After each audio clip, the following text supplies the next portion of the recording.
Tonight on some extra sauce, we got all kinds of Esquire Caleb Williams interviews, plus mock draft mania and all that stuff coming on tonight, man. We about to get it cracking. Let's get it started.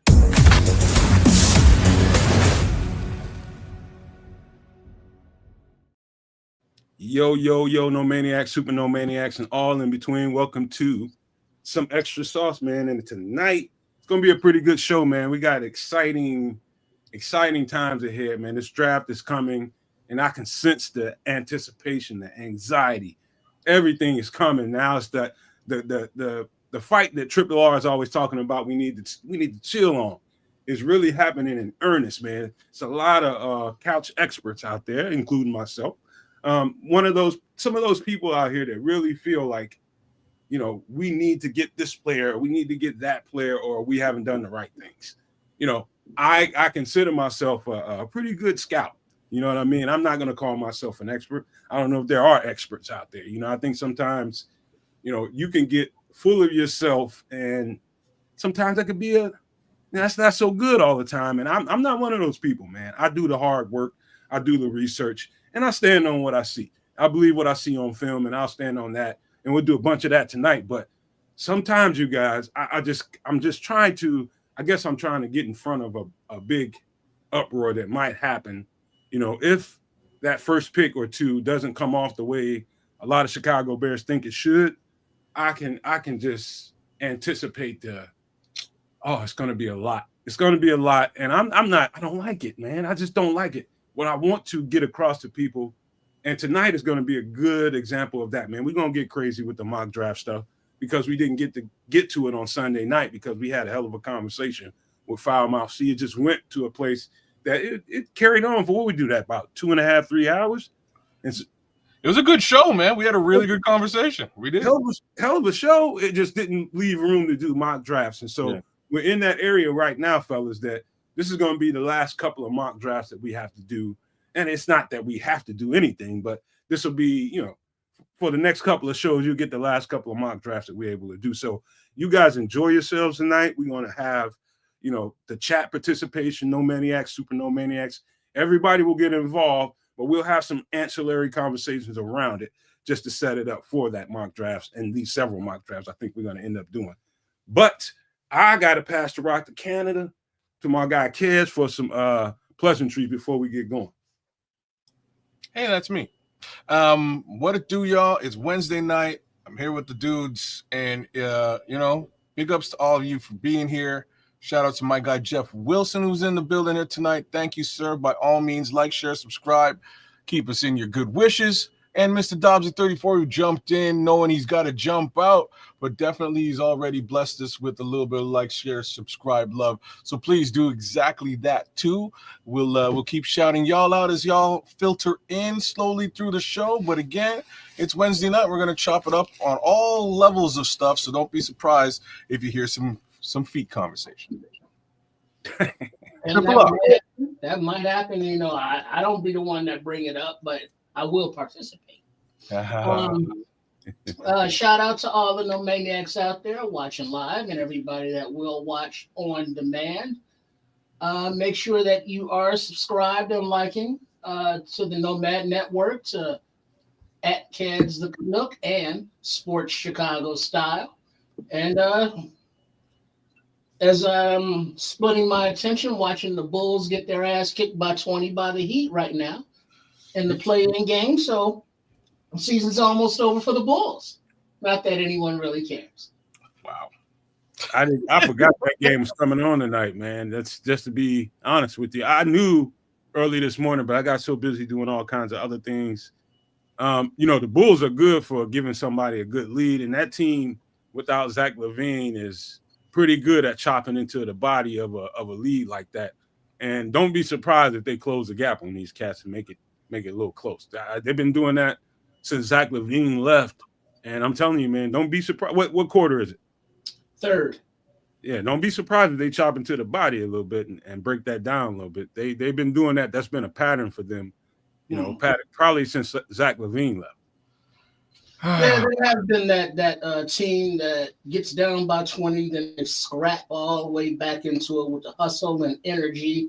But yeah, that's a lot asking against the Heat in the play-in game. So It is. we shall see, or not. More than likely not, but sure. So Keep a happy thought. There you go.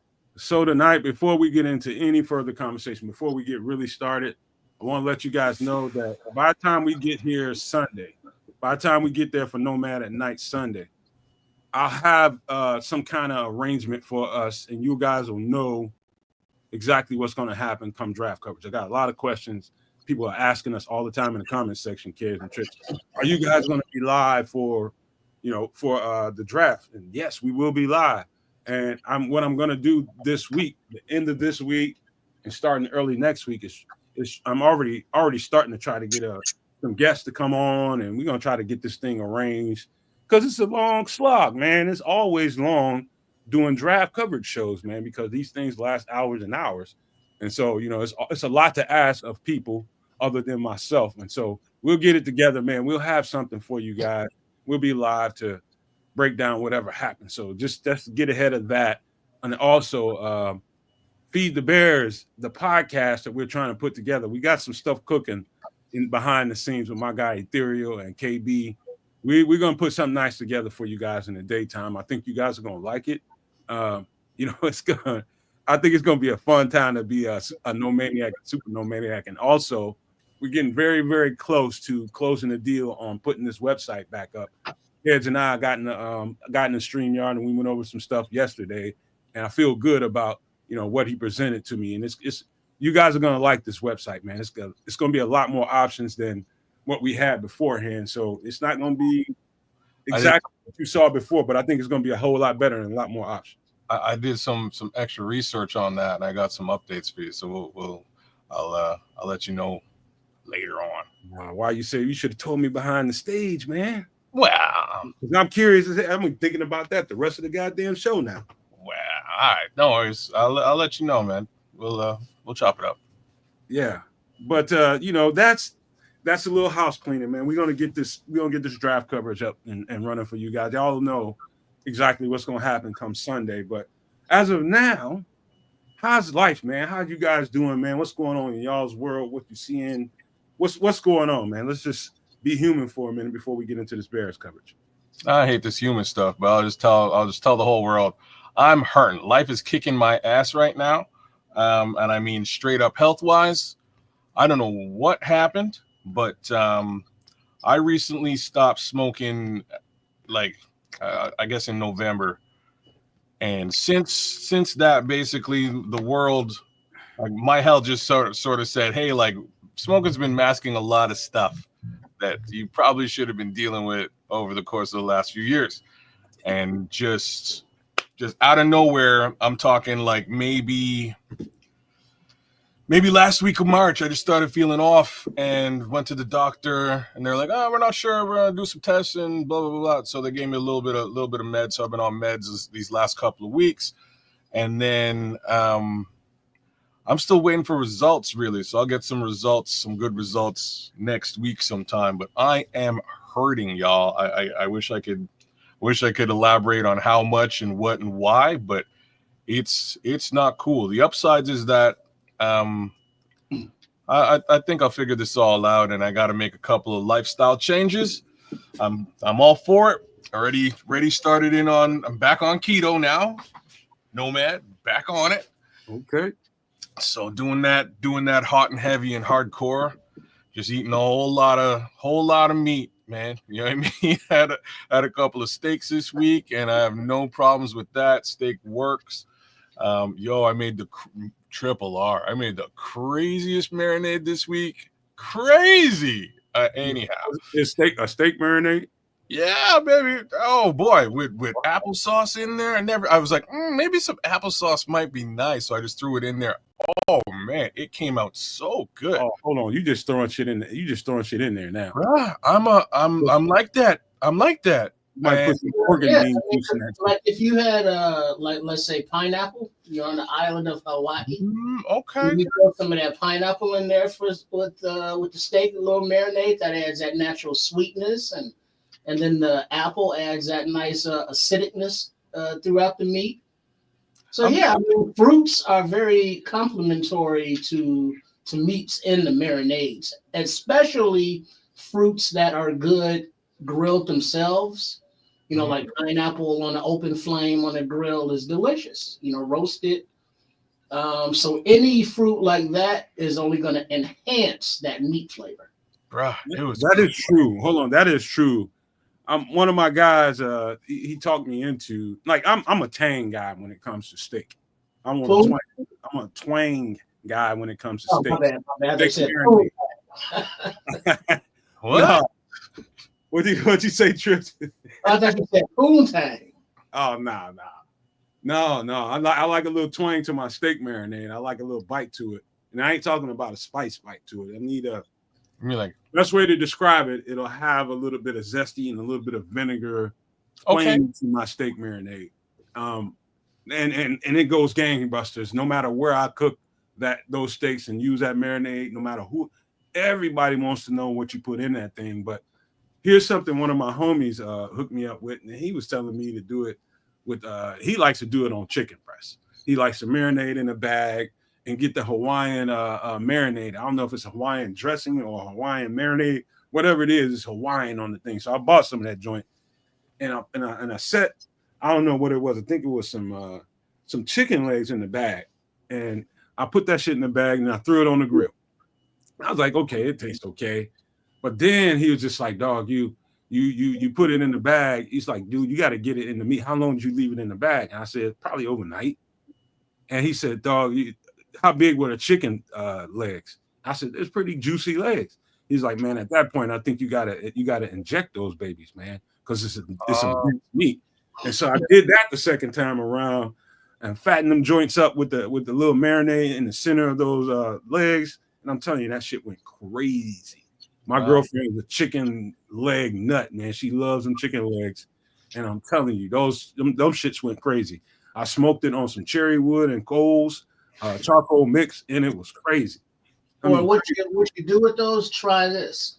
You know how you got your chicken legs? Either like give them a 1,000 pokes with a fork, tenderize it, or slice them horizontally, and then turn it and slice it, and then turn it and slice it to open up that meat, and that lets the whole breast get more of the direct heat and the smoke than just trying to cook from the outer. So, tenderize it, and then also those slits, because that opens it up, and then to cook faster as well, too, because you're getting that heat directly into more parts of the meat at the same time. Man. Also, shout out to my guy, Rusty. I haven't seen him here in quite some time. Shout out to my man, Rusty, man. Thank you for coming back. I don't know what life has been dealing you, but I'm glad to see you here for sure, man. Thank you for being here, my guy. Well, go ahead. I'm just gonna bless you with a little bit of what I did. So I do vinegar, I do spiced rum. So vinegar, spiced rum, garlic, a little bit on chicken, or what we talking about? This is just the marinade itself. The base of the marinade. This is for steak because there's horseradish. You know what I mean? You don't really want horseradish on chicken. At least I wouldn't use horseradish on chicken. Horseradish, little bit of salt, pepper, a little bit of seasoning salt, some hot sauce, like some serious hot sauce, and I like I said, I threw some applesauce in there this time around. Garlic. Bruh, it came out so nice, and I'm talking a marinade. This thing, I didn't sit this overnight or anything. I sat this for about a half hour, and the flavor that came out of this puppy was insane. I was very surprised. But there's my Triple R Chef Trips impression for the day, man. It's a very interesting sounding ass marinade for one. Bruh. I let this go because I don't know how this happened. We got into food this quick. I think you mentioned that the fact that you went back to keto, that's what got us there. That is what got us there, man. I'm telling you, I've been hurting all month long, and I'm like starting to nod off and stuff. It's crazy. I nodded off in front of my boss, my brand new boss, man, and he was like, "Yo, are you narcoleptic?" I was like, "Nah, man, something ain't right." You know what I mean? So, you missing something in your diet. It's more than it's more than that. It's a lot more than that, to be honest with you. But I'm gonna get myself straight, man. I'm gonna get myself straight, and I'll be So fine. what you get? You like you got that narcolepsy? I don't, but maybe I do. Like that was you know what I mean? I don't, but it's like a whole bunch of things that are making it hard for me to like that are making me extremely fatigued. Well, check blood sugar. That's always culprit. Bing. My blood sugar. My blood sugar. I've been testing it. It's super high. So hence the reason that I'm jumping back over to keto. I'm on high blood pressure meds. That's what they put me on right away. And them two things together will really mess with your get up and go. You know what I'm saying? So I would say to you, man, and I said this before to you, maybe change your type of sugar intake. You know, I know most people ain't like me and I don't eat cookies, pies, cakes, and all that kind of stuff with sugar in it. I get a fruit smoothie every day after I get done working out, and that's packed with sugar. You know, fruit's packed with sugar. And so my thing is this, you know, especially when you need a pick me up. Those I'm like you live in Canada, trees are just abundant out there, and I'm pretty sure fruit trees are pretty, you know, rampant out there. You can get some good fruit, man, and make yourself a smoothie with. You just grab yourself some couple of 8 packs of yogurt, throw that shit in there. So between me and you, this is what caused it. Like this is what kind of ramped everything up and shot my blood pressure crazy. So I have something else wrong with me, but it's something I can manage. I have something called diverticulitis. I can manage it. I can manage it.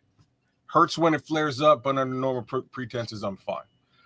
So in order to manage that, since I quit smoking and everything, I didn't want stuff like what's going on right now to happen. I switched my breakfast out, and I was only eating Greek yogurt. I put a little bit of actually lemon juice on top of the Greek yogurt because I like the flavor. And then I would mix up some fruits with like a dash of coconut sugar. Coconut sugar is really low sugar. So just a dash of coconut sugar, a little bit of water, and mix that baby up. Throw some applesauce in there, and I got a nice little breakfast, man. I put a little fiber, a little bit of granola on top of that, little fiber, and that's been breakfast for the better part of the past 3 or 4 months.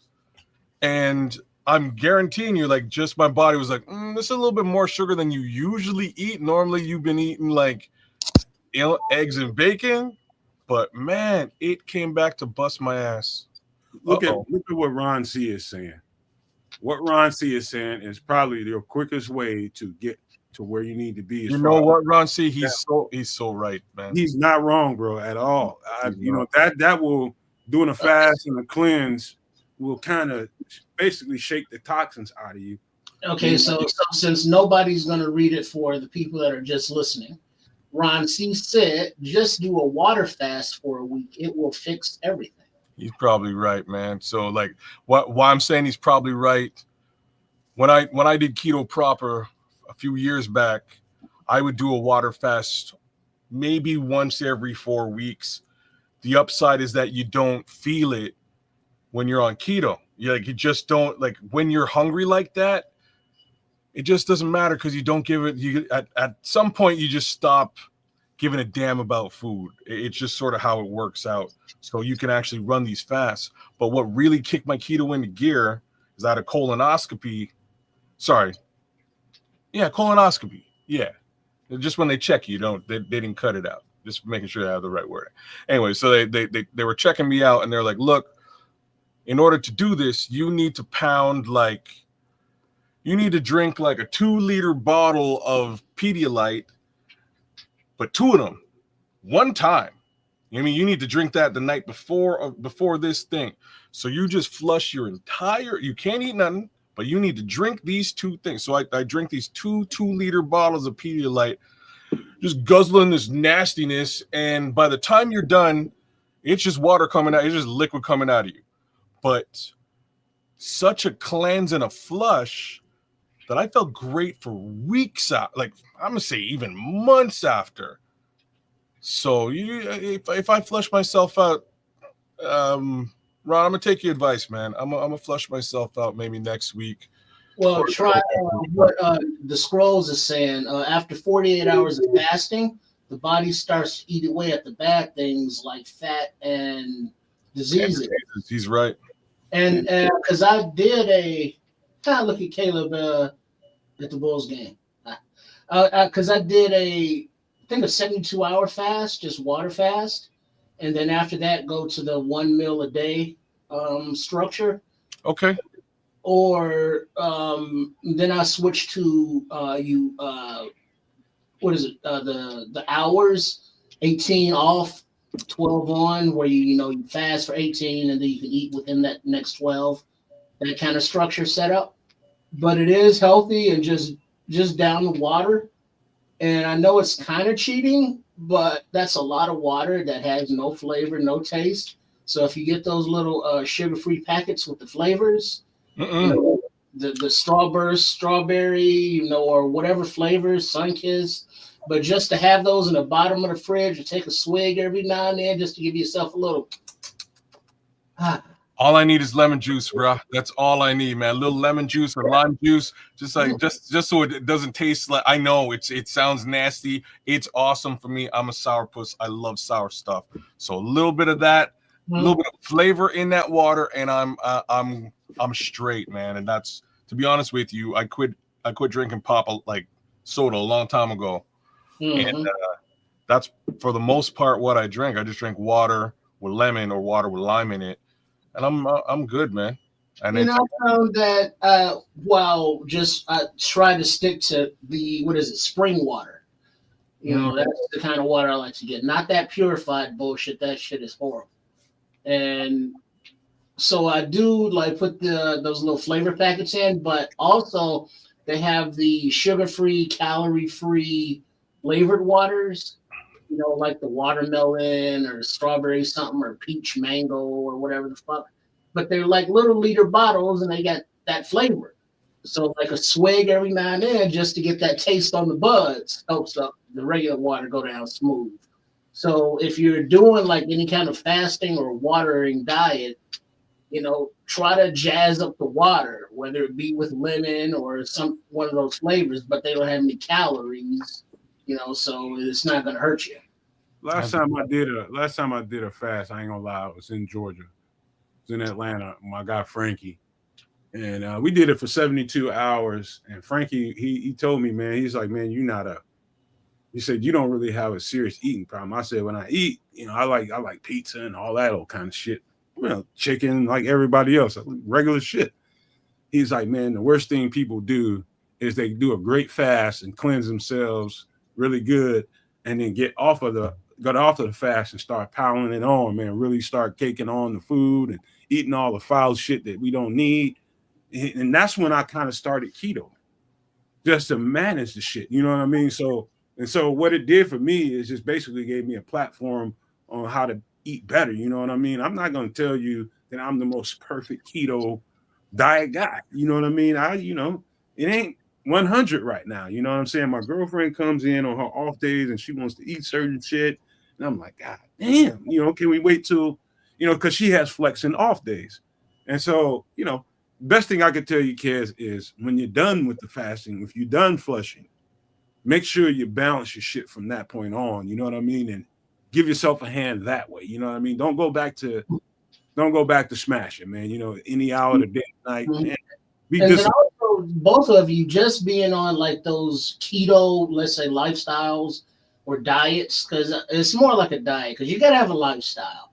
Because if you have I can only eat this, that, and the other, that limits a lot of the pleasures in life of food or their taste. We all learn from Chef Trips, you customize those flavors, but being just on, let's say, a keto diet or a South Beach diet or whoever the fuck diet, that limits you. Everything in moderation is what the body needs and uses. It needs sugars, it needs bitters, it needs salts, it needs proteins, it needs everything that we get from the different foods. And so when you cut out a certain categories of food, you're denying the body that stuff. Bro, Now, it will hurt you, bro. It'll hurt you. so you gotta have, your veggies, your green vegetables or your live vegetables. You gotta have some fruits. You gotta have some meats. You gotta have some fish, which I got thawing out now. Some nice, beautiful salmon. It will be awesome. So you have to figure out a lifestyle to where you can have the varieties of foods, but in moderation in the healthy aspects of those foods. Because if you just eat, let's just say with the keto, with the protein, red meat, that shit ain't good for your colon. That shit ain't good for your insides. So it has those secondary effects. That's why you need the brands and the oats to help clean it out. That's why you need the veggies to help, keep it flushed and all of that. So you got to figure out a lifestyle and a diet, not a diet, but a lifestyle of eating that includes a holistic diet. So I'm right there with you though. Like that's how I found out I have diverticulitis. Like I've always had gut issues, or intestinal issues is probably the easiest way to put it. But things flared up in a major way because on keto, there's virtually no fiber included in the diet. You cut breads out. There's really no fiber intake. It is in salads, man. Like minimal salad, and at the same time, between the three of us here and the world, I'm not a salad guy. I look like a fucking salad guy. You know what I mean? Like I don't. I gotta help for you though. And it's listen to you talk. So kids, so people know me and kids. We all talk a lot away from the camera and away from podcasting. We get to know each other. Kids, you're a soup guy, and you like to make it. You got it. You go, bro. You got it. I'm just telling you. Best thing I can tell you to keep yourself disciplined. Make yourself a pot of soup a week. And that's the flex. You nailed it. I even have to, I'm because we talk. He would know. But that's the fix. So I'm gonna basically keto 5 days out of the week. On the weekend, I'm gonna make a massive bowl of lentil soup and just crush that, so I get some like a real fiber kick. Well, just don't limit it to 5 days a week. It's like whenever the fuck you want to eat it, every other day, and don't just say lentils. But remember the cabbage. Cabbage is very good in soup, and that's good for you too. Okay, I'll throw some cabbage in there too. So the thing about the 5 days, and the reason why I would do it on the weekend is because the way keto works is your body needs to be shocked. Your system needs to be shocked. So after 5 days of being on keto, if you introduce non-keto food, it like shocks your system. It's like, what's going on? What's happening here? There's sugar being in. Oh, I got to go back to the normal way of doing business. And then you go back for the next 5 days, and it like hyper works back into keto. It's a really interesting thing, that a little body trick that I kind of figured out over time, just because I would have, okay, let's, once in a while, let me cheat. It's a weekend, or it's somebody's birthday or something like that. Let me cheat. Let me have a cheat day, and I have a cheat day. And the following week, you see gains. Like you drop a lot of weight after. A lot of weight after. So, do you like stews, bro? Come on now. If I like soup, you think I don't like stew? I mean, my girlfriend don't mind a soup, but she has a problem if I go make beef stew or something like that. My wife hates stew too, bro. She hates it. I think that steak, those couple of steaks you made this week, they probably should have been a stew with a bunch of carrots, celery, and things like that in it. You know what I mean? That's probably going to balance you out a little bit. You're going to feel a whole lot better if you keep a pot of soup in there. It helps you stay without, the lentils also are carbs. You know what I'm saying? But I make, everybody loves chicken noodle soup. I make chicken soup without the noodles. There's no carbs in what I eat, but that's just me trying to stay balanced and keeping all that shit out of my diet. See, I learned how to make basically curry chicken, like stew curry chicken, and instead of anything like that, no dumplings, I put like cauliflower is your friend. in these scenarios. You replace your noodles with cauliflower, replace your potatoes with cauliflower, and you've done yourself a very big service. You're doing very well. So like I said, I have an idea how to work this thing around this time around, and the biggest upside is I have to be more active. That's really the issue. I got to do a lot more exercise. I haven't been doing a lot of exercise, and even on keto, like I dropped a lot of weight, and I only did the gym the first month. After that, I was like, this is bullshit. I don't want to go to the gym anymore, and I stopped. And I continue to drop a lot of weight, but in order to maintain it, just sort of like you're saying, Triple R, and have the freedom to maybe, not be dedicated to keto, I can maybe eat some regular stuff here and there. I have to bring myself down to a decent weight, and then but I also have to increase my activity. If I increase the activity, I can start eating some regular food again. Aunt Moss, don't worry. I'm gonna send his ass one. I'm gonna shoot his ass one. You send me a bike. Oh, all right. Give me a fucking bike, man. You can fold it up like a goddamn ironing board, man. I ride that bitch every day, man. I know you do, man. I know that's your thing. I'm actually getting so this weekend, even though I'm hurting like you wouldn't believe, this weekend I woke up, just got paid Friday night. You know what I mean? I got some money in my pocket, feeling good. I decided, you know what, I'm gonna throw $100 on this BetMGM and see what's up. And under normal pretenses, I'm losing that $100, so I don't feel any kind of way. I go out to the bar, start drinking. I'm doing just having a little bit of a night. And over the night, I win, I don't know, about $400. So I look at the waitress. I'm like, I just paid my bill. I've been drinking all night, Johnny Gill, baby. So I just got paid.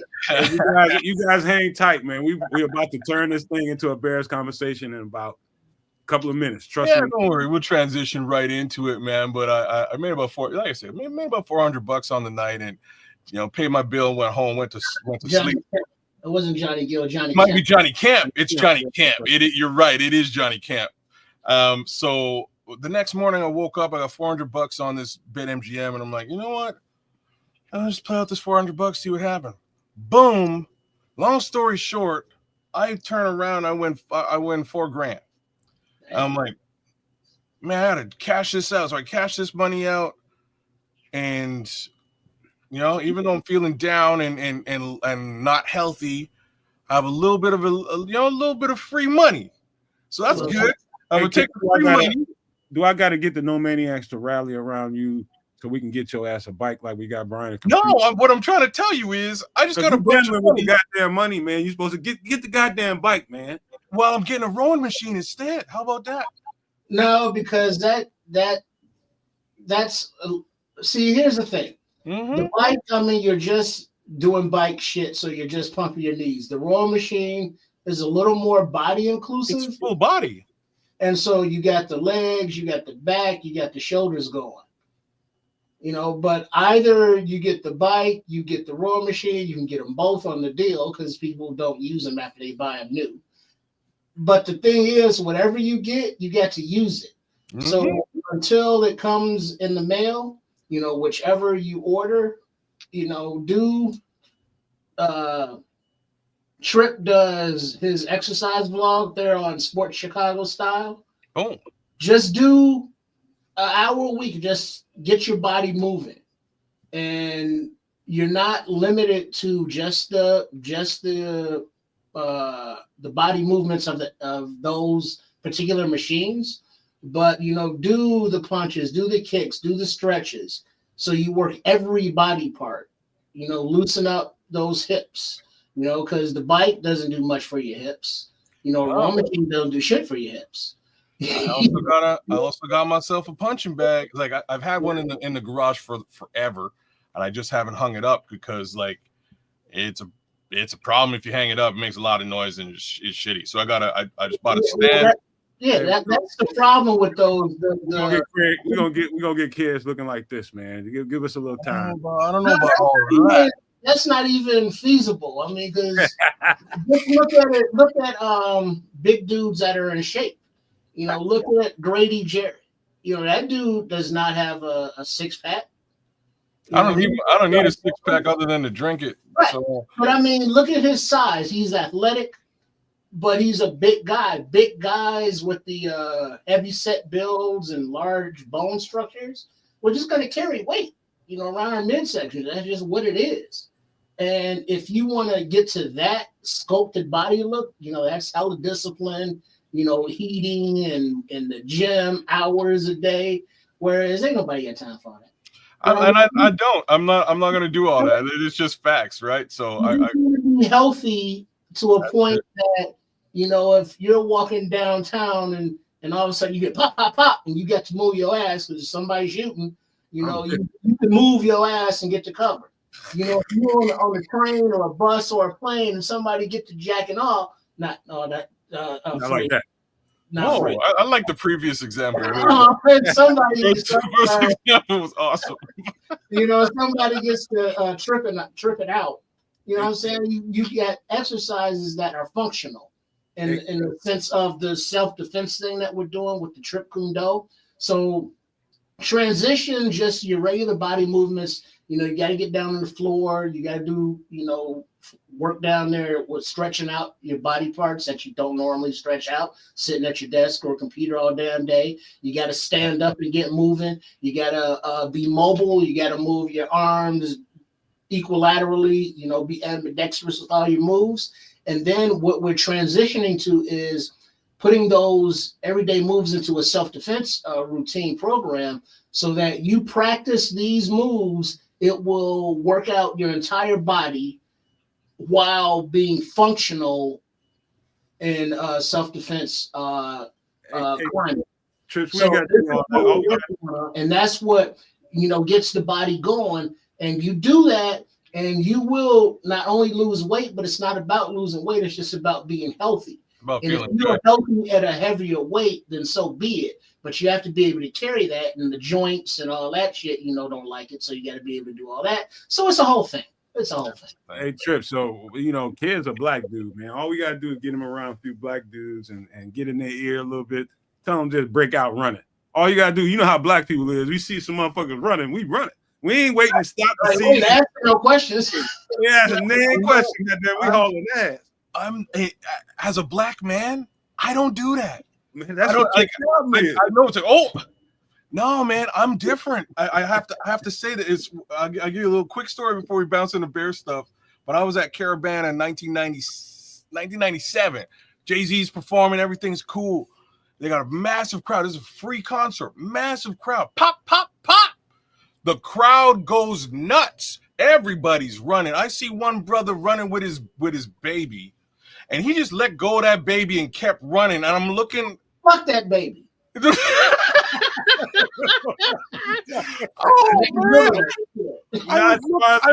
man!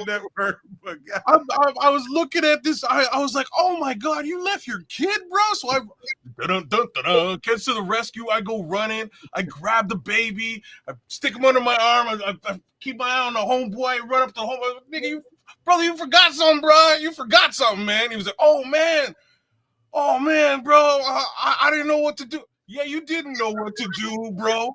You left the kid to get stampeded, to get run over, man, by 100, like 1,000 people. What's wrong with you, man? And I just cussed him out and laughed, bro. But man, crazy. I don't run. I'm the guns. First move. Scare me like that, man. They don't. Let me rephrase so nobody gets it twisted. The first move is not to run. The first move is to get down, identify where it's coming from, and what direction you need to go. So you just don't go with the crowd. But you want to be able to move with the crowd if you have to, because the crowd will run your ass over like a baby. So you got to be able to move. But yeah, if it pops off, go down, duck and cover, identify where it's coming from. You hear the pop going over there, look over there. Are they aiming at you? They're aiming over there, so you're good. Are they aiming at you? Then that's bad. So, figure it out from there. But yeah, it's the whole thing. Self-defense. I gotta tell y'all. He said, Scroll said, dude was thinking mama's baby, papa's maybe. Real quick, man, I gotta tell y'all this. When I got back here, when I left Georgia to come back here and fix up this house and get it to where it needed to be, it was basically a rehab job. And so one of my homeboys was in here with me pretty much every day. In here with me, we was gutting this thing to rebuild it. And it's when I got here, I told you guys before on the show that I did yeoman's work in this neighborhood to try to clean up this place. I live in the hood, man, and I want to put my personality in this hood, make sure people know it's positivity around here. We cleaned up this place, we lit it up, put lights around here. It was beautiful around here. And I influenced other people around me to do the same thing, but all the same time, we still had garbage ass people and garbage ass behavior in the neighborhood.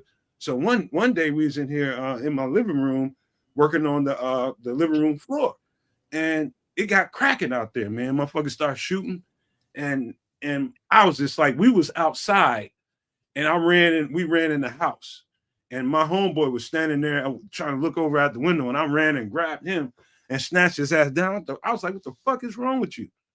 You forgot where the fuck we live at? He's like, I'm in the house, man. I ain't worried about nothing. I snatched his ass right to the ground. I was like, this is a fucking house, man. It's not a brick home. And you at the window. But what the fuck does it mean? Like in your head, you think you okay because you're inside a house? It's a protective bubble. Yeah. How many times have you heard stories about somebody in their house, in their living room or wherever, and just crazy stuff happens? You got to take care of yourself out here, man. I had to tell my boy, I'm like, dude, you're a little too accustomed to the violence around here, and you think a home shelters you. No, it don't. It'll come right through them walls. You see, that's the thing, though. You got to look at the levels of protection. If you are out in the general public and you get in the car, you got the protection of that car and those windows as long as they hold up. People think that, well, I'm inside, the big bad wolf can't get in and get me, but bullets be going in. We've seen it too many times, innocent kids doing their homework or in bed, sleep, bullet comes flying through the window, they dead. Not going to. You know what I mean? So wherever you went in this day and age, it's fucked up thing to have to talk about and have to prepare for and think about. But it just is what it is in this day and age that, violence and bullets be flying. So you have to know, and you have to teach your family members, your kids, how to react to that. Wherever you're at, grocery store, mall, movie theater, church, all the places that we've seen get blasted the fuck up, just people going about their everyday business. So the next time you out shopping, and there's some shit jump off, are you ready to respond physically and mentally? Well, I'll just tell you guys, like I'm saying, I was trained a little bit different than everybody else. I was trained that it's not the weapon you fear, it is the man behind the weapon. And you got to look at that guy, you got to find that guy. And if you're afraid of him, bruh, break out, run. You know what I mean? Get the heck out of there. If you have no fear of that man, then you might be like, I've had very strange situations, by way of firearms, and I've been able to walk away from every single one of them unscathed. I've had all sorts of firearms pulled on me over the years. I'll just say that in Canada, firearms are scarce. I'm just saying, I've had all kinds of them pulled on me, and for the most part, like there's been a couple of times where I had to break out. Like, let's be real, I've had to break out a few times, but most of the time, I've been able to walk up to a dude and be like, "Hey, man, are you you gonna shoot me, bro?"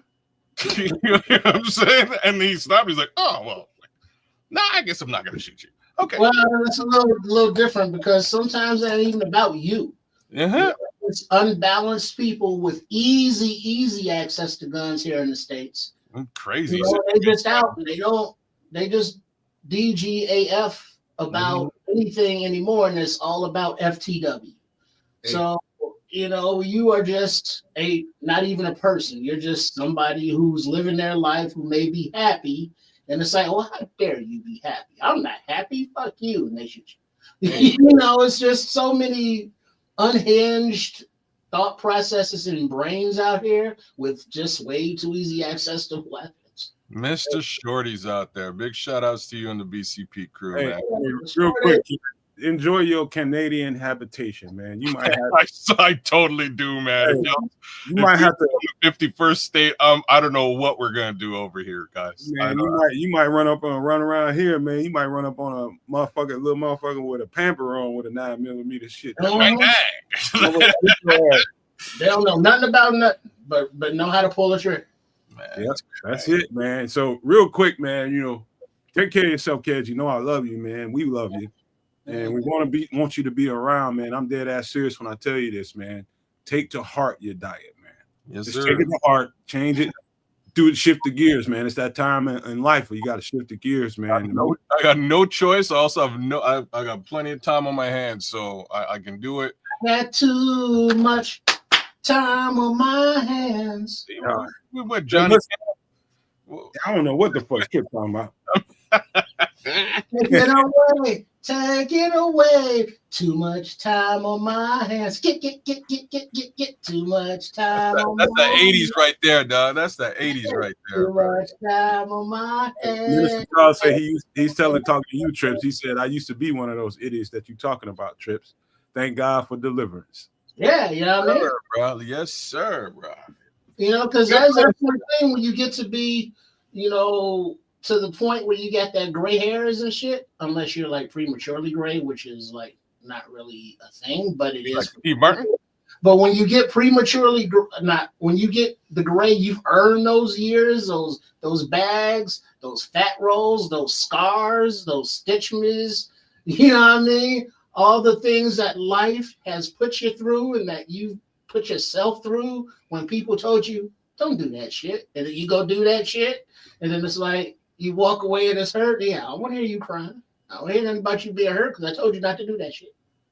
And then you have those scars, and then you wake up and it's like, oh, my knee does this. It's like, wow, oh, because I did this thing when I was young on a football field, or, you know, whatever the case may be. You've been rode hard, put away wet. But those years, that maturity, if you are aware, you learn from those lessons and you kind of pass it on where you can, when you can, and just keep learning as life, you know, keeps throwing you different lessons because you never stop learning. You see Shorty in here talking about some gray ball hairs. Bro. Hey, you better get some Manscaped, dog. You better get it's Manscaped time. Bro, he's right though. They like, boom, they're crazy, bro. Wherever you get there, they gonna turn gray, baby. You know what I mean? Those tater hole hairs, you're great. You know, we're Shorty's not that city about those because he can't see them. They're on their own mission altogether. Yeah, that's all I got to say about it. They got their own mind, huh? Oh, but it's a different thing. You got to cut them out. You need to get rid of them. Hey, so real quick, let me. Real quick, while Shorty's here, a quick segue that I don't know what has to do with from going from gray taint hair, but to live cooking demonstration. Chef Trips, you know, Nomad, Shorty.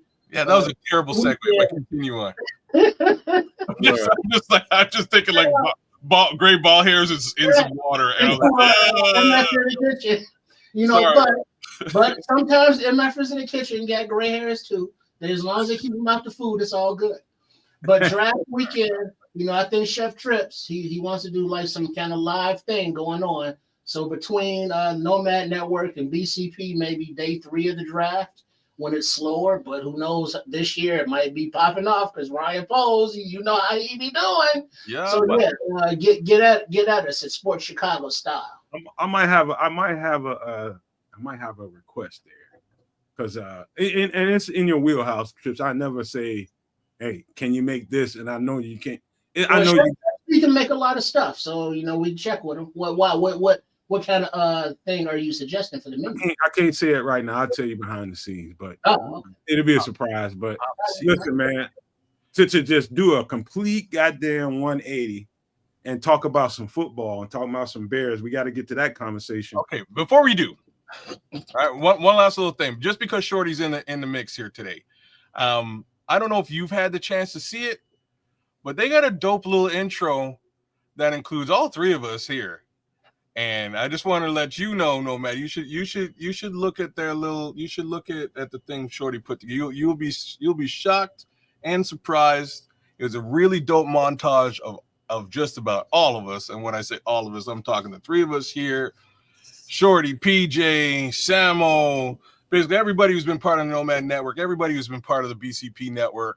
And it's over a dope beat, and the rhymes are pretty crazy too. I was kind of impressed when I saw the whole thing. So shout out to Shorty for putting it together, and thanks for including yours truly as well as these homies here, like I have to say. So just wanted to give him a little bit of love for that. But on another note, let's talk Bears, yo. Shout out to Ron Winarski and shout out to Shorty. I don't know what exactly it is, but it's dope. Yeah, I mean, you down with BCP? Yeah, you know me. I heard it sounds good, but I didn't see it. I hear podcasts, but I don't see them all the time. So I heard it when they were talking about it, but anything with me in it has to be good. So just to be very clear, and I'll say this live, Shorty and I need to have a private conversation. Just it ain't got nothing to do with whatever he produced. That's great, but Shorty and I need to have a private conversation just to clear the air about some things, and I've been saying this openly for a while now. This sometimes the divisions in this Bear universe, man, it is so very unnecessary, and I don't want any divisions between myself and anybody else. I'm looking to produce great content and do great things with this channel and help everybody else along the way. That's the goal. You know what I'm saying? But sometimes, things happen. We all have these backgrounds in history. We did a lot of stuff over here on this channel. I've done some stuff over there at BCP, did some stuff over there with the bar room, you know what I mean? And, sometimes it's just worth it to sit down and have conversations. And even if you feel slighted in some kind of way or somebody did something against you, in growing up, it's about being a guy about the conversation, being a guy about the whole situation, and learning to bury shit and move. You know what I'm saying? And I'll have to do that, And so we'll get to that hopefully, But that's a whole separate conversation. That's just me being. It is. I didn't think you'd go down this road, but I'm really proud that you did. And Shorty's saying that he's echoing your sentiments alone. So by all means, you two can kiss and hug later on. But kissing and hugging, but we should talk. We should talk. There won't be no smooching going on, goddamn it! I tell you that. Well, anyways, I'll leave it alone. But yeah, no. What was Shorty's video? The dude that would be dancing with with the leg warmers. the little English dude be dancing. Hey man, like I say, to each his own. But at the end of the day, you got it. You definitely watch their new intro. There's a new soundtrack. It is you're down with BCP, and they redid it, and it's dope. And again, the dopest parts is the fact that I like the rhymes. The rhymes are pretty sick, and so is the beat. But again, I'm on it, and so Triple R, and so are you, and that's extra cool. We got plenty to do moving forward, and I'll just say this before we get into this Bears conversation. I spent a good part of my life, man, especially recently, just constantly mentoring people, not just children and kids and teenagers, but people constantly. And I'm constantly showing them a brighter side of life, constantly. And I sometimes myself have to check myself and make sure that I'm following the guidance I'm giving. You know what I'm saying? And, when I was working with those kids the last time I was doing that, they was constantly on me and like, hey, dog, you got to make sure you doing what you're telling us to do. I'm just like, dude, I'm checking myself every day in the mirror before I come and see you. And so that goes for everything that we do out here in this podcast sphere. And everybody wants to grow the thing that they do. And you to me, being divisive about it ain't no way to do it. I'm done with all that, man. I'm just really done with it. And I'm ready to move and grow. I'm about to blow this goddamn podcast the fuck up. I promise you that. We about to do huge ass things. Huge things. I can promise you that it's coming, and you'll see what I'm talking about moving forward. But we'll park that conversation for another time and get into this conversation. And it's part now before we get here, kids, I just want to this is the best thing to do with this conversation. We're going to be talking about. So somebody got to me in the comment section after one of these shows and say, "Hey, no man, are you going to get into the Esquire article with Caleb Williams?" And I was just like, "We kind of did that on Sunday night on Nomad at Night, and I guess it wasn't good enough. So what we'll do tonight, I read the whole article so I can give you guys vivid detail just in case you haven't. Okay, we'll dive into it, but kids, I know where you want to go. So what we'll do is talk about the football part of it, the financial part of what he's doing on the side. Okay. Separate conversation, and it'll take a long time to get into that, and we will never agree to.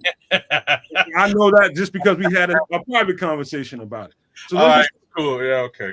Let's just talk about the football part of it. So Caleb Williams was in, I think, somewhere around Copenhagen or some damn where in Europe.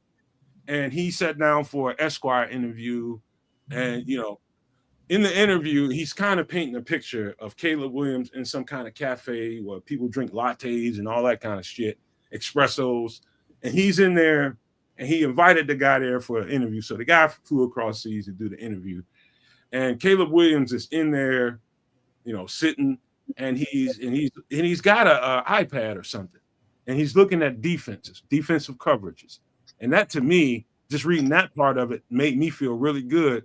The fact that he's looking at defensive coverages while he was away. I don't know if he did that for show or I don't know what the fuck it was, but it made me feel good to know that somebody went way over there to Europe to find Caleb Williams sitting in a cafe, and he's got an iPad with his girlfriend, and he's looking at defensive coverages. And so he said quite a bit in that article. He was talking about how, the losses during the season, he's never lost that much in his life, and it made him feel the way. He was at home crying, at home by himself. And, the way he comes across in the article, it makes it sound like he's using that as fuel to drive him. And so let's just start there. And I don't know if you guys seen it or not or read it or not. I tried to break down what I see at the beginning of that article. So I really meant to read this article. I did not get the opportunity because business has picked up, man. Things are going good in that respect, but I digress. So just the first little thing to say, when you travel overseas like that, from an entertainment perspective, it's a little bit it's a little bit sort of boring. And I mean just that, like you have a lot of things to entertain yourself with by way of just the scenery and the city and what's going on. But if you want to sort of just chill and watch TV for a minute or things like that, you have to sort of bring that with you. So he brought something with him, and what he's focusing on, as opposed to, Daredevil Born Again, he's watching defense. He's understanding how he's going to be attacked. And in my opinion, and I know this has always been a bit of a worry for you, sir, Nomad, it sounds like he's actually not just being fueled by the situation last year, but motivated by the situation last year. And that's important. Let me throw this in there before you dive in, Trips. One of the things that stuck out, and I read the entire article and didn't write a note until I read this part of the article. And I think the reporter asked him at the end, something about, what are you working on to go into the next season? What are you doing to try to get better? It's basically I'm paraphrasing what he said. Mm-hmm. And what came out of it is processing, taking check downs, and footwork. Let me start at the very beginning. Processing goes right to the heart of what me and Kez was just sitting here talking about, and that's being able to read the defense pre-snap, being able to understand what they're trying to do to you. Even though when you see something pre-snap, as somebody that plays football, you understand it in a certain way. But then once that ball is snapped, what kind of coverages are they prone to jump into? And so there's a two-part track to processing for a quarterback. He's got to walk to that line of scrimmage, not only get the verbiage out in the huddle, making sure everybody knows what the what the preliminary play is going to be. Then he goes to the huddle and he looks across the defense and looks at the alignment and looks at the setup. Now he's got to get into hot routes, shifts, motions to try to see. He's going to use that motion to tight end, motion to slot receiver, whoever, to give him another tell as to what that defense might be. That's part of process. And then knowing, if you know this defense is about to be in a cover 2, a cover 3, where are the holes? Where are the holes? Where are you supposed to be attacking at? Did you get this receiver over here set up with the right hot route to be able to take advantage of the defense? He's got to bite them. Heads, trips, he's got to bite them. Once he recognizes whatever the coverage is and what they're trying to do to them, he's got to have the upper hand in order for Caleb Williams to be successful. Know exactly what they're trying to do to you, know where the holes in the defenses are, knowing if it's a one-on-one. All that's got to be known before he says hit, hike, go. You know what I'm saying? So that is the biggest part of what Caleb has got to get better at.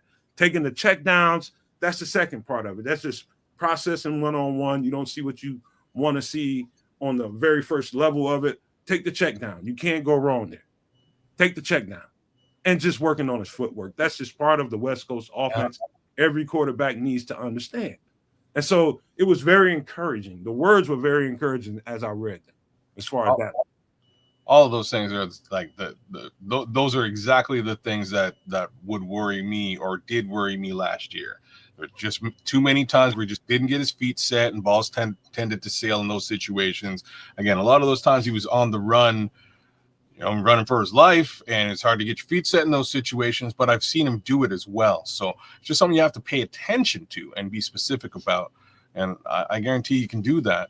But I'm more importantly, I was worried more so that he wasn't cognizant of those things. He wasn't. Really? No, he wasn't. I can tell post snap. What I just got through describing pre-snap, I can tell post snap he was in a blur. When I say that, I mean like during the season he clearly was not, but after the season, I'm worried. I was worried that he didn't really get a full view of himself and go, so these are the areas where I need to improve. Let me go and work on those things. And it sounds like he's sort of figured that shit out. And now it's just a question of working on those shortcomings. Yeah, that's what now I didn't read the whole article, but I did see the picture, and I can say that he was on that cover giving fierce, claws up. Mm-hmm. And that's what kids say nowadays, right? He was giving it with his little trench coat, with the sweater or whatever the fuck he was wearing with the little. He's in Europe, bro. They know if you don't do that, so I'm gonna give it to him. Hey Trip, I like the earth tones. Now I love the earth tones. It was Bill. See me in Europe, bro. I look fly. I'm saying earth tones, water tones, or sky tones, or whatever the fuck tones. Yeah, he was giving it. Yeah, I like it.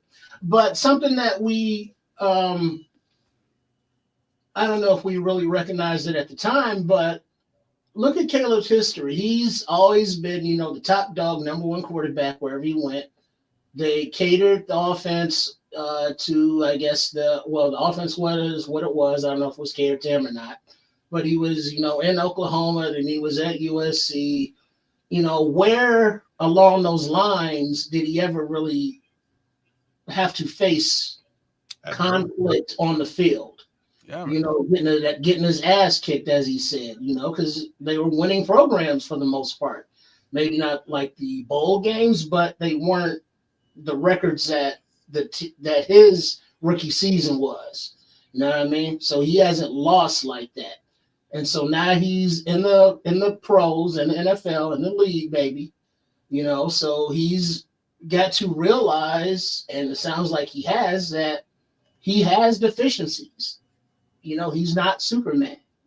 So he's looking at those deficiencies, and laying them out, the pre-snap, post-snap, footwork, the center, the timing, all of that stuff and more, whatever the case may be. But to hear him vocalize that he's addressing it is, just nice to hear. as opposed to, oh no, I'm good, I got it.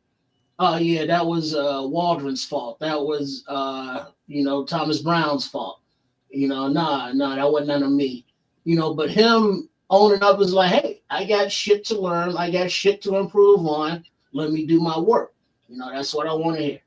So one of And, the and I want to follow that up by seeing it on the field. Before you go, kids, let me say this too.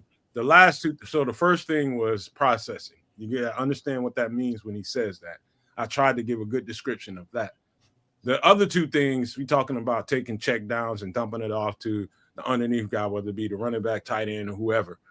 And basically the footwork. He should, and I don't know. I look at Caleb's tape, and I could probably pull something up right now and show you where you can see Caleb being flat-footed with the footwork. And I'm sure that's what Ben Johnson was pointing out. Like, dog, you're not listening to your feet. You got your feet firmly planted and pointed in the right direction, but you're not releasing the cannon. You know what I'm saying? It's like you're sitting there with the right idea. Eyes are in the right place. Arm and structure is set up for you to release that ball, and you're just not releasing it. Maybe you want to go over top with this ball when he's looking at it on film with Caleb. But maybe the best thing you can do, if you question whether throwing that ball is the right idea over top, take the check down. You can't lose there. So I'm gonna comment on that first, and then get to the comment I really wanted to make. But the dude jumps in the air and throws the football very frequently, and he's I will say he's probably the best that I've seen do that. He's outside the pocket, kid. But when you're doing that, your feet aren't set. You know what I'm saying? Your feet are not set. That might be a tendency to think just mentally that you don't need to have your feet set. You know what I mean? So I'll just kind of put that out there. Now, so I got to give this a little bit of context. What you're talking about is when he's moving, when he's rolling around and he's doing off-script stuff. He's just out there trying to make a play when he's running out of the pocket. What I'm talking about is inside the pocket, which will be key for Caleb Williams in this offense. There's no real way to really, really execute in this offense if you don't get your feet set, if you don't listen to your feet and the timing. That's why when I said I forget the Case Keenum, that guy is like the poster boy.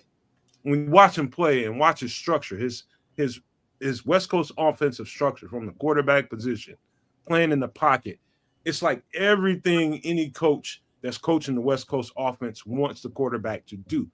He's perfect for Caleb Williams. Now, it's up to Caleb Williams to listen, watch, learn, take the example that this guy, he's very, very efficient.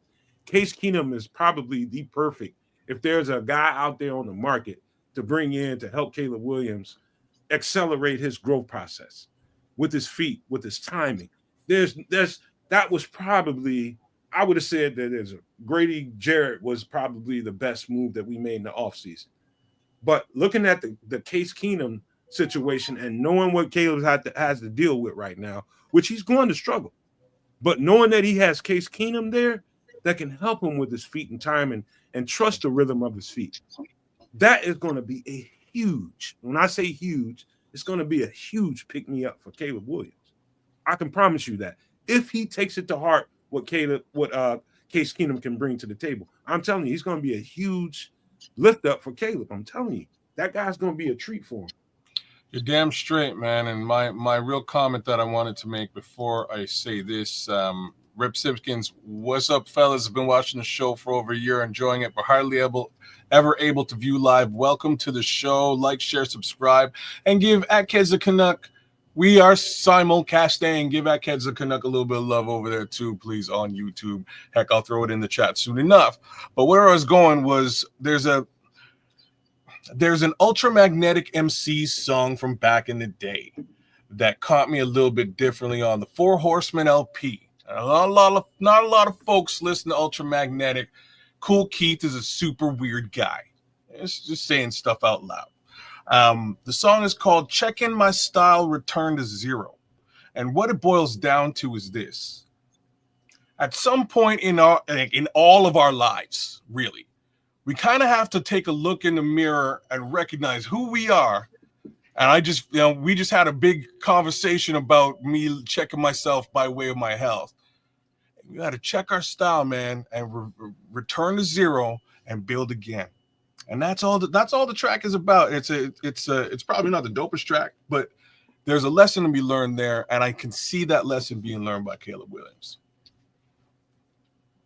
Deep. Yeah, it's I love the interview. That part of the interview, it's most of it. I'll just say 95% of what Caleb Williams has to do ain't got nothing with his physical existence. Nothing. It's from the neck up. It's from the neck up. It's understanding what the defense is. It's when you walk to that line of scrimmage and you see the defense aligning itself to get ready to stop what you want to do. And so having that recognition is what made Tom Brady great, what made Peyton Manning great, what makes Patrick Mahomes great. He knows exactly what he's looking at. When you have the good thing about Caleb Williams right now is he's been thrown into the fire. How he responds to being thrown in the fire and getting his ass kicked.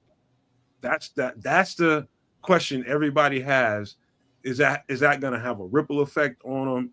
Did he learn those lessons? Did those ass kickings make him tougher and make him more resilient? Does he want to, come back with the ferocity? I think Ben Johnson being here and the way I think this offense is going to be structured. Again, I've said this week after week after week after week.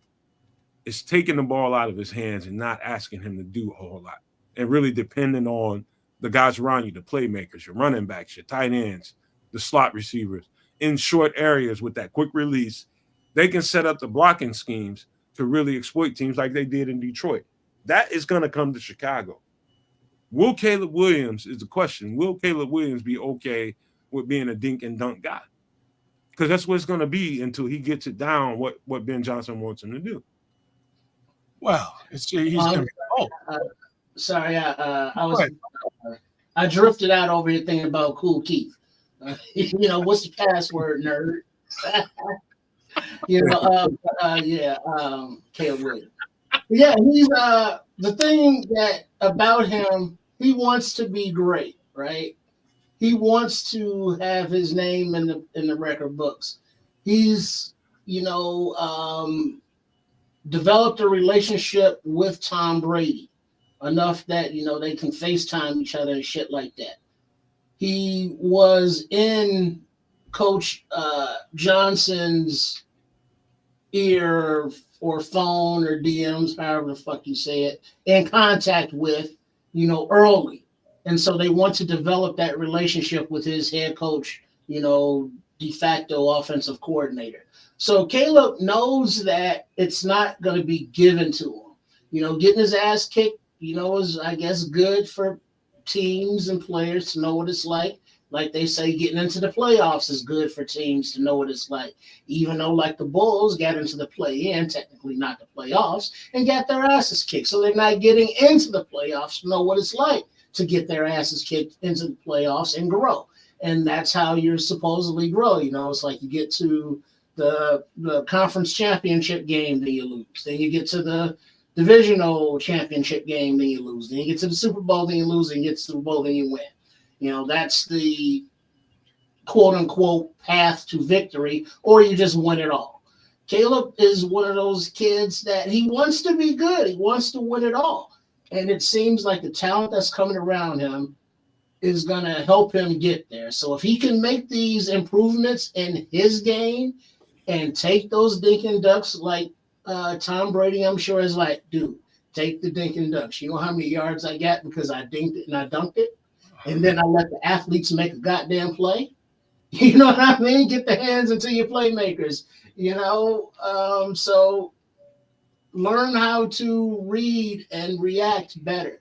All those improvements that he's working on, make them happen. And the fact that he is addressing them, wants to be good, on his own, bodes well going forward for what we saw at the end of last season, where Caleb, he brought the team back and got into winning position until other decisions, coaching and defense, otherwise, that that shit the game's away. So he has the ability to win. We just have to nurture it and grow it, as we should have done with so many quarterbacks previously who had the goddamn talent, but we didn't surround them with the pieces they need on the field and the brain trust that they needed off the field. So hopefully we can get that done with this number 1 overall draft pick at a quarterback. Finally. I did have another layer of conversation about Caleb Williams, but is this true? TJ got extended again? Oh, you did? Again, he didn't get extended before, but he's sure as heck extended now. There it is. Oh, right on, TJ. There it is. Oh. Yeah, man. This guy's one of my. I don't want to say that's low budget, but that's a economical signing for the TJ Edwards now. Local he deserves every fucking dime, does he not, y'all? No question. No question. Shout out to Paul Rodriguez for bringing that to our attention. I have to double check it, Paul. Big shout out to you, dog, and Ian Rappaport is co-signing. I don't know if there's another Bear on the team that is more deserving of this. I'm so glad that they went out and said, "Hey, man, we see what you're doing. Here's the money you deserve, bro. Here's the money." Nice. And now, no, Matt, go say your thing, then let that lead into the next extension. No. Go ahead, Trips. All right, so TJ got his money, and I was going to say shout out to Ryan Poles for locking him up, which is the second extension of the week after locking up Spidey Gordon. Yeah. We talked about Spider-Man a little bit. Spider-Man is locked up for several years. TJ locked up for a couple more years. The defense is pretty solidified, but I heard nothing about Brisker though. I heard about Pete. So let's keep looking at the positives though. Yay! Ain't nothing surprising me by the fact that they offered TJ some more money. Nothing. Yeah. The fact that happened now tells me that Dennis Allen is really rounding out what he sees as beautiful with this defense, and there's no kids, and I done games live every single Sunday, and oftentimes, man, we just like TJ is a beast. Like him, Andrew Billings, and I'd say somebody else that needs to be extended is Kevin Byard. Those are the three for me, man. I like it's funny you cringe. Me and Samuel had a good conversation on Kevin Byard. He's not having it. I don't know why he's not having it. I still don't get it. But those go ahead. Is it the age? I'm gonna ask you, Kevin. Is it even a question? Is it the age? Okay, all right. Okay. It's no trip.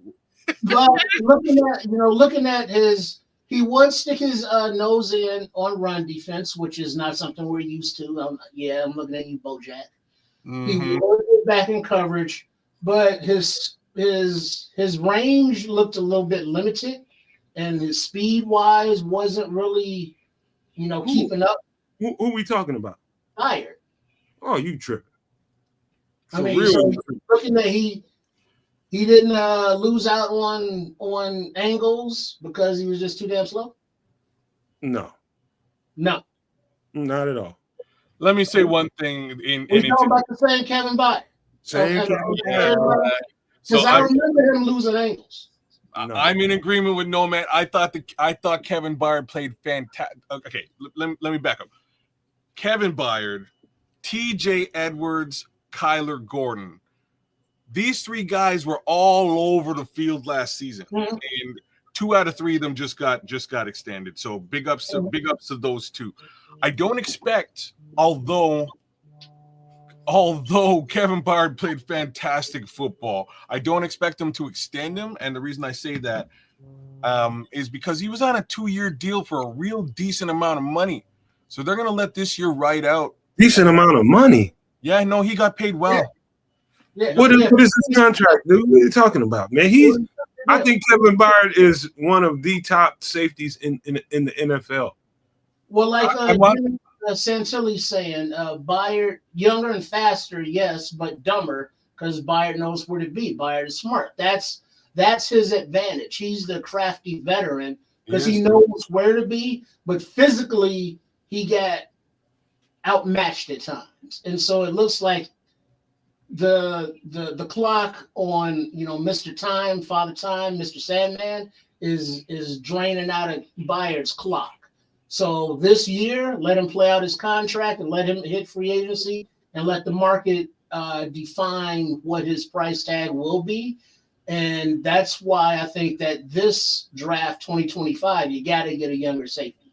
I think you get a safety. I think you get probably two safeties, whether it be one in the regulated draft, and then on the UDFA market, grab you another safety. But Kevin Byard definitely needs to be extended for it.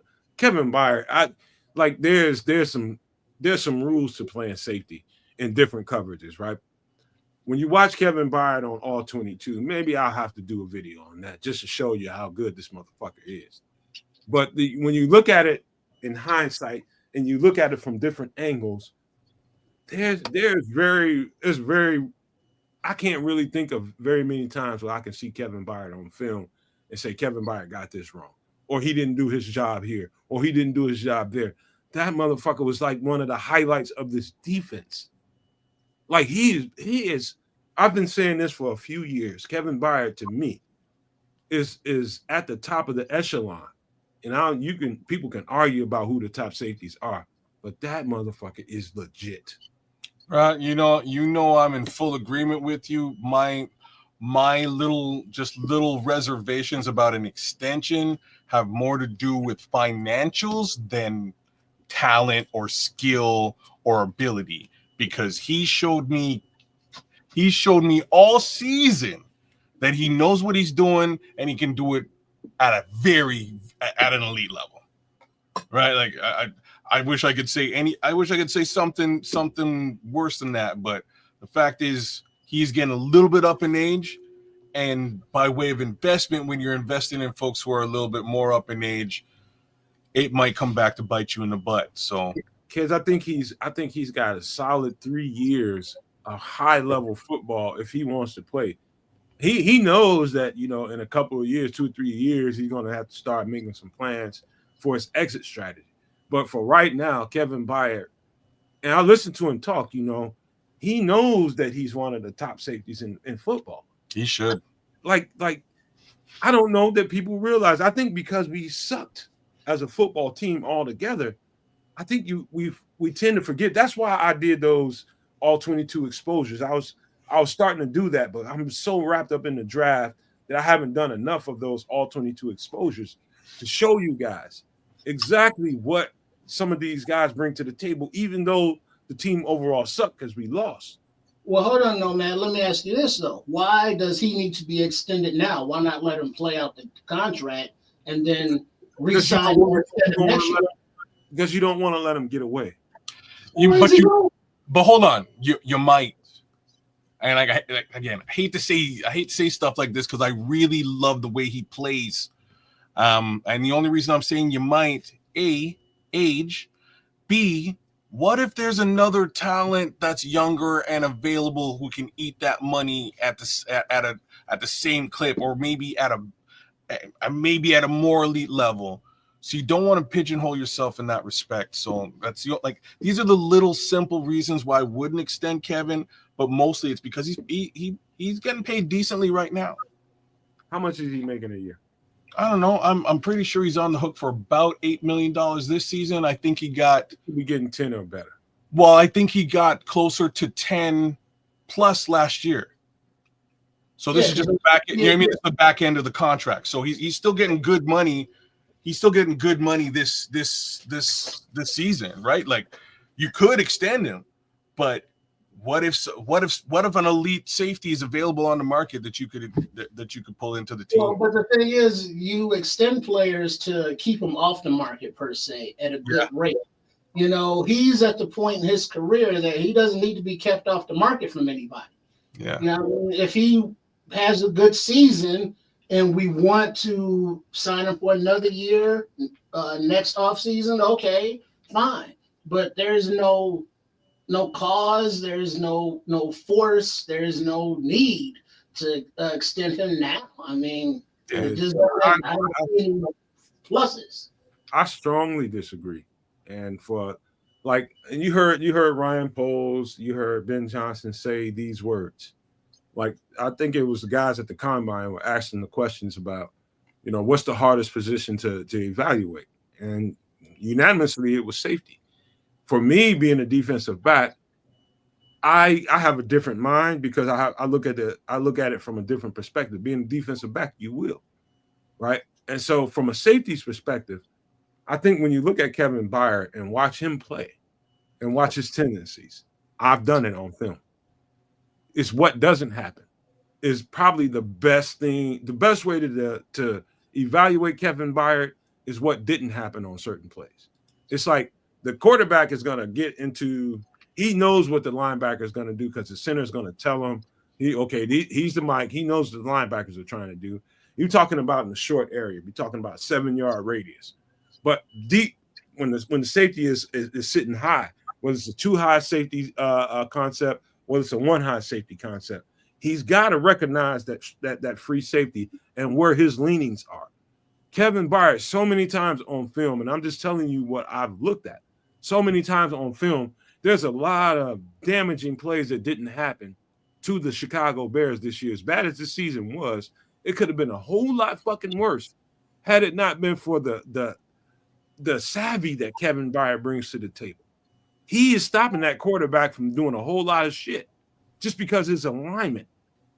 And I don't know if everybody gets what I'm saying, but him playing the field in a certain kind of way stops the quarterback from making certain decisions. And that's why, when you hear Ben Johnson or you hear Ryan Post talking about why it's so hard to, evaluate a safety, is because it's hard to quantify that. A safety can stop a lot of things from happening. And I'm telling you guys, I'm definitely going to do before we get into this draft, I'm definitely doing a fucking, I'm doing a Byard fucking breakdown. Oh, we pissed him off. Oh yeah, because I'm not feeling the respect that guy deserves, man. Well, like I'm telling you, man, you and I watched these games last season, and I have the utmost respect for Kevin Byard. Don't get me wrong. I'm just talking more along the lines of being of general manager stuff. He's got 1 year on his. This is his last year on his deal. He turns 33. He's making $8.5 million this season, which is pretty decent considering it all. He could be making more, but at the same time, do you want to pay more at 32 years old and the potential of him getting hurt over the next 3 years? Or do you maybe want to go and see what the 2026 market of safeties looks like? Like, you know what I mean? Like you might want to do that, and maybe you can upgrade. So it's honestly good GMing, man. I wish I could. If you're Ben Fallon, how much further in the future are you planning on, Byard being at the top of his game, able to contribute? Yo, man, Mr. Shorty's sending us a couple of bucks here, man. Well, let me give him. I'm gonna sock him in the stomach at the same time. I've seen you give $10, $20 to whoever. It's $5. Come on, dog. I'm gonna slap you out right now. Oh, that's cold. But hey, you know what, man? Listen, Kevin Byard, man. And thank you, Shorty, man. Straight up, I'm just playing around, but Kevin Byard, I'm telling you, is the unsung hero to this team on defense. I'm talking about factoring in TJ Edwards. I'm talking about factoring in Kyler Gordon. I'm talking about factoring in Andrew Billings, which we think he's number 4 on that list. You're right. He's number 4 on the list. It's I'm telling you, the value, that's why it's hard to quantify what a safety can bring to you, because it's the stuff that doesn't happen to your defense. It's the fact that the quarterback has to choke down that ball and not throw it, and he has to do something else unscripted because Kevin Byard's out there. And I'll show you guys exactly what I'm talking about. I'm fucking doing one. Because people ain't respecting him, man. Look, I respect it, man. I do. He's replaceable. I mean, at this point, he's on the backside of his career. Yeah. He got maybe one contract left in him, if that. I'm not just guy to say he can't find a younger guy to replace him. Look at Shorty. He came with the I respect this, Shorty. I respect it, Shorty. Damn. Thank you, Shorty. Appreciate it, bro. I respect it, man. He's basically saying, hey, man, look, let's get together, man, because we need to stop this shit. And I know exactly what Shorty's energy is, and I love him for that. You know what I mean? That's appreciated, man, straight up. Right on. But listen, let's get into the next part of this conversation. This is teeing up the mock draft. I think the wild child in this draft that could shake up everything, because the analysts and the prognosticators have basically taken Shedeur Sanders out of the realm of the top 5, top 10, or well, not completely out of the top 10. They got him to 9. I think that's the first. He's going to Saints. He's going to the Saints. Okay, hold on. If you want to believe that shit, go ahead. Okay. But I'm telling you right now, if Shedeur Sanders, I think, okay, so let me just say this out in the open. Shedeur Sanders, I don't know if you guys knew this, but Shedeur Sanders has been, the Giants are going to do one last look-see into him. They're going to Colorado for a private workout with Shedeur Sanders on Thursday. What does that tell you? Tells me maybe the Giants are going to sign Shedeur Sanders. And they're at what? They at 3. Yeah, they're 3. So, like, what's funny is this. I'm just going to show you this real quick, and we'll continue talking. But I just went, we're like, fire up the draft. So I figured I'd open up the draft, and I just clicked it and started it up here. And right off the bat, Shedeur fell. No, I mean, just look at this. Let's start the conversation by this. Why is he falling? Kids, before you answer, shuffle me and trips up when you do that again. So he's more at the top, and people can't see me. Oh, okay, sorry. All right, my bad. I'll fix it next time. Why is Shedeur Sanders falling in the draft? Yeah. I don't know. It's just people thinking don't nobody know Triple R. It's just people that's ginning this shit up and making it seem like they know fucking everything. They don't know shit. Don't nobody know shit. Shedeur Sanders probably ain't fucking falling. He's probably gonna get selected at 2 or 3. Truth. He's probably gonna get selected at 2 or 3.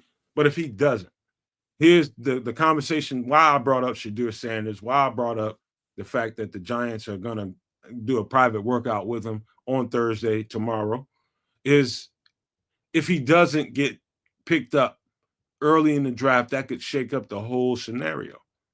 That could probably tee up a whole conversation of what's going to happen here. And then if he doesn't get drafted, it could be some irrational shit that happens. And some good players could fall to us. Or a good player gets taken as opposed to him. Right? And that's the other way of looking at it. So I just don't understand. I think he's not a good player. No. Whoa. That's like No, that's like never what I'm saying, and it's always the way that you take shit.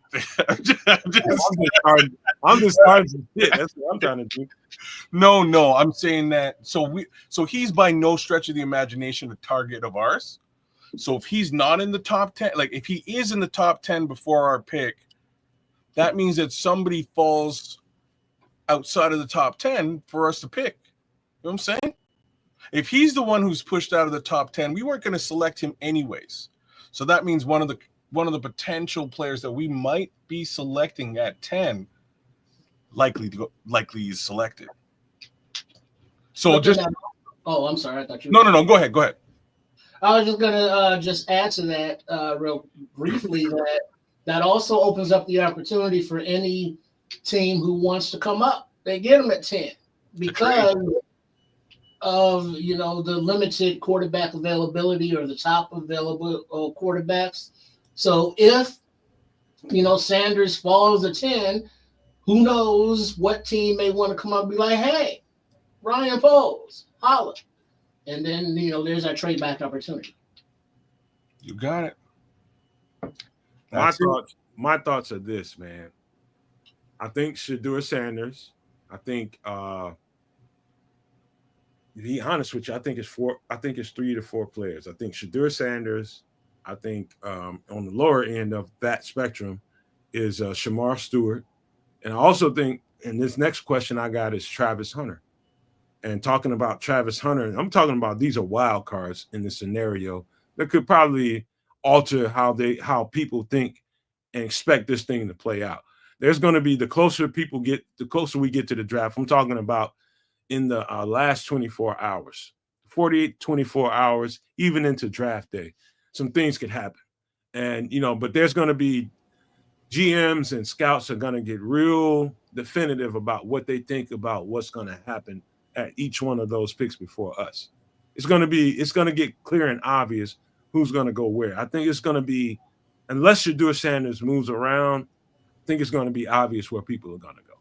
I don't know. Before you answer, I think also Travis Hunter could be a wild card here because it depends on how, I think he's going to go to Cleveland. I don't know what you guys think. I think he's going to go to Cleveland.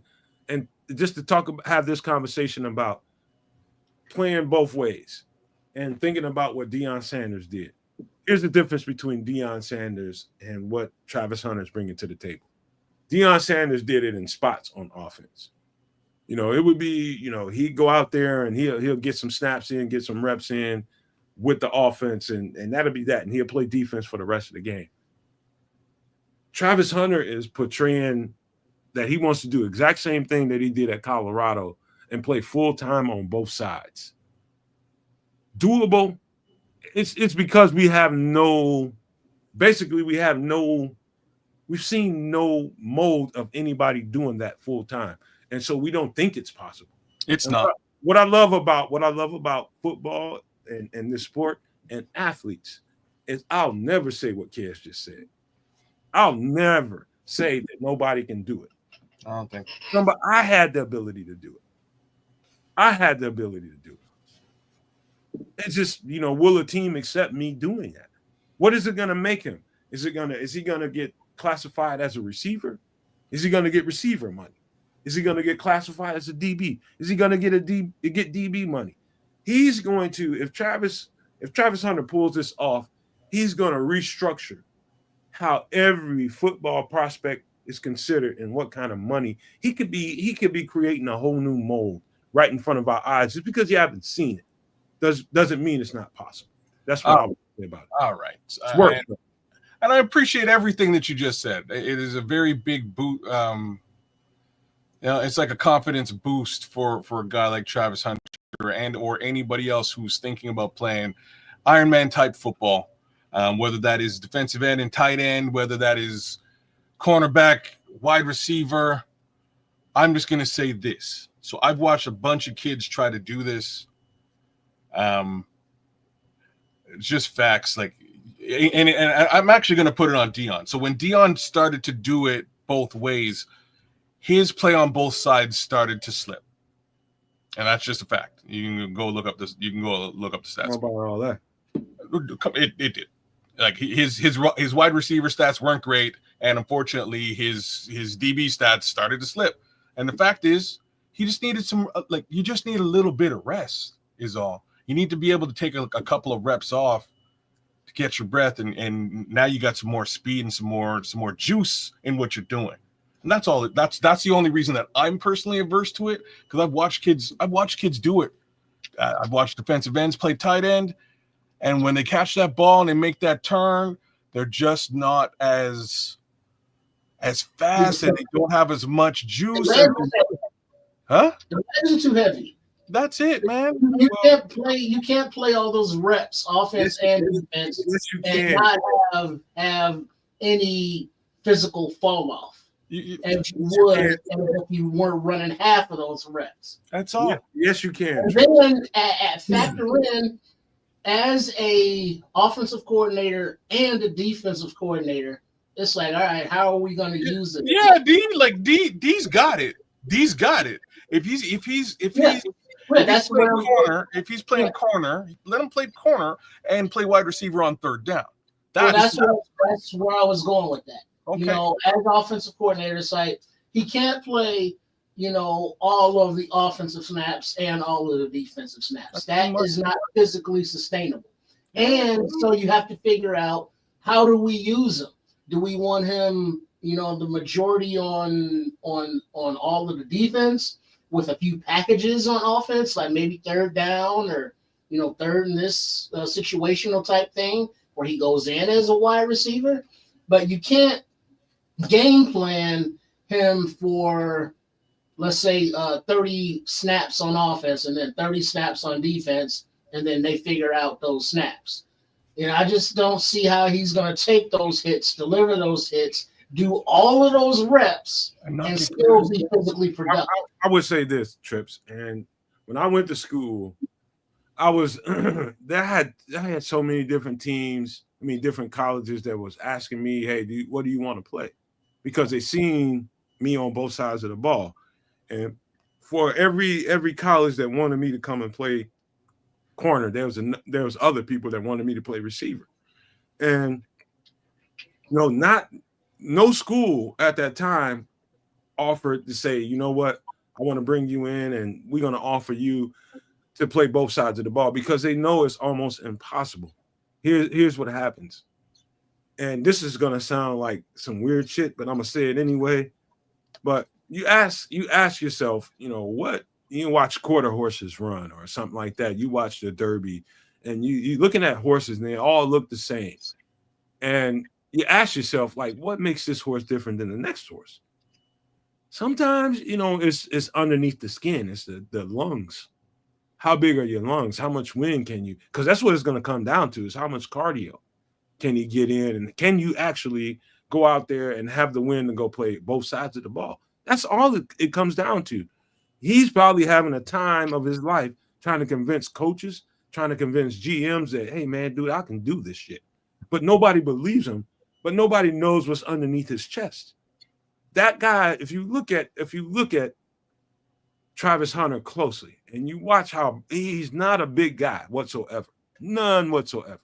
But if you look at him closely, watch how broad his chest is. Watch how broad his chest is. What does that have to do with what I'm saying? No, I hear what you're saying. I just big lungs, kid. How do you categorize that? I mean, on the 53-man roster, it's still a 53-man roster, but it's like, all right, what do you want to play? It's not saying how many positions do you want to play. What do you want to play? Defense or offense? You want to be a cornerback? You want to be a wide receiver? You can have packages. Like if he comes in as a cornerback, which is probably the best position, not as lucrative paycheck-wise in the long run, but if he's a cornerback, let's say on the depth chart, but then has wide receiver, you know, routes and packages, that's one thing. I could see that being more realistic than him being drafted as a wide receiver, having cornerback packages. I think I know what you're saying, Trips, and it comes back down to what I think is, what do you think humans are capable of? You know, what physically, I've gone through the gauntlet of knowing what it takes to play football, and on both sides of the ball. And I can remember somebody asking me recently, I was out, and they're just like, dog, did you ever come off the field? I said, only on extra points. It's the only time I ever came off the field in high school. You know, it's not pro football. It's not even college football at that point. But I never, ever came off the field unless it was the extra point. And I never lost wind. I think Travis Hunter is trying to tell the world that I'm different than you all. And you all can't really see that because you haven't seen someone like me before. I'm listening to him because I can relate. I'm just saying. I don't know, but like I'm just saying, like sometimes it's a little bit. So my son is like this, all right. So my son played defensive end and tight end for 2 years, back to back. He never left the field, and then he played. Specials too. He didn't do extra kicks. He's not an offensive lineman, but he played the rest of the specials. So very similar. He was tight end and defensive end. All I can tell you is me watching him do it. I'm like, bro, you're losing a step in both directions the longer you continue to do. And he would argue with me, Dad, I'm a freak. You know what I mean? I'm a freak out there. I'm gonna do this thing. And they let him do it, and he didn't do it terribly, but I could see the step difference from when he starts a game and he's fresh, defensive end, versus now he's gone the distance in the game playing both sides. The step disappears. And that's all I'm saying. Everybody's human. I don't know. I just don't know if anybody, like, I don't know if you guys watch UFC, but sometimes in UFC, when you get to that 5th round, you're just gassed. You know what I mean? Like, you've been fighting for 5 rounds. You just don't have any more in you. And I don't know if anybody could really sustain what we're talking about, especially, like, I'm talking about defensive end, tight end, especially at wide receiver, cornerback. All this young man is going to be doing is running, bro. That's crazy. Dude, that's madness to me. You're talking about a 20-year-old young man. And there's a window, and I'm out of my 20s into my, it's about how can you maximize what you can bring to the table. He's basically, what Travis Hunter is doing is basically telling everybody that's a naysayer about, don't sit here and tell me what I can do. I can or can't do. I know my fucking body. Shut the fuck up and watch me do this shit. And he's trying to convince a team that, hey, just give me the opportunity to do it, and I'll show you that I can. And all the people on the outside, on the perimeter, like us, that are viewing him and saying, like, no, dude, you can't do that. Nobody's doing that. Nobody has done that. What makes you think you're so different than me? He's telling you right now. Hey, maybe he is. Maybe kind of human. I'm a different kind of human, but you guys don't want to give me the opportunity to show you. Maybe he's a freak. I'm just saying I watch wide receivers all the time just run, and eventually get to the point where it's like, yo, I need to step off just for a minute, catch my breath, let somebody else come in here, rotate in, and get a rep or two, so I can get a little water in my body and get some oxygen again, and I'm back out there. And I can respect that. I would never take that away from a wide receiver. But to think that this kid's going on field virtually every snap in the NFL, to me, that is just madness. But kids, more power to him if he can do it. Kids, I watched this kid. I can't tell you exactly which game. And I was examining exactly what we're sitting here talking about, the three of us right now. I was examining, okay, because I'm starting to feel like this guy, okay, Dion would know, right? If there's anybody on the planet that would know if this is too much for this kid, who else would know better than Dion, right? Well, no, somebody that's actually walked out there and walked that walk. Who else would fucking know better than Dion if he's capable of it? If Dion thinks, kids, he loves his kid like his own son. If Dion thought at any given time that this is too much on this kid's body and he can't deal with it, Dion is going to force this guy off the field, and he's going to probably make Travis Hunter probably going to transfer to some other school and say, I'm going to find somebody that's going to let me do it. But Deion Sanders left that guy on the field, and he excelled. Why are you going to sit here and tell me that he's going to go to the next level and all of a sudden that's going to be irrelevant because he's in the NFL? Nah, I think the cat can do it. Well, now let's be fair. Sorry to cut you off there, kids. Okay. The talent level, competition level, you got to look at that. You got to look at him taking those hits from grown ass men and doing all those sprints and that cardio.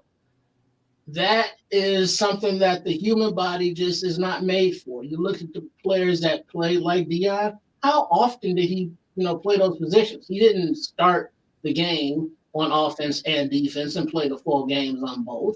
He had packages. And now you look at how many games in the season now? 22, 23? You know what I mean? You got to travel all over the world, all these different time zones. The human body is not capable of that. How many reps will he miss if they have a Sunday game and then have to play on Thursday, or a Monday night game and they have to play on Thursday? So now you got 3 days in between. Now you're putting your body, making it more susceptible for those cramps, hamstrings, or injuries, whether it be soft tissue or joints, because you're abusing the body to the point that it's just too much and it's not worth it.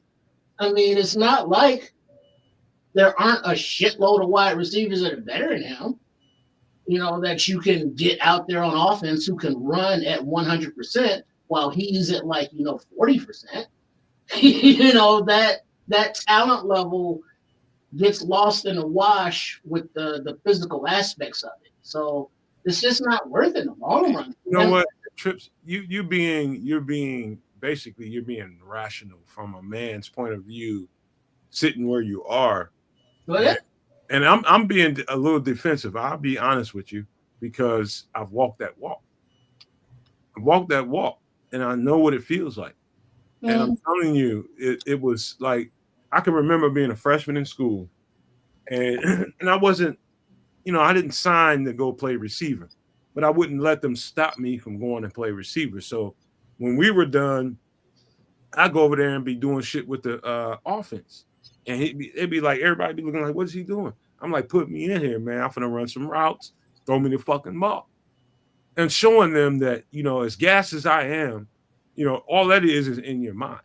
I can do this shit. And everybody was looking around at me like, damn, this motherfucker just got through doing all that shit over there.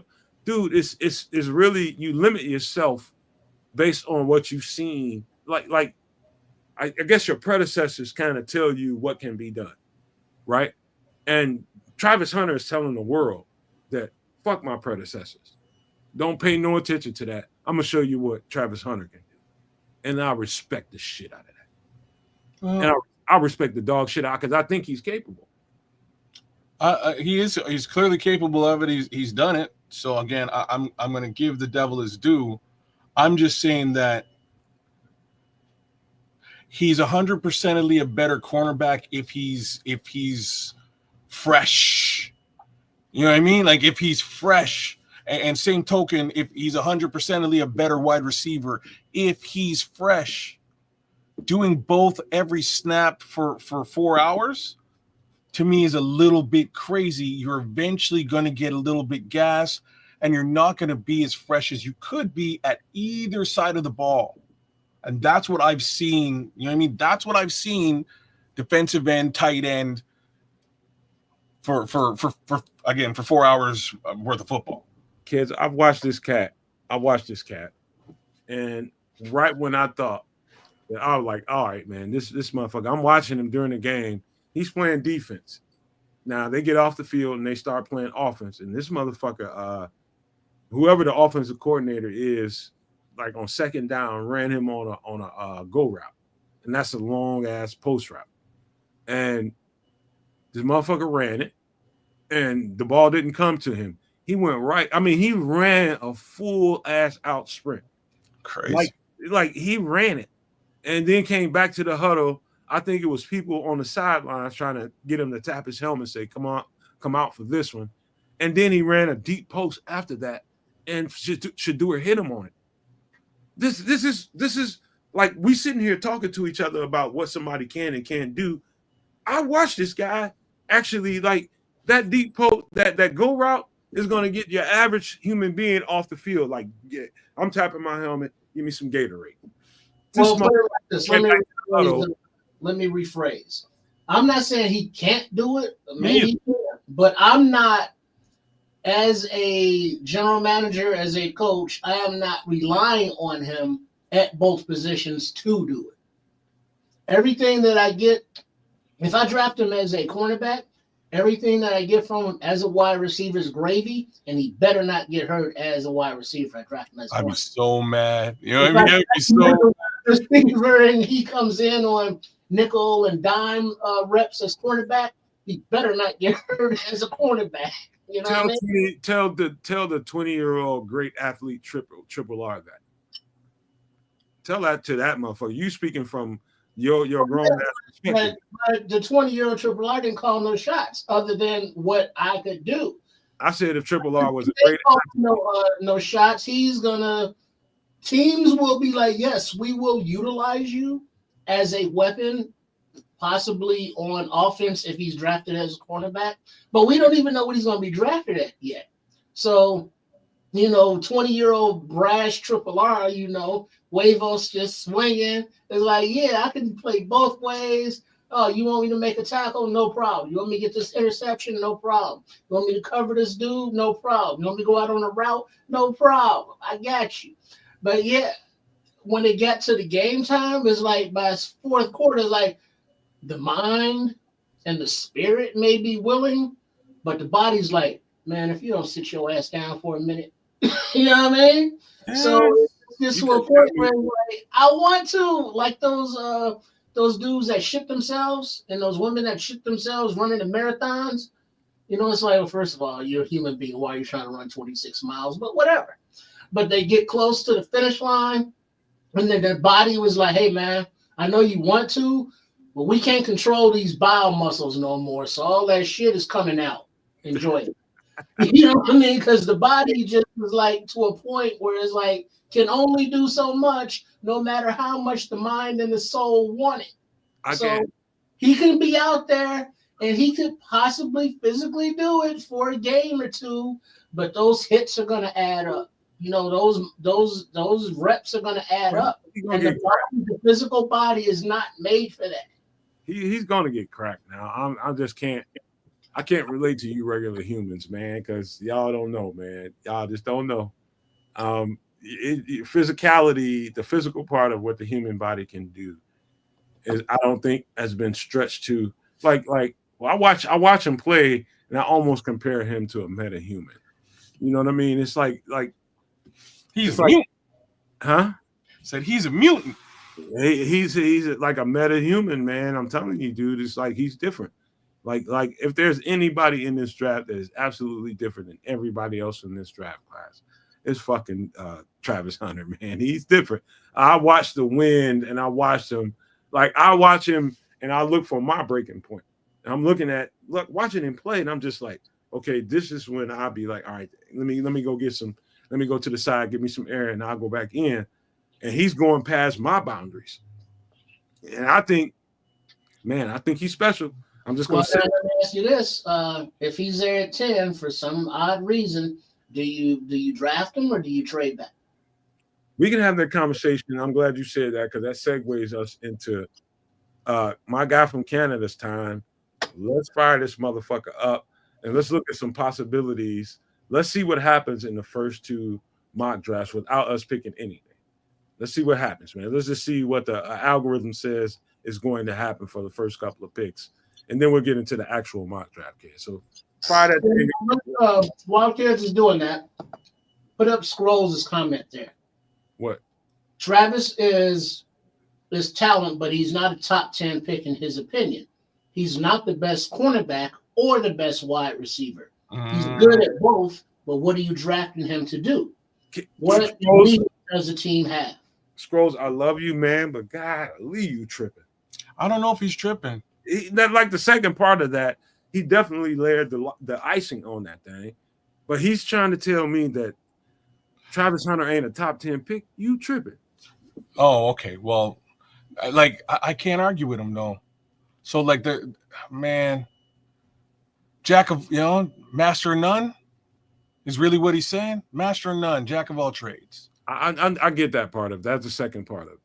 Right. So I don't know where that lands you in the top 10 of the draft. I know the kid is super talented. He's done very well. And I think any team would be happy to have him. But I will say there are more talented cornerbacks in this draft. There's also definitely more talented wide receivers. We can have that conversation, but let's get into the nitty-gritty of what people wanted to see us do. All right. Let's see what we got here, man. Kids, you want to break down what happened here?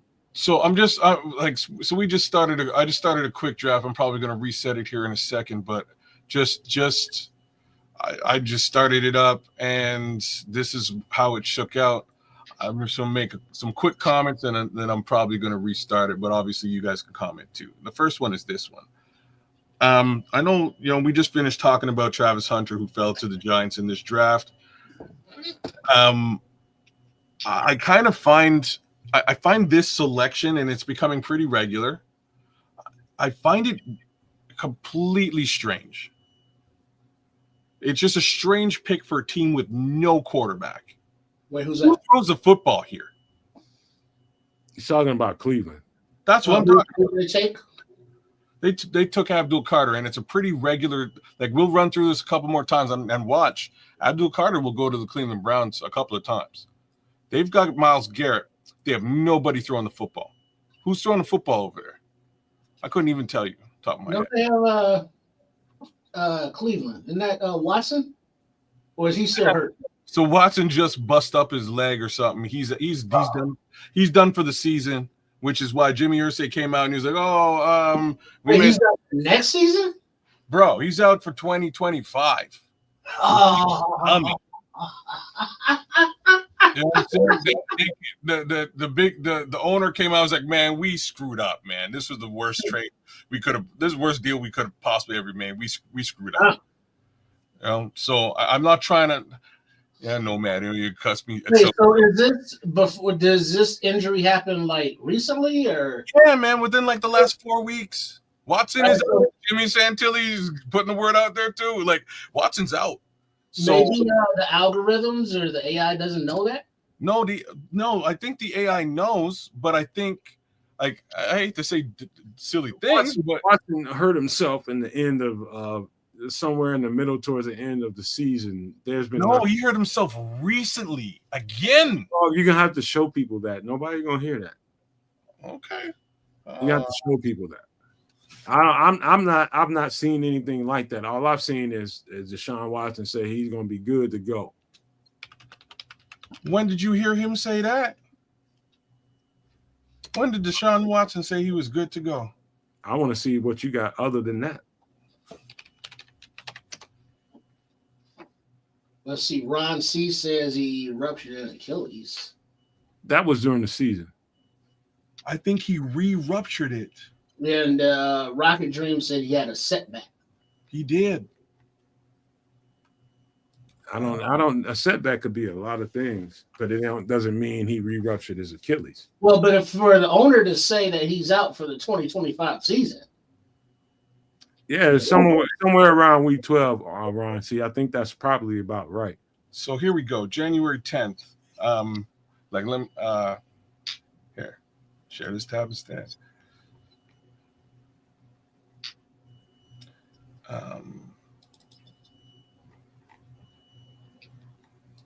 Man, there we go. Come on, man. There you go. Watson ruptured his Achilles again. Further testing showed that he had another surgery on Thursday. That's from the original rupture. This is post. That was January 10th, 2025. And now he could miss all of 2025.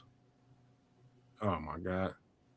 So I'm not making shit up, Doc. You know what I mean? I'm not. I'm just telling you. And you know what I mean? I'm not trying to hold on. pick on Deshaun. You know what I'm saying? Like I'm just.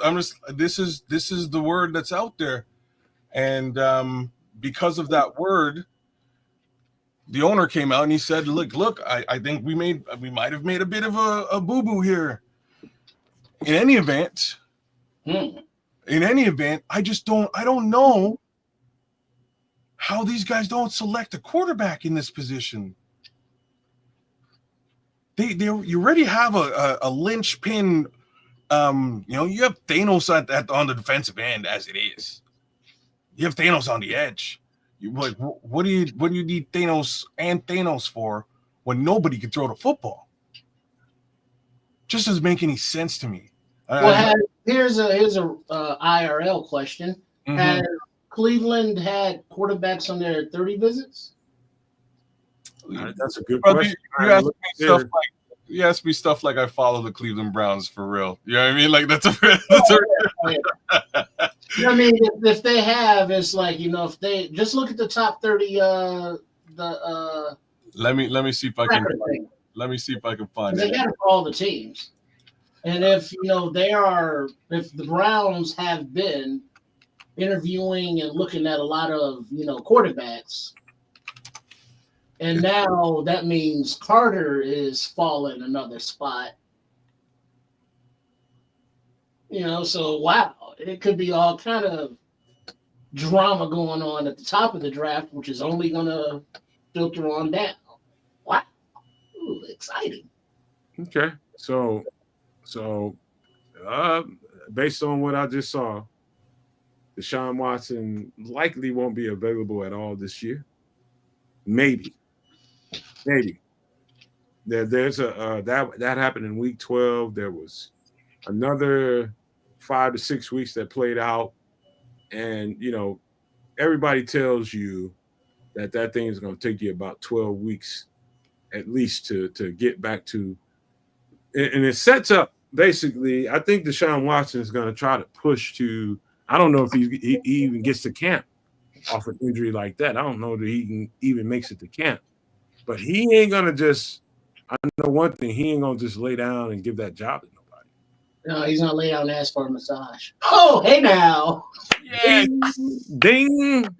Oh, that was great. How would you line that up for him like that, man? But let's see. Derek Guy is saying that he heard that Cleveland may want to trade for Kirk Cousins. And Ron C saying he thinks they draft Sanders. And Paul Rodriguez is true, and they did just sign Joe Flacco. Okay, so if they sign Joe Flacco, that's what it is. I was just going to say they can't afford Kirk Cousins' contract. They can't. They don't have that kind of money. It's all going into Deshaun's massages. So somehow Joe Flacco is going to have to save the day again, and that is definitely a hit or miss prospect. I give Joe Flacco mad love because even at his age, he knows how to. He can still chuck the pill, man.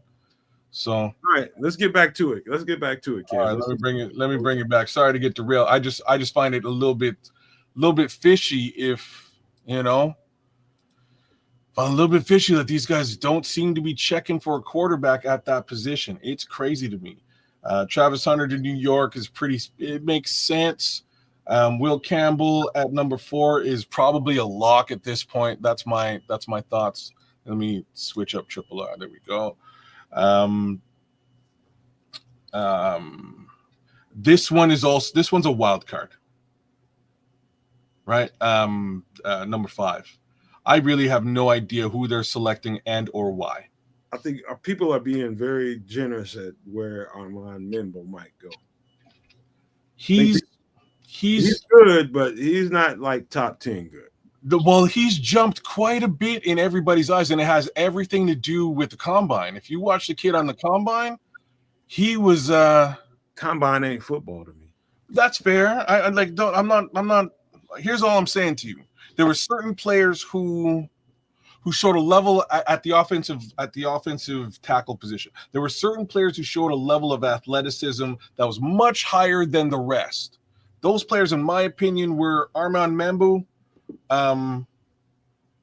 obviously Will Campbell. You know what was football, kids? What? Extended football was the Senior Bowl. You know who was the standout out there that ain't nobody really talking about? Who?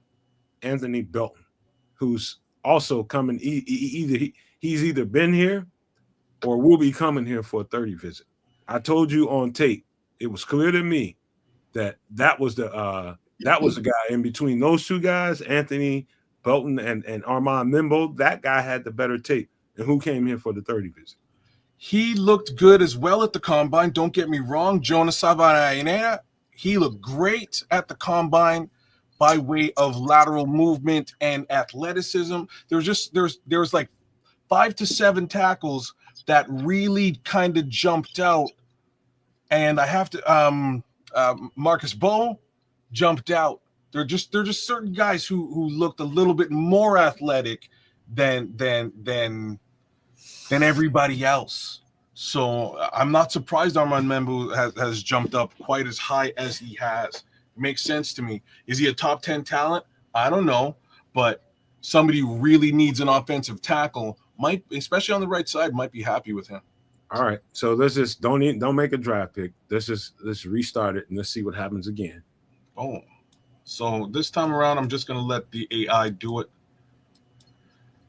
Shout out to Paul Rodriguez. He got a bounce. And hey man, love you, Paul, man. Thank you for being here. Make sure you come back and watch the this part of the show, man, because it's going to get interesting after we see this part of it. But shout out to Paul Rodriguez. He's got a bounce, man. He's got shit to do tomorrow. Hold it down, Paulie. All right, we're just gonna run through the whole thing. Let the AI do the talking, and we'll review when it's done. Let's see what happens. Let's see what happens. I don't know if I like this already. All right. I definitely don't like it. There's going to be this drive is going to happen, and there's going to be a whole lot of people that feel like people ain't going to like it. Like when I say I don't like it, I'm like, look, I would be fine almost regardless as to how this thing falls, as long as he doesn't select a punter. Like that's the criteria for me at this point, really. Do not select a special teams player in the draft. That's the only criteria, huh? That for me, really, kinda. Like I think everything else is sort of obvious. We need an edge. Like we need something on the D line. We need something on the O line. We need a running back. We could use a safety and a tight end. But what you led the conversation with is we need something on the D line and the O line. Yeah. But you're lean. Okay, I'll just leave that. Okay, so what do we get? Leaning towards running back? Yes, I am. As the first pick, I am. You know I am. All right, so what do we get? We got Kelvin Banks Jr. from Texas. There's the first guy we got, Kelvin Banks Jr. at number 10. We will move on to round number 2. And this is why I didn't really like this. Ooh, I definitely don't like. I guess there was a trade here somewhere for us. We must have traded 39 out. So at 41, we select Braden Swinson. I don't like that either. And I need to do a little bit more breakdown on him. That's one of the guys that I didn't put a whole lot of information out about, but I need to do that so people can understand him a little bit better. Yeah, I wouldn't have I don't know, over Landon Jackson, over Princely, over JT. Yeah, I wouldn't do that. So we wind up picking again at 51. We select Xavier Watts, which isn't terrible. Again, we definitely needed a safety. Scrolls wants to know, what if it's a franchise change in punter, kid? How does? Yeah, I'm like I've never heard of this thing. Or a place kicker. This is like a unicorn. You know what I mean? Like I've never heard of this franchise changing punter. Generational place kicker. You know what I'm saying? Like what is this? What is that? Well, but that was supposed to be that kid Moody coming out of, wasn't it Michigan? Oh, he struggled. Yeah. So yeah, there you go. I don't know what that is, man. But I will say that people let other folks juice them up. When you go to Twitter, if you're on Twitter, you let them folks juice you up on Twitter because they have like some people, man, deactivate that fucking account. Stop letting these motherfuckers on Twitter because they have followers and they have people that watch and listen to the shit that they say. Man, these some idiots on there. Straight idiots. What's the point you're making? I'm trying to say there's a lot of people on Twitter that will gin people up into believing that there's no other way around it. We have to do this. And if we don't do this, it's just stupid. No, well, yeah, they're very stuck in their ways, this way, or if it's not this way, it's the wrong way. But you kind of gotta use Twitter if you want to stay up to date on like the news and information, because everybody's on there. And before the information or news is gonna get to any radio or newspaper or anything, somebody tweets about it. Because before it was the whole platform that it is now, it was just a place that everybody kind of gathered at, and then get the news and up to date info. And it's like, what's his name? When Shafter or somebody gets signed or traded or hurt, that's where the information goes. Yeah. I get it, man. I get it. But some of these other It's yeah, you do that for the news and information. Yes, no Hey, we question. in the playoffs. Scroll. No question about it. But listening to all some of these other motherfuckers on there, I'm Oh just, yeah, I don't fuck with none of the people that be having opinions. I'm Because just, just look at it like this, Nomad, or well, Nomad already has seen it like this. But check it out, people.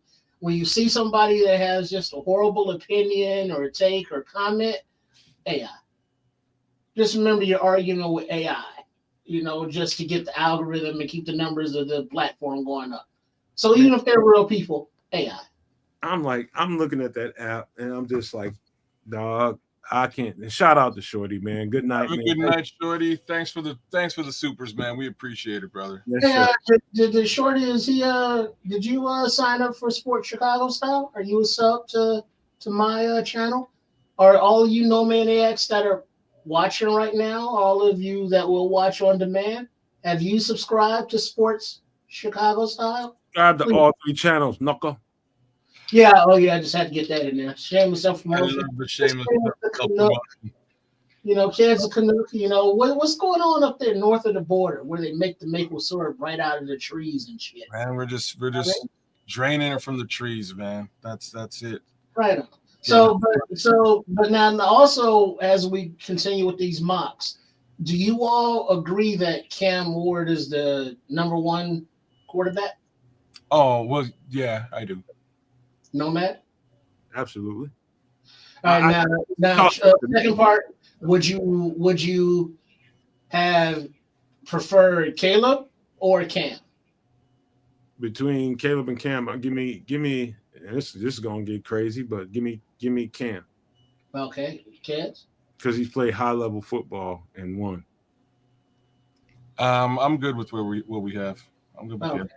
Yeah, I was just wondering because number 1 quarterback. Do we take them last year and take Caleb Williams or Daniels, or do we trade back for a haul and and look and see what quarterbacks coming out this season? And so far, from what I've seen, Cam Ward, Shador, Dart, it's like, yeah, Caleb looks a little bit better than these dudes, but Cam, I'm not sure. I don't know about that. I'm in full agreement with that statement, to be honest with you. Nah, I'm not. Cam looks nice, but he looks a lot like Caleb. I think Caleb can do just about everything he can, and maybe a little bit more. I like Caleb's. Let's just say this: Caleb has ability that projects better. Let's just say, his. There's something about his release that makes him a cut above a lot of quarterbacks out there. That release, that how fast that ball comes out of his hand once he decides where to go with the ball. But I'm talking about big play, big game, in the moment, kicking your ass, and ain't shit you can do about it.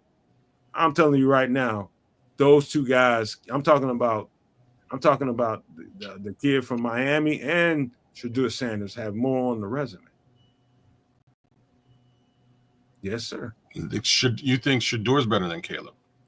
I'm talking about big play, get the job done when the moment is on the line. Everybody in the stadium every eye is on you. Caleb Williams versus those 2 guys, there's no real comparison as far as that goes. That's a crazy statement. I don't True.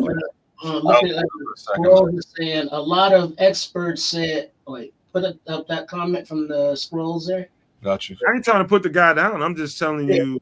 A lot of experts said none of these quarterbacks would be top 3 in last year's draft. Them experts can grab this. You know what I'm saying? Fuck, I consider myself somebody that knows what he's talking about. So I don't need no expert to tell me shit. Straight up. Those guys have gotten it done in big games. And, Shadeur's lost some too. But Cam Ward, I'm talking about in big game when everything is on the line. This motherfucker's elite. He's got another level to him. Versus Caleb, that's a different thing. Now I'm not. That's not to say that Caleb doesn't have the ability to win these games in big moments. I'm telling you what I've seen on film. Those guys have more. They've got more notches under their belts. Okay. I'm telling you, dude. I don't know, man. we just went through a real terrible season, and I'm sure, and I believe that there's a lot of reasons for that. But again, what I saw on tape, what looking at what he's performed, the way he's performed in college, I think he has within him everything that we actually need in a quarterback. It's just a matter of drawing it out now. That's not the question, kid. They asked me something specific, and Trips asked me something specific, and those guys have more skins on the wall. That is a fair way of looking at it. I can't. That's all I'm saying. I'm not saying Caleb ain't capable of putting those skins on the wall. I'm just giving you fair comparison to what Trips asked me. I ain't here to lie and bullshit you and patty cake the fan base. No, I'm here to tell you the truth. That's fine. So back to this little drafty here. So at 72, we get a running back, Treveyon Henderson. I have no problems with this. We definitely need one. At 82, we get a wide receiver, Dante Thornton. Which what do you think of Dante Thornton? The truth. He's the truth. Mm-hmm. That's a good answer. Did we get anything in the fourth with this trade situation? No, we got 2 third-rounders, which I don't mind. Okay. That's 148. Let's run this bitch one more time. Well, let me finish it before we do. So we got Jalen Travis, offensive tackle, a little bit later on at 148. We also have picks 233 and 240. We picked up another running back. We doubled down on running back in this draft. Raheem Sanders to back up Treveyon Henderson. And that's at 233. And at 240, we selected a tight end, Jackson Haas. Did you look at Jackson Haas at all? Yes. What are your thoughts? Okay. Yeah. A glowing endorsement. Yeah. I'm not good with those last two picks. Let's just see what happens. Let's see what happens in this next one. I agree. It was rather lackluster across the board, in my opinion. But there we go. Now we're doing the right things. Oh yeah, we're doing the right things now.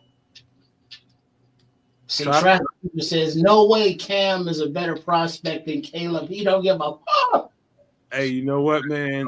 There you go, Trapper. Keep him. I'm just telling you, tight skins on the wall. I'm just saying. That's all I'm saying. I ain't saying you're wrong, D or Trapper Keeper. I'm just saying skins on the wall. And you may want to not use that expression because I know Greg Gabriel uses it, but Peter, you know what I'm saying? They don't like that skins on the wall thing, so maybe we should change it to notches on the headboard. Someone gonna throw tape at it, paint it. It might be your feet skin or something, dry ass feet, man. And there it is.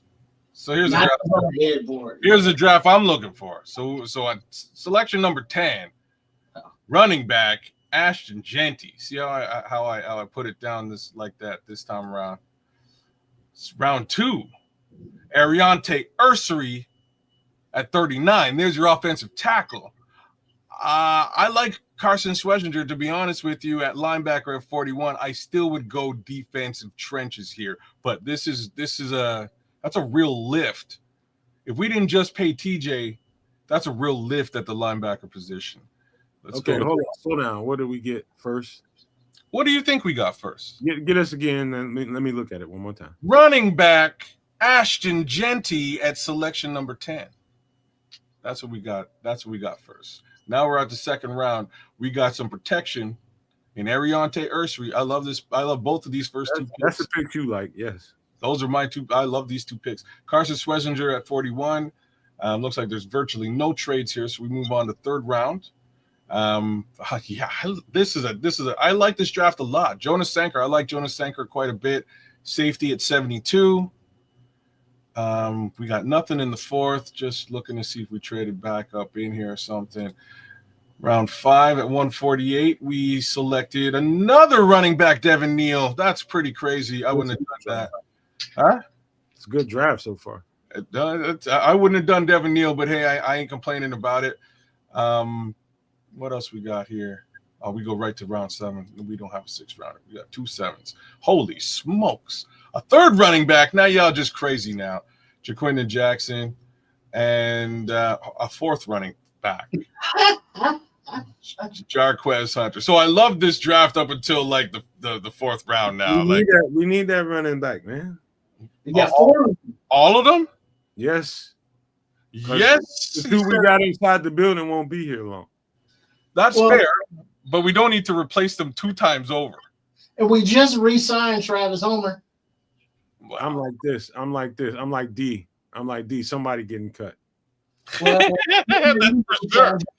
Bye, Roshan. And they're probably going to trade. All right. So this is what we should do. And nobody expects this to happen right now, kids. You can take that down for me. Even though it's like because when Ben Johnson got to Detroit, Swift, he was out of there. You know, now Ben Johnson's in Chicago. It's like, Swift, you nice and all, but we got a chance to get Ashton Genty, and you are basically the same kind of build, same kind of guy, except Genty is better at doing what you do. You know what I mean? So it's like, all right, Roshan, you still under the rookie contract. You get your shit together this season. Swift, you out of here because you've been replaced by Genty. Could that happen? So, all right, this is what we should do, man. This is my idea of engagement. And I'm gonna shut the fuck up and let you guys. We're gonna pull up the draft. And you guys, you're gonna randomly select No Maniacs to make the picks for 7 rounds. Take turns. Well, why don't we just get like a consensus? Because I can't keep track of who the fuck is. No. You just look in the chat and see who you want to make the next pick, Trips. Okay. Rule the world. Pick your guys, man. Pick your guys, kids. Don't be a homer. Don't be a favorite. Just pick random guys you think. Let them make the next pick. So if you got to trade back, you trade back.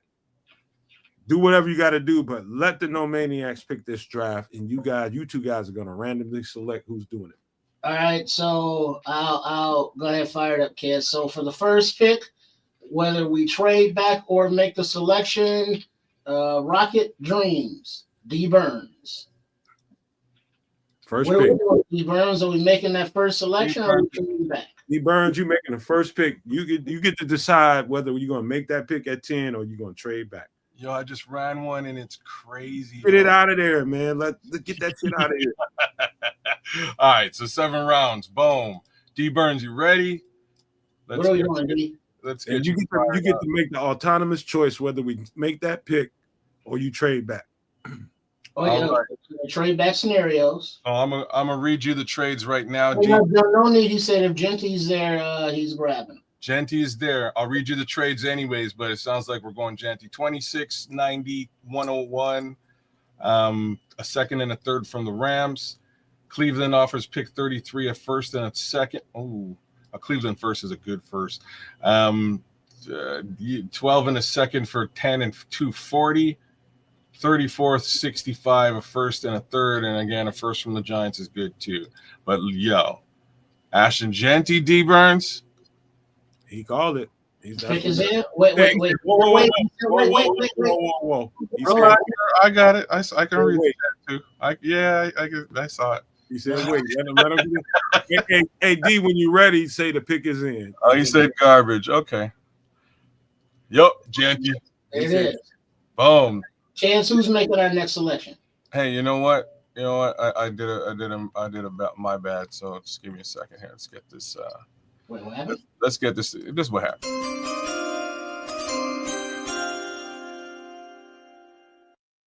Ashton Genty, you are a Chicago Bear. All right, so we're now at pick 39. Couple of options for you guys. Trip, you select who gets this pick 39. Your turn, because I selected the first one. You got to select this. I gotta select. Yeah. Okay, so you went with D Burns. Kenny Adams, you just jumped in. You want to select at 39? Somebody take a goddamn trade. All right, so Kenny, is either we take a trade or you select a pick. Now, what are our trade opportunities there, Sir Canuck? Yeah. So 39 and pick 240 for pick 55 and a Chargers second. Kenny wants to know who's available. Put all that shit down. He wants to see who's on the board. Well, let me read these trades and then I'll show you the board there, both of y'all. 39 for 42 and a 7th rounder from Jacksonville. To be honest with you, both of these trade offers suck. So here we go. Here's who's on the board. Quarterback, Jackson Dart. Running back, Omarion Hampton. Tyleek Williams, defensive tackle, that is. Donovan Jackson, offensive guard. Xavier Watts, safety. Josh Connerly Jr., offensive tackle. Trey Harris, wide receiver. Mason Taylor, tight end, LSU. Landon Jackson at 45 here, edge rusher. Carson Swesinger, linebacker. Treveyon Henderson, running back.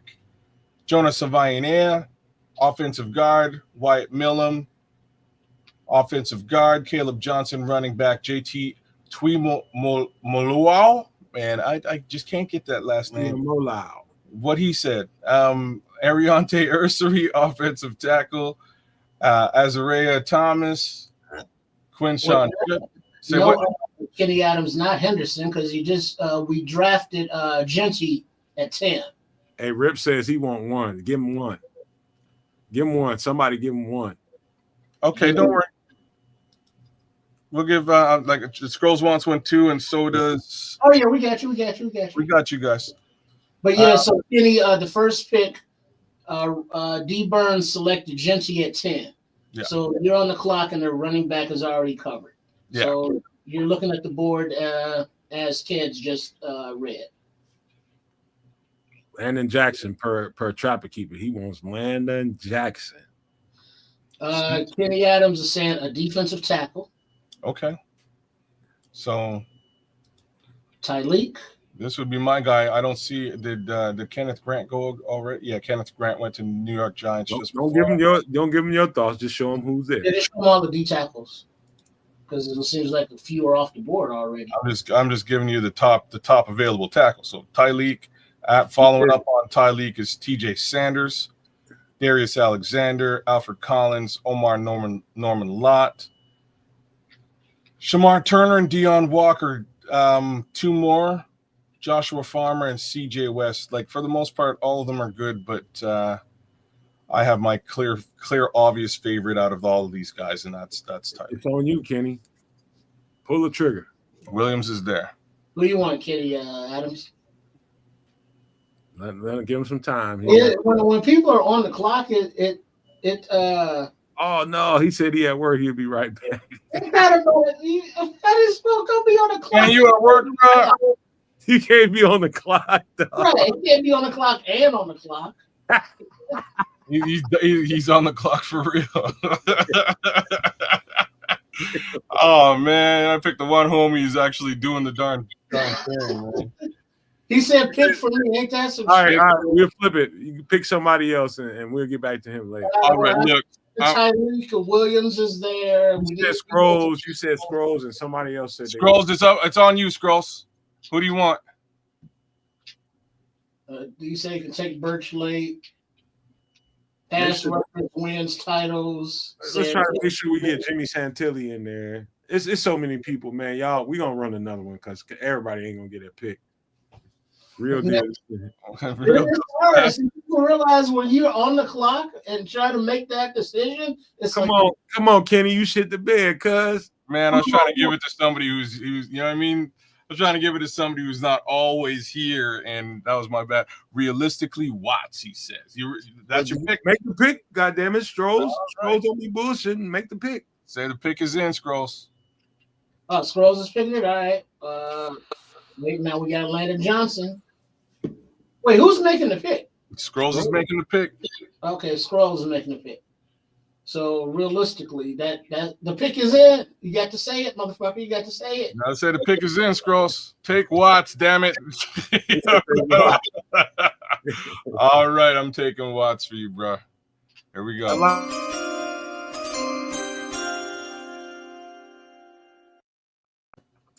Xavier Watts, you are a Chicago Bear. Hey, all right. Jimmy Santilli tried to trick bag him. He said Scrolls wants Hampton. All right, Jimmy Santilli, you're on the clock. You're on the clock, Jimmy. Jimmy, you on the clock, homie. So trades available: 46 for 41 and 148 in Atlanta second. 41, 240 for 42 and 126 from Jacksonville. I'll leave that up to you. I don't like either one of these either. So let's look at the. It's only one spot back, but you move up a little bit. Let's see where you at, Jimmy Santilli. Let's see on the board. Oh, I see what you're saying. Now he's on the clock. Jimmy, quiet now. He quiet now. He wanted. Who is that? Omarion You Hash. see, it's only one spot back there, kids. Who is Chicago select? Oh, okay. You got to say the pick is in, man. All right, so hold on, Jimmy. I want to show you this again because Triple R just kind of made it make sense to me. Jacksonville's offering the ability to move back one spot. Nope. The pick is in. Oh, damn. Fine. Landon Jackson it is. I'm just saying he probably could have got a pick later. And yeah, I mean, you could just move back one spot and still probably get him. Leave him alone, man. Let him pick. All right. Okay. Yeah, I'm just saying. Yeah. That's cool.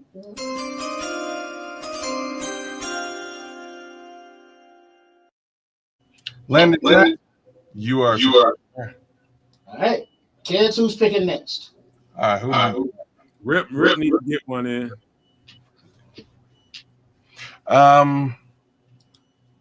Who's picking next? Wasn't that who's a Rip that said they wanted to get one? I think Rip Simpkins asked for one. Didn't he, Rip? Didn't you? Yeah, give me one. Yeah, Rip, go ahead, man. This is your pick. All right. Trade opportunities. Trading. Okay, so Rep pick 72. They're offering they want 72 and 148 for pick 99 and 105. And a fourth rounder next year from New York. Or, this one's a little bit more sensible. Pick 72, you move back 6 spots to 78. You also give away 148, but you move down to pick 115 back into the sweet spot of the top 150. So I'll leave that up to you, Rip. What do you want to do? AZ trade, or what was the other team? First team? Hey, y'all, hold it down, man. I'll be right back. Mm-hmm. Giants, Arizona, or a pick? Or, make just a selection. No trade. So trade or pick. Is that you, Kaz, with that damn beeping? No, that's just inside your head. I keep hearing this beep.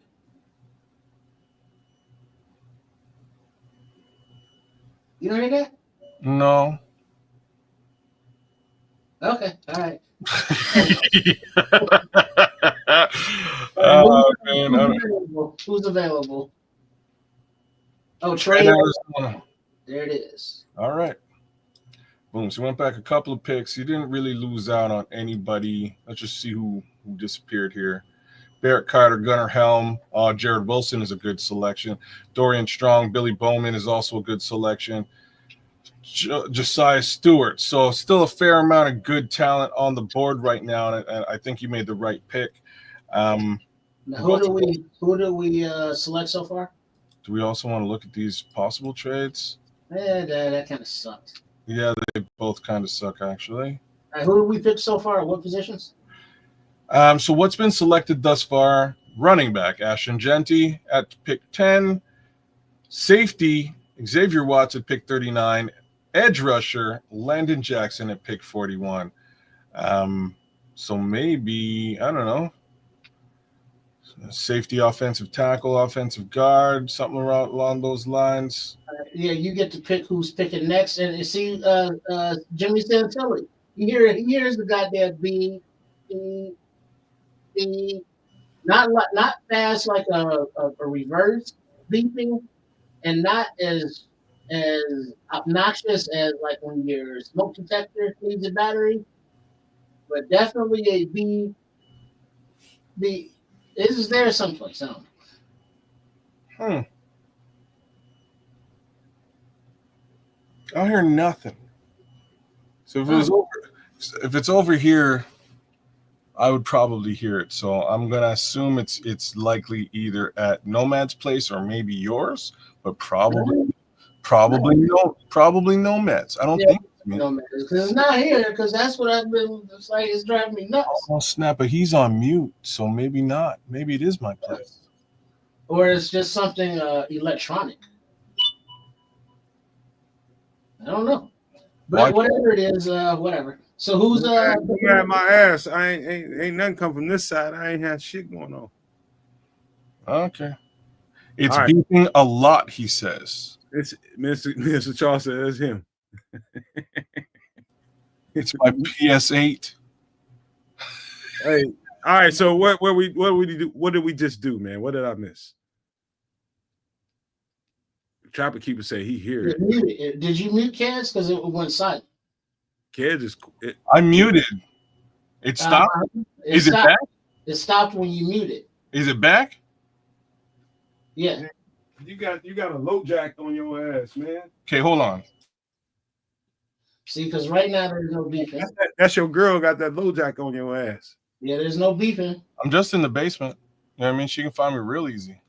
No, I wasn't blowing it up. There ain't none of that going on yet. I had to drop kids off at the pool. I just had to get some refreshments, man.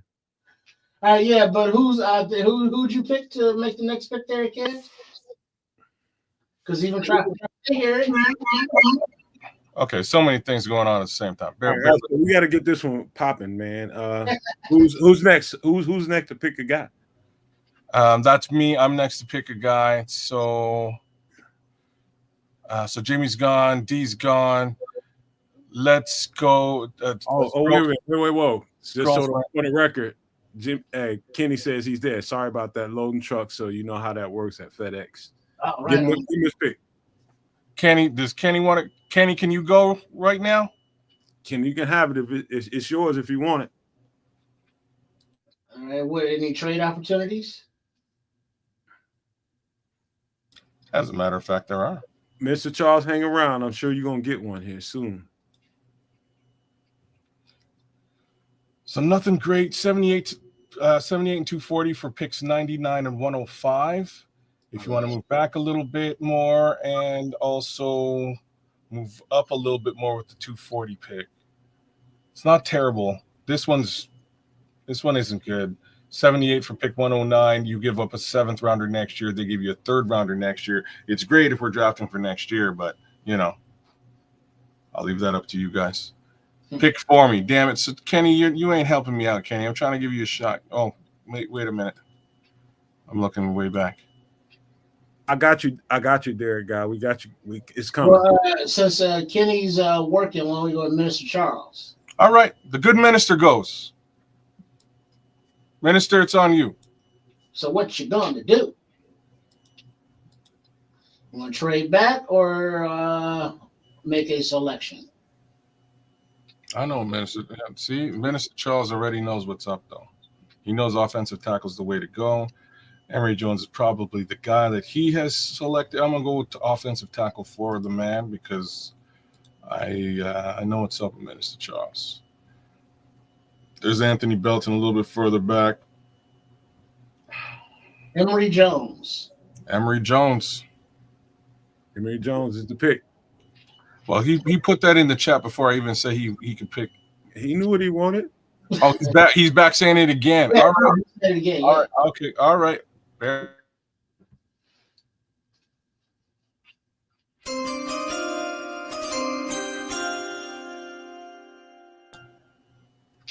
Emory Jones, our Chicago Bear. Minister Charles, catfish in the trenches. Anybody didn't make a pick that's active in the chat that we missed? Oh, it's a lot of dudes, man. And I don't know if they're still here. Well, anybody just say, hey, you want to make a pick? Speak up. Hit the subscribe button and jump in here and make a pick. Sound off. Make a pick. Like you got a pair. All right, who's up next? You up next, Trip? Let me look at the Well, let's read off the trade offers while whoever's it's not for you, Triple R. It's not for you, Triple R. No, I'm saying just read off the trade opportunities. So the trade is pick 115. This isn't terrible. For pick 127, 190, and pick 200. The only reason I do kind of feel like that is terrible is this is kind of the sweet spot All right, so JoJo, what Yeah, say do we make this trade for those 3 picks for one, or do you want to make a select go to all kids? oh, my bad. You on offensive tackles? Yeah, there we go. Like, and there's your selection right there, gal. That's why. Savion Williams. Yeah. What was it? I think the trade. You gotta be a little more specific on me. Just can't be putting random yeses and nos. I got a quick question. Rip Simpkins, did he get a pick? He did. Okay, did Trapper Keeper get one? Stop going to take shits in the middle of the show, and you'll know. I know Rip was supposed to have one, but I walked away. So is that what about Trapper? Trapper hasn't gone yet. So we got. Okay, my bad. So what are we doing, JoJo? I think that's a trade, yes, or it's just a random yes. It is yeah. We got a yeah and a yes. What? Who do you want to select there, sir? Trapper definitely wants one. So for the record, trade. Go for the trade. Because JoJo's making this call. All right. Rip traded. Did he get a pick after that or no? Yeah, Rip got a pick. Okay. Yeah, take the trade. And now we are on the board again, JoJo. Who would you like to select or trade back again? They're giving you a big haul here. 158, 181, 199, 256 for one pick, 127. Look at the chat, kids. Look at the Tell chat. me who we drafted, please. So far we have taken. Who is that? We have selected Ashton Genty, Xavier Watts, Landon Jackson, Emory Jones, and made a few trades. We've got 1, 2, 3, 4, 5, 6 selections left. JoJo, you are at 127. Scroll back up for me, kid. Let me see. Let me break that down a little bit better. We got a running back, which is Ashton Genty. We got a safety, which is Xavier Watts. We got an edge, who is Landon Jackson, and we got an offensive tackle, who is Emory Jones. What do we need to do next? JoJo wants to see So JoJo's asking to see defensive tackle. Already pulled that up. CJ West is at the top of the board. Jordan Phillips, Jamari Caldwell, JJ Pegues, who's I like JJ. Riley Mills, Elijah Roberts, Simeon Barrow. That's kind of what the next few selections at defensive tackle look like. CJ West. Boom. I love that fucking pick. I love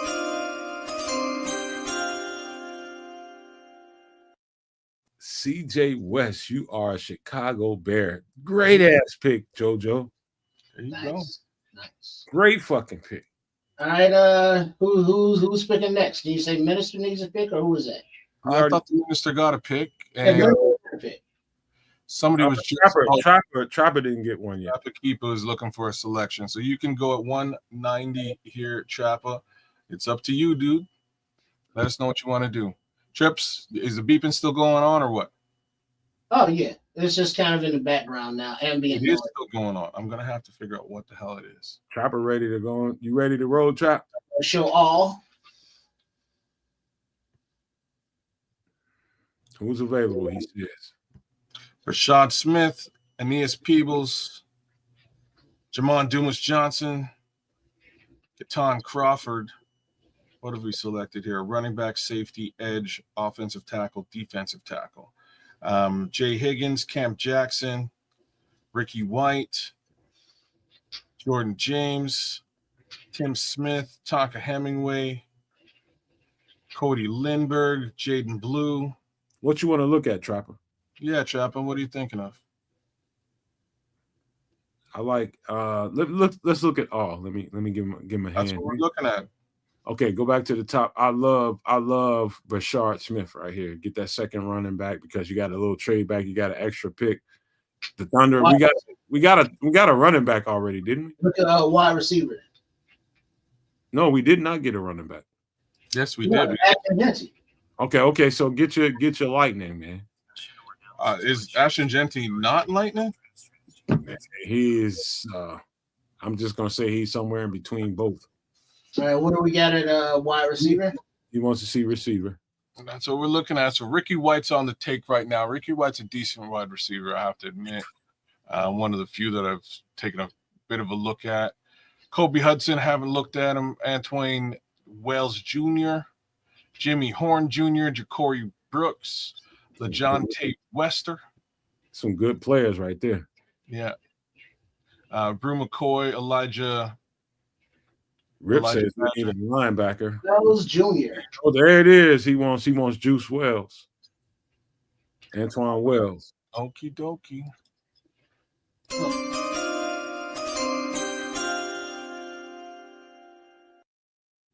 We'll go from Juice Herbert to Juice Wells. Okay. Antoine Wells, you're a Chicago Bear Jr. Who else? Who goes there? Who goes next? Let me see. Let me look around. Let me see who's here. Chat, who wants next pick? This is a test of who's still in the chat. Let me look. Let me get all the way to the top. And Derek Guy, you with us? Derek, get him a pick. In the grass, if he's still there. In the grass. Rocky, Mr. Charles keeps saying these nuts. Ron Winarski, if he's still there, just remember that name. Paul Rodriguez, Ant Moss, all those guys have been a part of this. I don't know if they're still there. Somebody give us a thumbs up if you're still there. No trade offers are available. We're at pick number 202. Yeah, ain't nobody really selecting like that, but well, see, we got another edge and another running back. Give Scrolls another pick. You want it, Scrolls? You got it.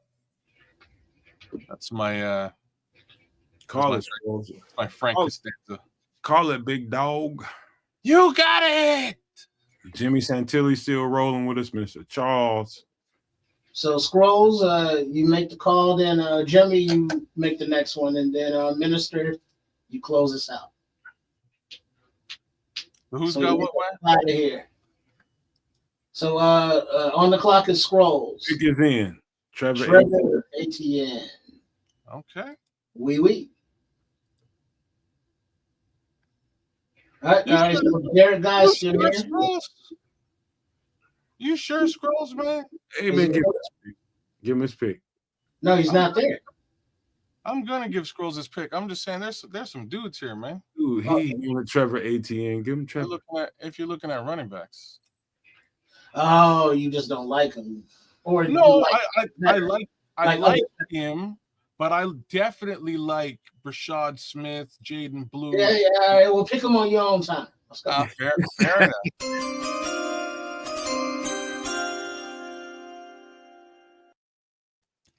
Trevor Etienne, you are a Chicago Bear. Right, Derek, no maniac. Derek Guy gets the next pick. All right. We'll go back to all. You got any position groups you want to look at, Derek? I would love to be picking right here. Derek Guy. Derek Guy knows these players, man. I can tell you that right now. I know for a fact that he knows these players. So 6th, 7th round ain't gonna bother him now. He gonna get a dog right here. So first thing I would ask you to do is probably look at the offensive line. Who's offensive tackles available? Is Lackey available at tight end? I knew he was going for tight end, to be frank with you. I just didn't get the chance to say it. And Lackey's gone. Lachey. Oh, yeah. Nick. And he wanted one of those boy band groups. Tell us what to look at. Derek. How's that Lachey? That's Lackey. It's Lachey, man. Lackey. That's what they say. If it's an H, it's Lachey. Maybe he misspelled it. I'll have to check that later on. You tell that man his whole family what his name sound like. I don't know I've never heard his family. Everybody say Lachey until he says Lackey. I'm gonna call him Lachey. I know Lackey's and His Lachey's. mama named Clay. I'm gonna call him Clay. All right, okay. He didn't like that very much, by the way. He just said, "Call me Muhammad." But hey, Derek Gott. Derek Guy, what do you want to do, bro? What do you mean? What happened, man? What happened? Well, everybody be like chit chat. As soon as they get on the clock, nothing. His mama named Clay. I'm gonna call him Clay. Okay. Receiver. You want to see receiver? Receiver. Yeah. Jimmy Horn Jr., LaCorey Brooks, LaJohntay Wester, Elijah Badger, Brew McCoy, Andrew Armstrong, Keandre Lambert Smith. Those are a few of the names that are there. I'll keep scrolling down for you if you want, but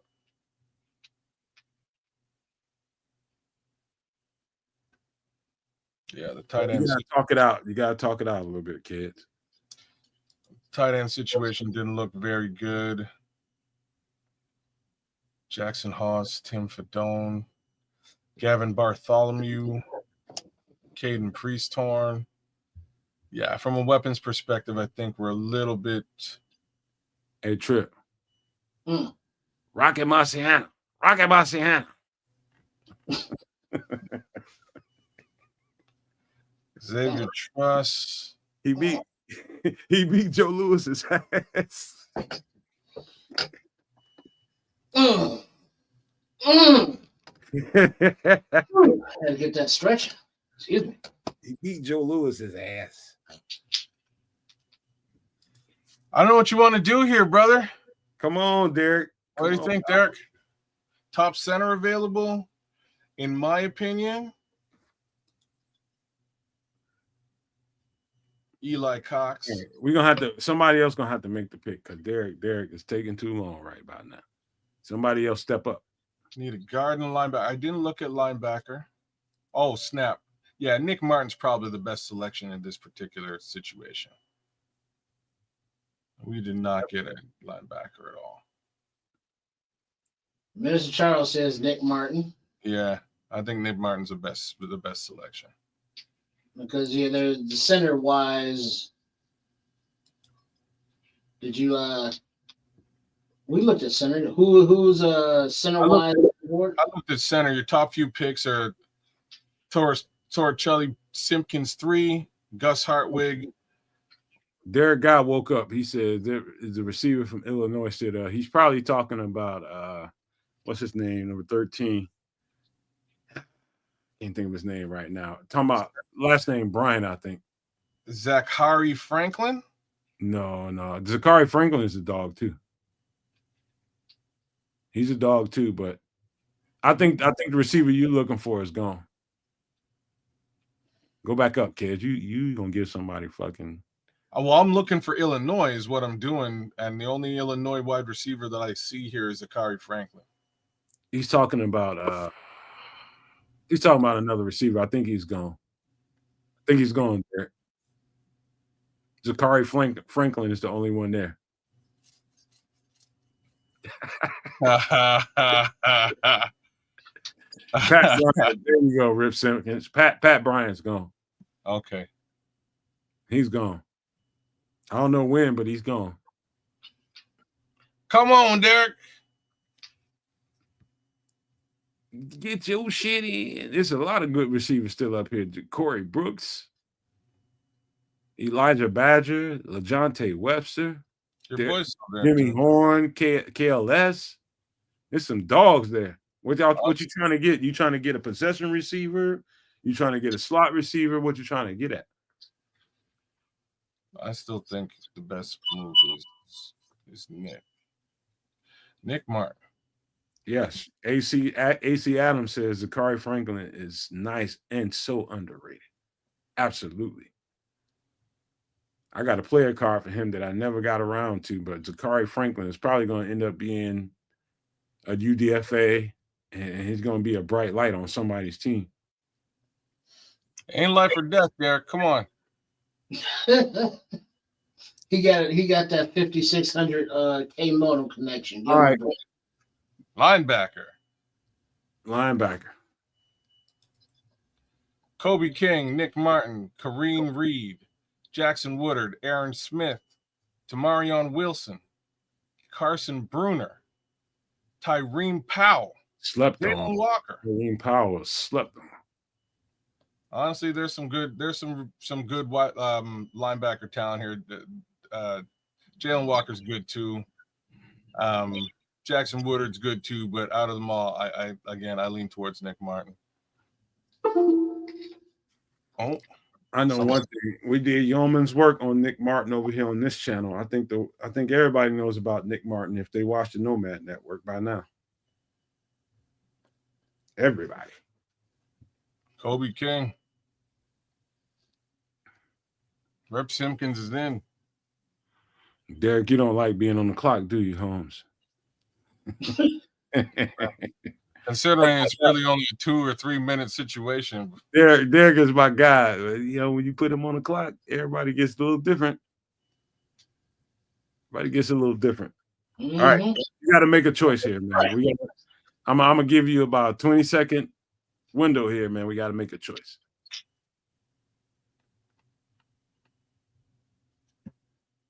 That don't mean everybody get quiet.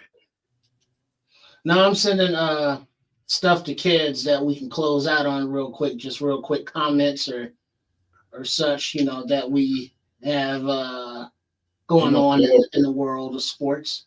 Ain't no videos, is it? Just stuff from Twitter. No. Okay. As long as there ain't no music and shit like that. Okay, the pick is in. Pick is Jackson Woodard. That's decent. Right? I like that. Okay. The pick is I like in. that.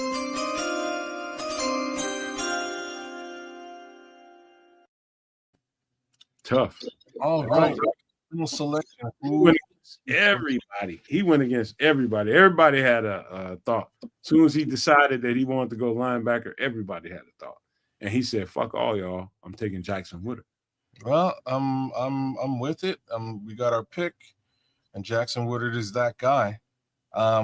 So we've got a bunch of folks who selected already. AC Adam, you're out there in the back. Would you like to make the final selection? There you go, AC. Go ahead and get it in, big dog. If you're around still, AC, we'd love it if you would take us home here. I hope we didn't leave anybody out. We were bound to. You know what I mean? We were bound to. There's a bunch of folks in the chat, but I think we gave a fair amount. Remember, take me home. Good old Phil Collins. See, you want one? Give us a thumbs up. We'll let you make. And I've been listening to some Phil Collins lately, man. He's a little bit of a freaky dude, man. Yeah. What? I'm just telling you, he's a Phil little Collins bit. is known for a lot of shit, but He's a drummer. All those drummers are freaky. Bro, you gotta listen to. So there's what's the track? I'm going down like a monkey. That one. Yeah. Yo, he's a weird dude, man. You gotta listen to the track. The lyrics he's actually saying in that track, because basically what he's saying is the monkey on his back is a woman, and he just gives this woman money just so. He's just giving her money. He doesn't care. He doesn't get anything from her. He's just giving her money. And kids, that's what happens when you stray from Motown.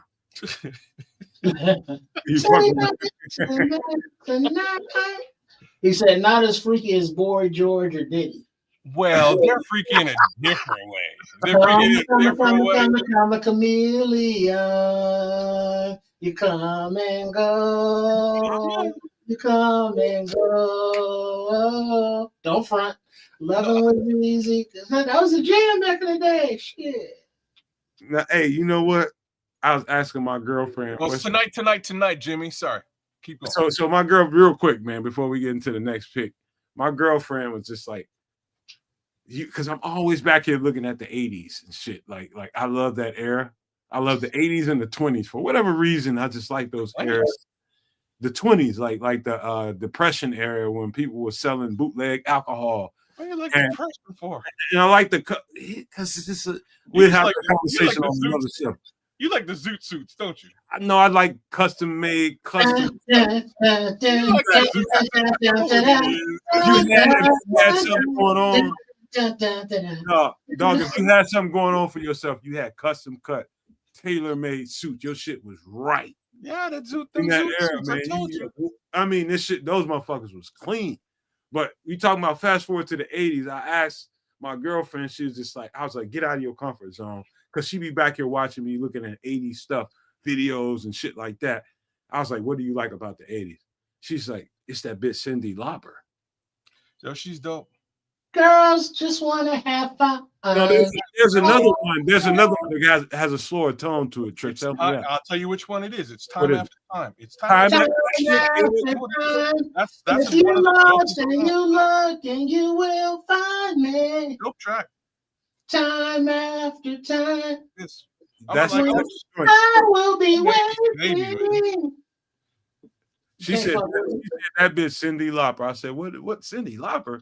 What she sing? And she started singing that shit. And I listened to it, and that shit was I fucked around and got blazed. I ain't gonna lie to you kids. I got blazed, tripped, and I fell in love with that fucking song. It's a really good song. If you look, you will find me when time after time. No, like Rip Simpkins brought up, you fucks with the George Michael? No. Well, look, so hold on. He's saying George Michael and laughing because George Michael a little bit, you know what I'm saying? Well, I'm not talking about his highway bathroom. Yo, I'm talking about I'll be your father figure. Bro, in the 80s, he was that real blue-eyed soul, man. He was dope. I will admit this on air. I definitely owned the George Michael LP, man. I had the cassette. I had it. It was dope. So what was the song? Please erase this episode after. What was it, kids? Help me out, chat. I'll never dance again. When I dance, you know I'll never dance again. Guilty feet have no rhythm. Hey man, if y'all don't shut the fuck up, man. No, you're not a fool. I should have known better not to cheat a friend and waste the chance that I've been given. So I'm never gonna dance again the way I danced with you. Little duet. Triple R. Y'all get in a fucking room, man. Bullshit, man. Like, what y'all talking about? We were waiting for you know what? We were waiting for AC Adam to do this darn pick, but it looks like AC Adam gone. So Crooked Commissioner jumped in. Crooked Commissioner, take us home, man. You're gonna make the final selection in the draft. You just jumped in. Big love to you, bro. Are you ready? Can you do that for us? Let us know. Karaoke night up in this month. You came right in time for karaoke, man. Let us know if you can make this final selection. So karaoke. Hey, kids, you have no idea how I looked at that woman all upside her head. I looked at her all upside her head. She said Cyndi Lauper. With the Cyndi Lauper? No, that's one of the dopest. Oh man, it's not one of the dopest songs of the 80s. There's a lot of dope music, bro. In the 80s, like down to the Cars, like there's some dope music, and you would stop and you go, the Cars, and then you go back and listen to the I desperately want to play a funky ass Cars song right now, but it's like we're monetized. So yeah. I was looking at 80s hip hop and shit like that. And the song is called 80s R&B, but she heard me back. I'm always back here doing that kind of stuff just to clear my mind. This girl's like, I do be playing some Elton John. Like Elton John was kind of dope in the 80s too. I wasn't an Elton John guy, but the Cars, the song is called Scroll's gonna get ran to the PC. It's called in jail. I think this is the place is the name of the song. Check it out.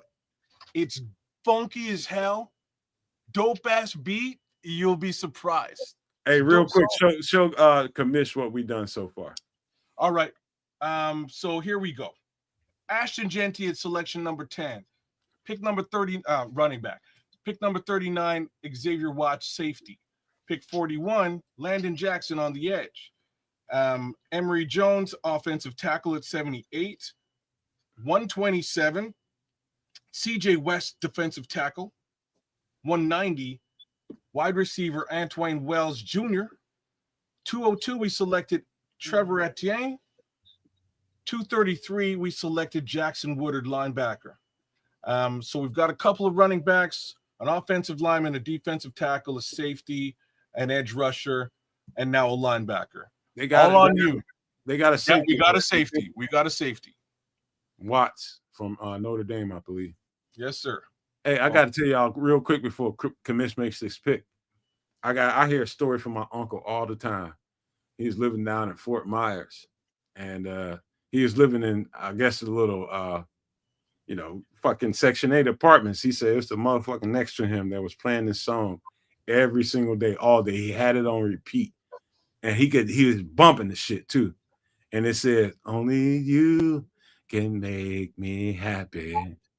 And he said, "Only you can make me happy." Dude, that one. Dude, he said, I got up off that goddamn chair and I ran out the door. He said, "Man, motherfucker, I'm happy.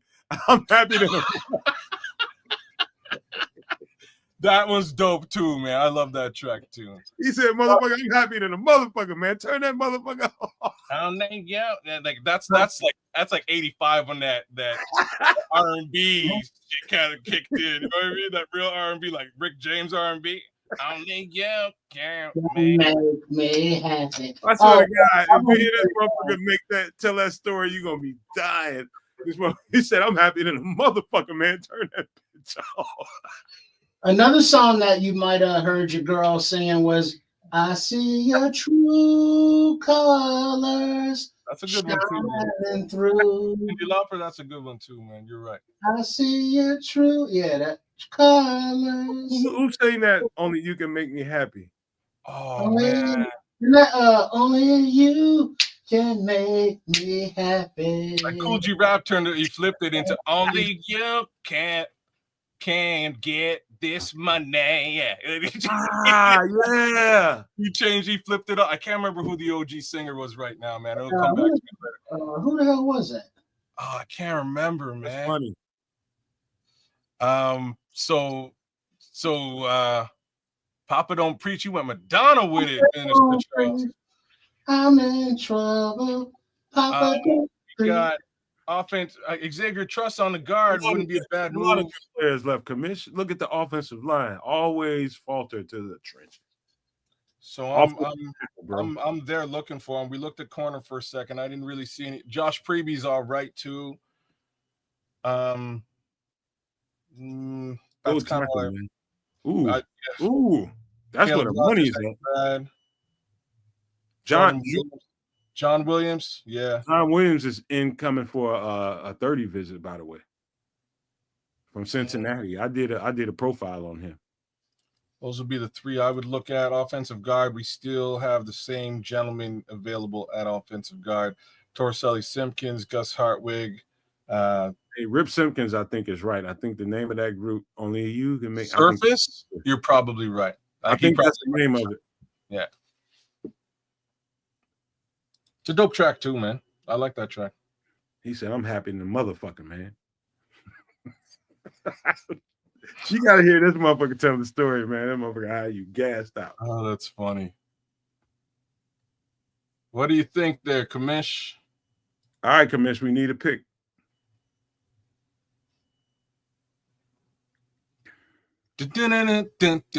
Like it's a funky track, bro. I like that track though. This is joint, man. You can't make. This is joint. He's a popular motherfucker because he married a popular woman. She was a fashion model, but he had a song in the 80s that I really. You're talking about Billy Joel, and I don't know what the song you're talking about. No, he's a black guy with an ugly ass face. Oh, okay. Well, then I ain't got you. What is his name? Oh, Seal. Seal. Yeah. Is that 80s or 90s? That's 90s. Like late 80s. So Seal did Kiss. You're probably talking about this song though, "Kiss of a Rose from a Grave." Oh, by the way, Kamish says he thinks cornerback is the best thing here. All right, let's go to corner. Oh, we're at corner. Marshall. All right, y'all. Jason Marshall from Florida. About to round out this draft here.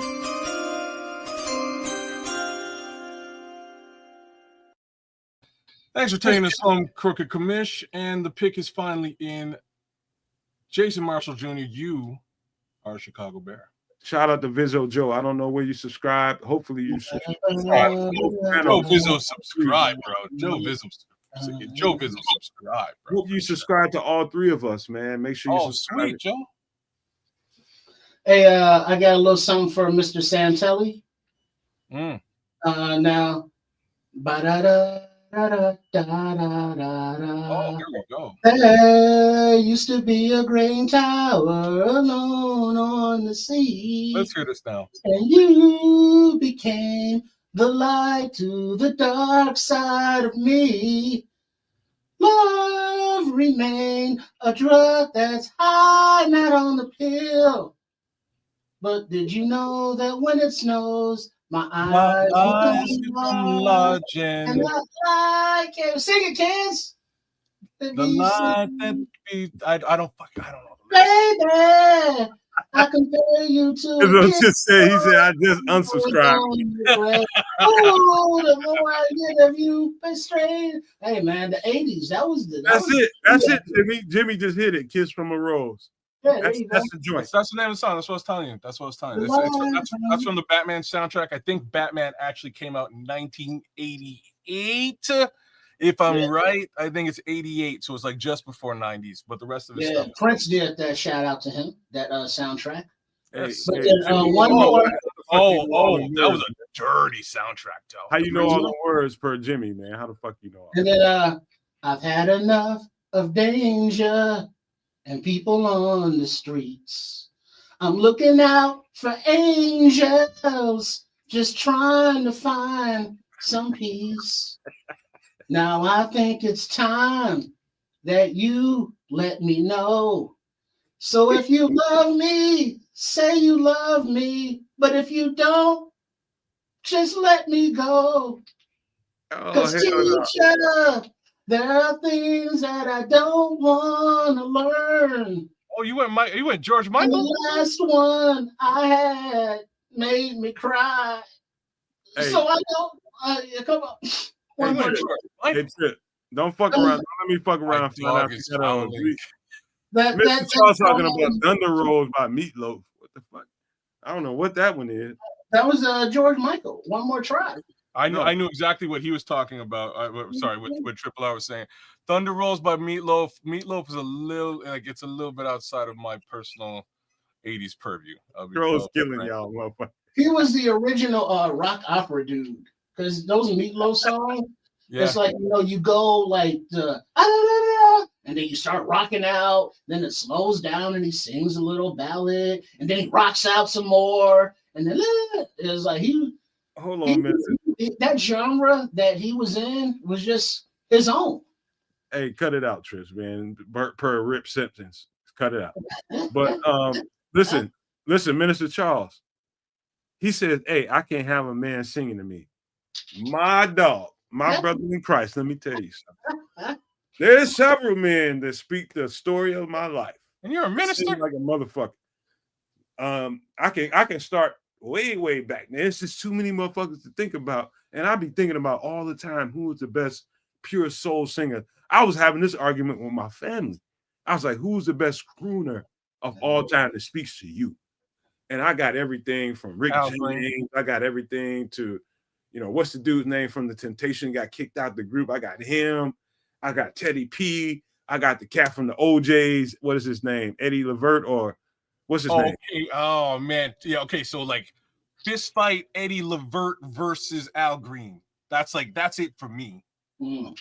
And then you have to throw in the blind guy. You know what I mean? The blind guy gets slept on. Stevie gets slept on. Stevie, like Stevie's something else. Definitely speak to me. Stevie's something else, y'all. I'm gonna speak to Stevie. I think I'm gonna be clear with you guys. I think Stevie is the eighth wonder of the world. Yeah, literally. Yeah. Like that motherfucker. Don't agree on a lot, bro, but like, yeah. Stevie. He deserves a category all by himself. Yo. Mm-hmm. I very recently pumped a couple of his albums back to back, and I was like, oh boy, like, man, you just feel it in your bones. Dude, like I think because he's alive, y'all, I think people don't respect. Don't recognize, not recognize. Wow, that's a very powerful statement, man. I did a little bit of a personal music study in, I think it was about 97, and just listening to all like the dead rockers, dead singers. Just it was 97 because it was right after Pac and I'm knocking on wood, Cares, for the record, but keep going. Why? Because Stevie, I don't want to ever. Okay. I'm with it. I'm just saying. I listen to a lot of them. Like a very large cross section, and it's interesting. A lot of them just jumped off because unfortunately they passed away. But some of them are also uber talent. Like, man, this put me in a position where I started to listen to Kurt Cobain, and I was like, you know what? I think he's overrated. And then I really listened to Kurt Cobain, and I was like, wait a minute. This kid died way too soon. He's actually dope as all sin. I couldn't tell you, man. I know one thing. He's good. Stevie Wonder, and Mr. Charles is talking about these three words. If you really sat down and listened to some of the songs that man has written and composed, these three words is definitely one of the ones that stands out as like universal for you, your soul, the people around you that you love, your family. I don't care how far back you want to go, people that you lost. It's like, because you didn't choose to use those words when you had the chance to, that song is going to strike a chord with you. Because you just neglected to use those words when you were talking to the people that you really give a fuck about. Yeah. So that's why you should always call to say, I love you. Nicely spun. I love there's this one wedding song that he's got going on, and I've been to a couple of weddings where they played it. Ribbons in the Sky. There'll be ribbons in the sky for our love. Oh, that'll break you. That shit'll break you down, bro. For the one. It's a Luther song that'll break your ass down too. If you human, there's a Luther Vandross song that'll break your ass down. Y'all, like, I love Master Blaster because I'm Jamaican, and it's like his take on reggae is dope as all sin. Man, he has so many songs for me that just la la la la. I'm pumping that shit as soon as we get off the show, man. So many. I'm pumping that shit. So many, bro. I'm bumping that shit as soon as we get off the show, man. As soon as we get off the show, that's what I'm doing. It's like I say, Stevie's on another level, and he gets ridiculously stuff. But this happy song. Happy birthday to you. Happy birthday to you. Hey. Kids and Trips. I want to say this, and I'll say this for the everybody.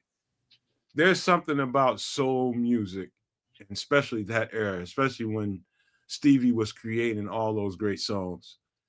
That like, it's like medicine to me. I don't know how everybody else sees those songs. It's like Stevie Wonder and some of these great soul singers have the medicine and the cure for what you're dealing with. If you going through this, you're going through that, whatever it is, okay, all you got to do is pull up one of those catalogs, and that is pure injected medicine for your soul to get you to the next part of your life. All right. So if we're talking Stevie Wonder, there's one song we have to just talk about. I'm not gonna sing none of this. I'll just be real. But All I Do, everybody in the room, everybody needs to go and listen to All You Do. You gotta listen to All I Do. All I Do is the happiest song. No, not that one. I love you. Not that one. That's it. I'm trying to that's different. My bad. It is. All I Do is shoot, man. See, I'm trying to think of where I can come in, man. But like, it's Stevie, bro. You know what I mean? I'm not trying to do it. The OJ's got joint for your ass, dude. Like, Like if you are, you know, OJ's got a lot of sexual shit going on, but in the 60s and 70s version of sexual shit, they cloaking a whole lot of sexual conversation, but they got loving stuff. They got like that joint. And I'm gonna tell you the ultimate. If you want to ever listen to something that can make you feel spiritual and free and can help you out of the bondage that life can put on you, if you can't get out of them shackles, all you got to do is turn on the Earth, Wind, and Fire. That's all you got to do. All right. Earth, Wind, and Fire will free your ass. Do you remember? Yeah, man. That's good stuff, man. The elements, bro. The elements. When is the night? Remember. So one last nights away. One last question, man. Kids, you can take this down right quick. No, there's a question up here. Before I do, let's just round out the draft. Ashton Jeanty, running back. Ain't nobody. You got to read the room, kids. Ain't nobody. Right there, no more. All right, damn it, forget that. But there's a question up here that Shy Tech says, la la la la la. Sing it, y'all. Now, is that the fool la la? The thing when we fool la la la is the sound you bring when the refugees bring. No. La la la la la la la la la la. No, that's different. No, she was hitting you up. She was hitting you up with the first one. La la la. I think Kez did that. La la la la la la la la la la la la. That's that one. So all I do is la la la la la la la la. My sherry amor. Yeah. Okay, I see what you say. That's that one. But all I do is all I do is think about you, and it just rocks, bro. That's the joint. That's the joint. That's the joint, bro. All right, let me ask you guys a question. I got two questions before we get out of here. The best soul singer you ever heard, ever, whether it be a girl or a guy. I don't know. I can answer that because it would have to go with songs, because a soul song like Always and Forever. Al Green, bro. He's up there. Come on, Church. You can't be singing. Nigga guy. Al Green, he was that shit. Stevie Wonder's. You said soul, right? Mm-hmm. It's Prince ain't soul, but he could be soul. Can be. He's more pop. But let's go old school. So you talking back in like oh shit, this is a hard question. Who Jimmy talking about?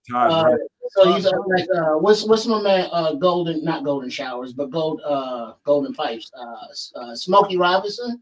Oh, Smokey. Okay. Smokey in there. Like Al Green, he's up I in ain't there. saying list them. Just pick one, man. I don't know. It's like it's like a jukebox. It's like, you got to scroll through and then you just decide what mood you in. It's hard to choose, man. That's what I'm saying. It's like, give me top three, Trips. Give me top three, because you can't. Top three now. What? Give them top three. What's the top three? What? Soul singers ever, crooners, whatever you want to call them. I've been around the world and I can't find my baby. Lisa Stansfield, she was the shit. You saying Lisa Stansfield's a top? No, I take that back. Ron Isley. Okay, all right. The Isley brothers, Ronnie Isley. Okay. Yeah, Mr. Big, man. Mr. Big's up there, man. What's the dude that is always on stage gyrating? Commish says Aretha Franklin. That motherfucker there is dope. I'm sorry though. Teddy Pendergrass. Teddy Pendergrass is good too, man. TP up in this biatch. I'm gonna have to throw a little bit of love here. I have to throw a little bit of love for Patti LaBelle, man. Patti LaBelle and my mama used to sing just like the only person I could compare my mama singing to is Patti LaBelle, man. And I have a special place in my heart for Patti LaBelle. Listen, Charles busted out that B-dub, not Buffalo Wild when he's talking about Barry White. Todd Rundgren. Todd Rundgren was cool, but I wouldn't put him in this category necessarily. Sam Cooke, all right too. I ain't mad at this list. R. Kelly, Luther, Frankie Beverly, and Mays. That is a nice list. See, R. Kelly in jail. I don't give a fuck, but that motherfucker's bad. Marvin Gaye. Samuel came in with Marvin Gaye. Look, I can't do art. Like, I love R. Kelly too, but I could never put him in a list. For the same reason I couldn't put like an Aaron Hall in the list. Because both of these guys, as well as Ricky Bell, just sound like Stevie Wonder. All right, give me. All right, you want me to get on the record? You get what I want. I'm gonna tell you the best R&B soul singer I've ever heard in my life. It's got to be. I'm gonna have to start here. I'm gonna have to start with Marvin Gaye.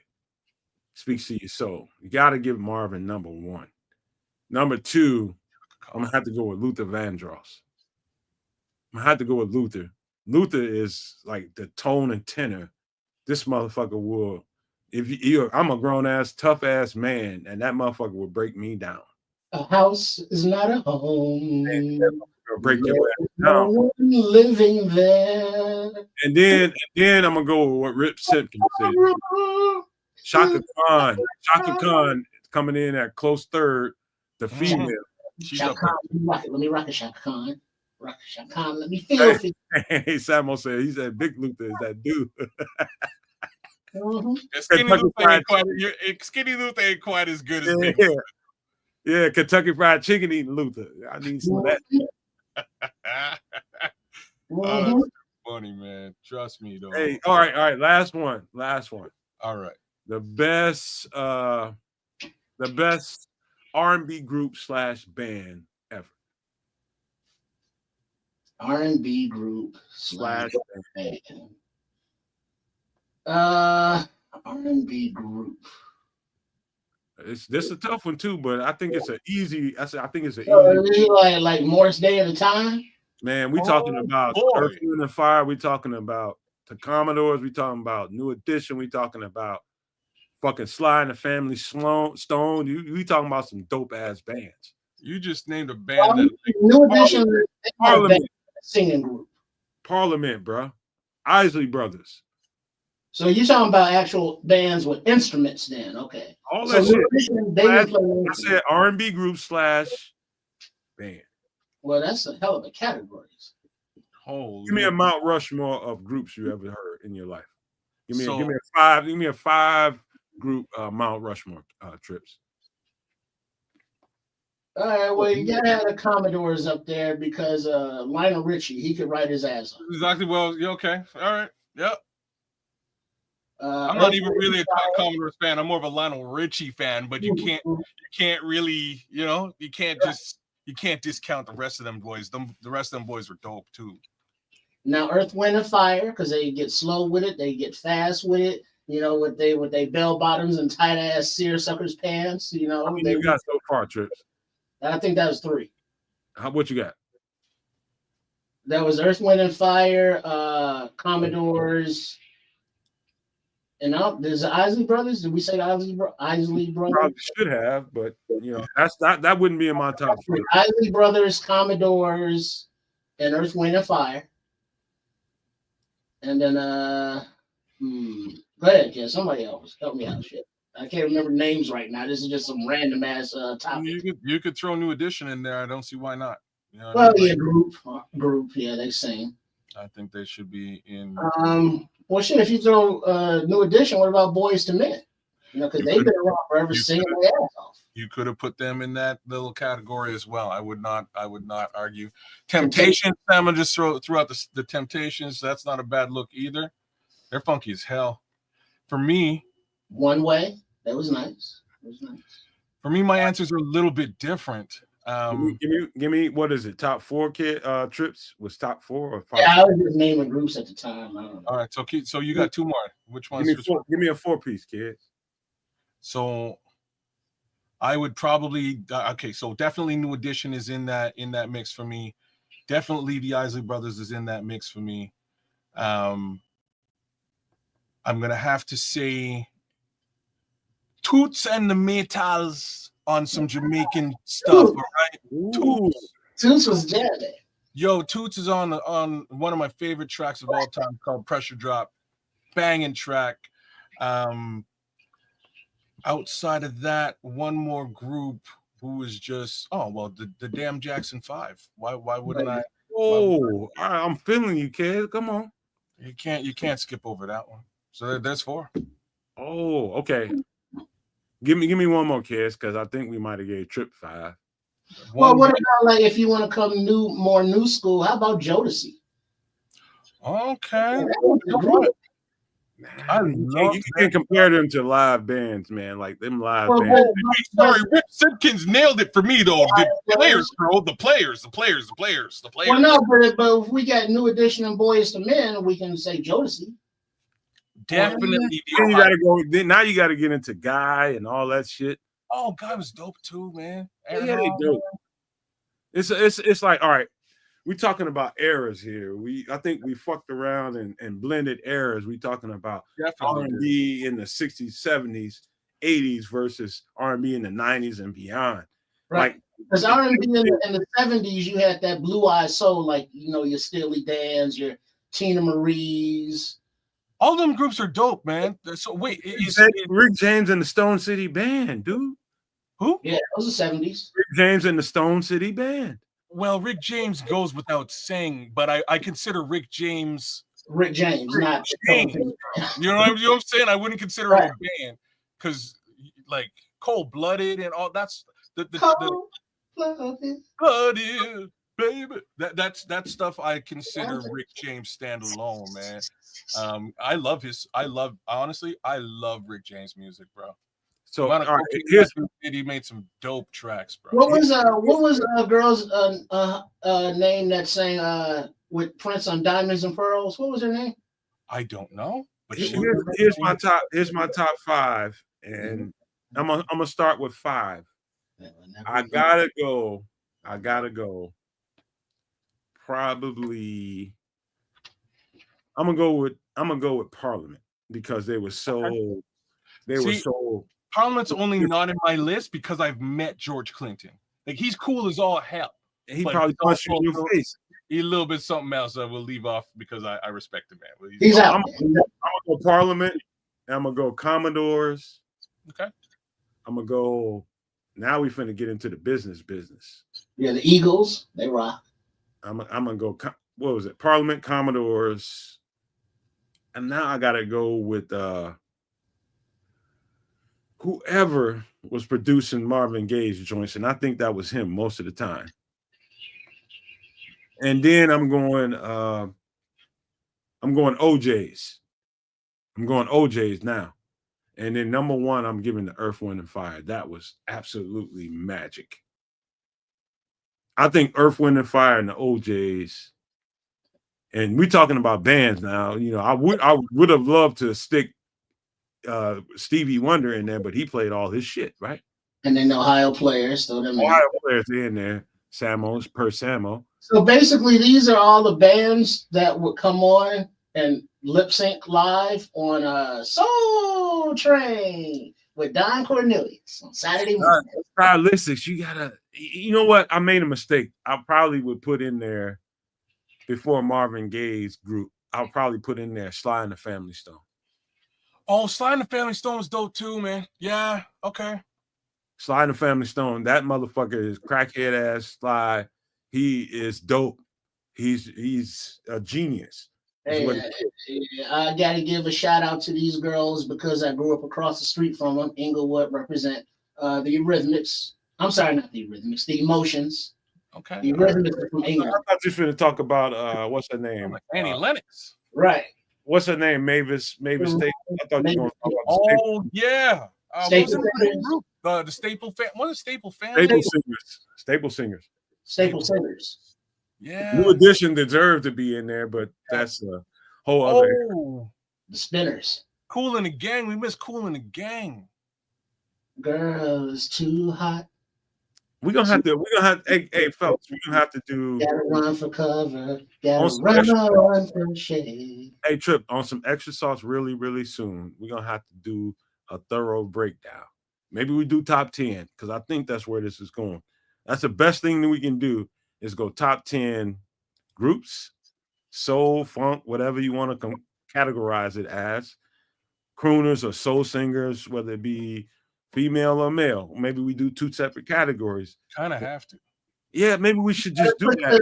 What do you those Just tell everybody, give us a thumbs up if you think that's something we should do.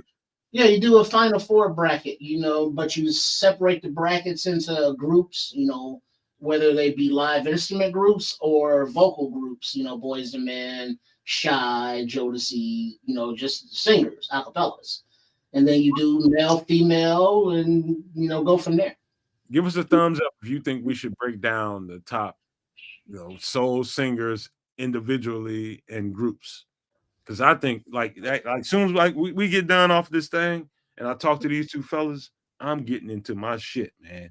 I'm getting into my thing. That's what I do when I want to decompress from all the football, Bears. That's what I do. That's what I do on a regular basis. I got a thumbs up from Scrolls. And, this is some extra sauce, man. We do talk about Chicago Bears football and all that comes with it, but this is extra. This is some of the stuff that we do that is absolutely fun. I got one thumbs up so far. Lawrence Kennedy says, do it. He says, do it. He says, do it.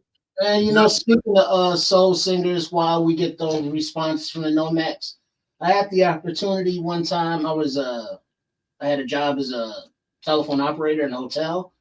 And one of the guests in the hotel was in town for a concert, Shirley Murdoch, As We Lay.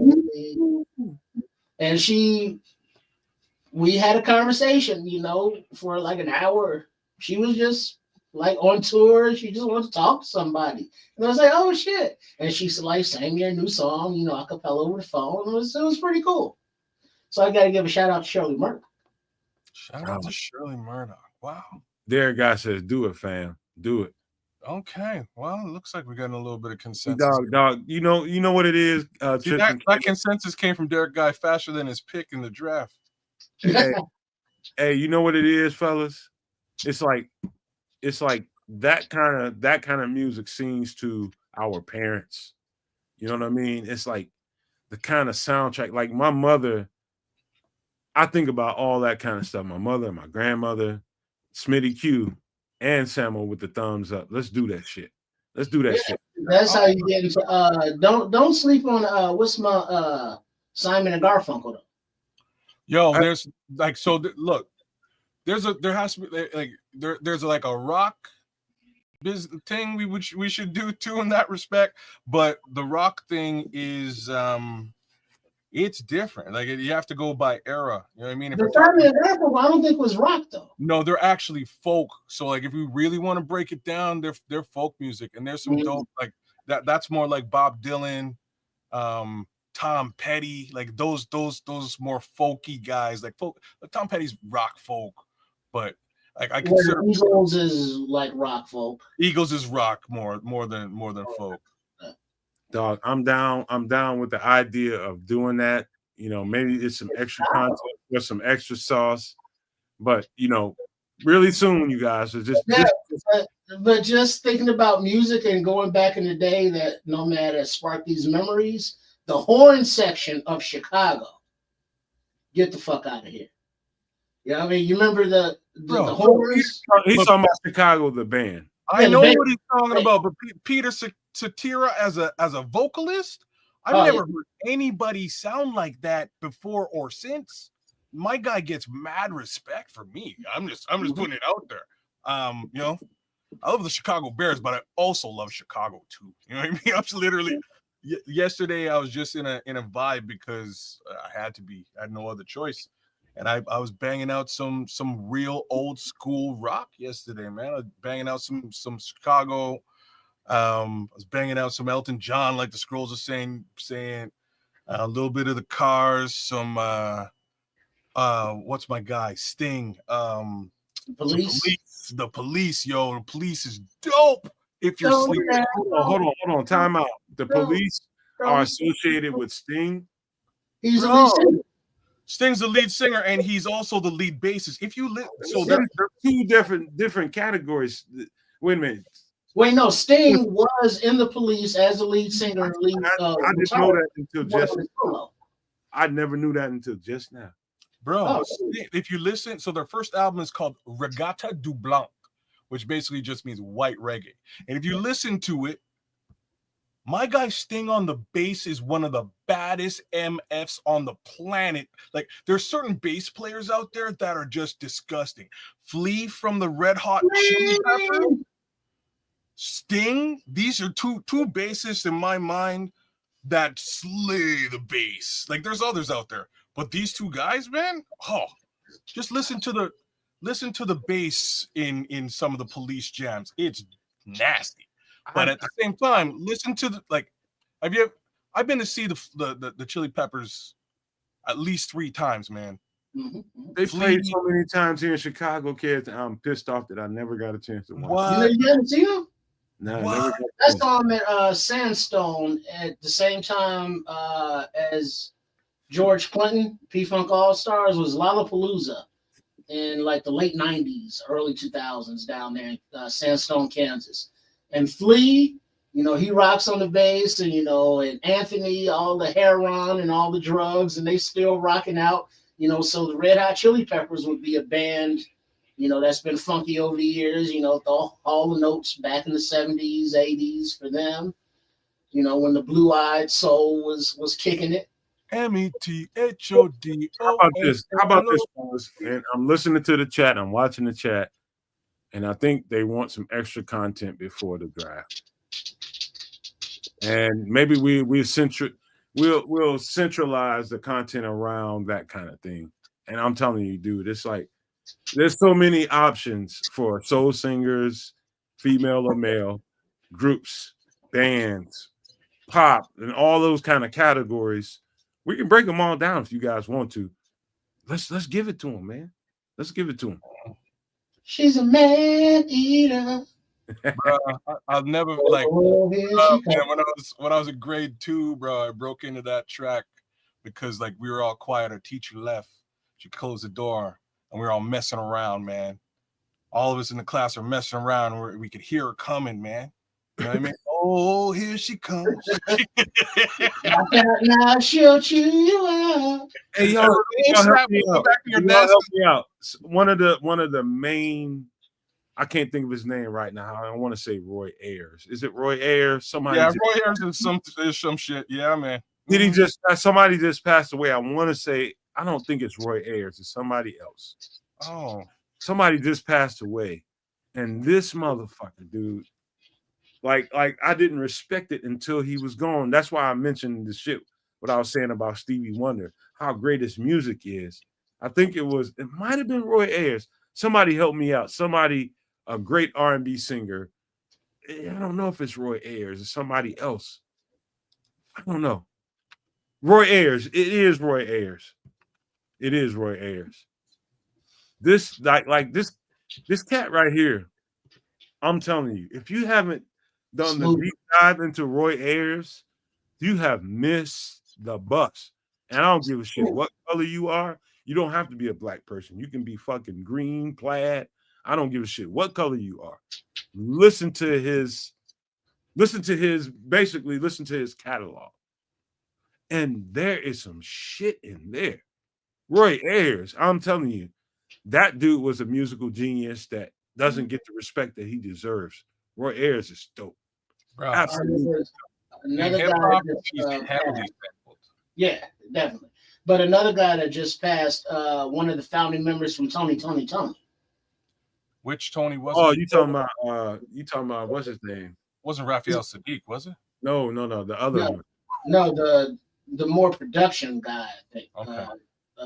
Somebody help me out, chat. Because there's 3 of them. And his name wasn't actually Tony.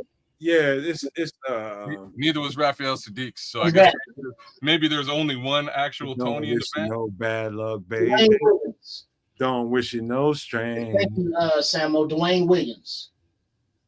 He was like one of the original founding members. Was there any Tonys in the band? I offer you my company, girl. Dwayne Wiggins is who you're talking about. Yeah, yeah. Whatever you want, Oh, You girl. always amplified. Whatever you need. oh snap!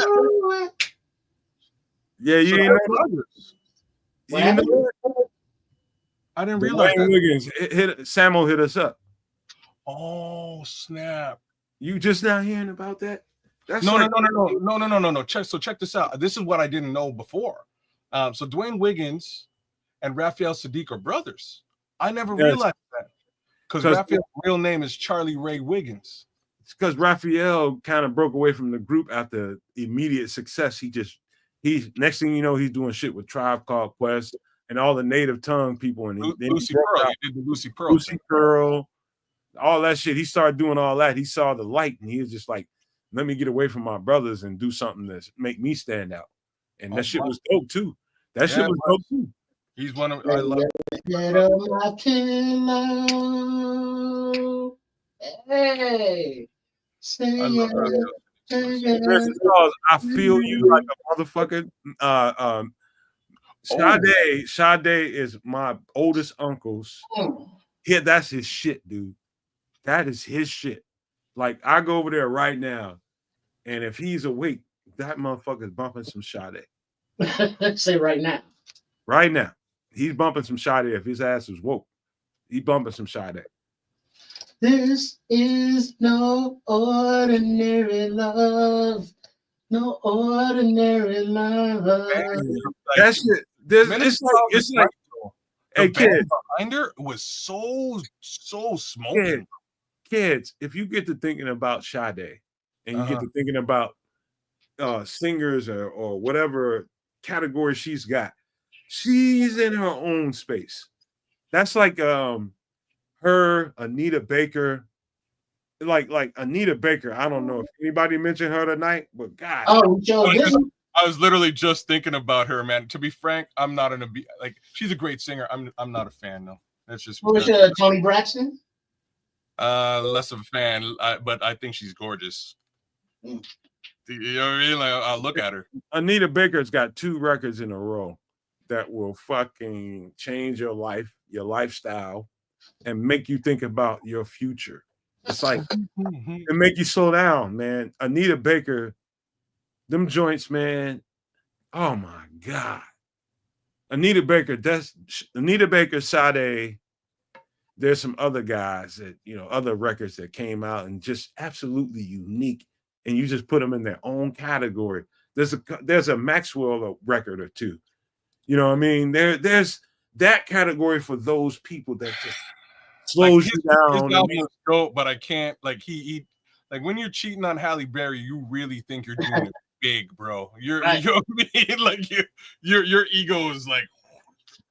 Wait, speaking of egos and doing it big, we had this whole conversation. Ain't nobody brought up the Godfather of Soul? Oh, he needs no introduction, man. Maybe you. Yo, Superbad, bro. Superbad is one of the greatest songs of all time. Get that. This is a man's world. Superbad. This is a man's world, but it's nothing. Oh, that D'Angelo. How does it feel? It's the second joint. Everybody gets that confused with the first one. He made a record before that joint. Scrolls. He made a record, and I'm not saying you don't know that. I'm just saying that's his second joint. His first joint was good. It had brown sugar and all that shit in it. But the second joint was the joint that blew him out of the atmosphere. But yeah, dog, it's some joints out there, man. It's some joints out there, but we got to get out of here. You guys just teed us up. I'm thinking Eric Benet, you're right, Sam. You got me, not Maxwell. Not Maxwell. There was something about Maxwell, but he had some nice gems too. You're right, you got me. Eric Benet got you walking around with blue jeans on with no shoes and socks and shit. He's soft in the mother. Oh, that's cold. Man, He got you walking around looking like baby face and shit. we didn't talk about James Brown the same way we didn't really talk about Prince. Prince, at the end of the day, probably rules the roost. Like, for real. When my boy just play hey, move, man, and I'm just play this, whatever it is. I mean, it's just even get on piano. I don't play the piano. Hey, this joint scrolls in here talking about James Brown. They're gonna have a funky good time. Good time. Oh, that's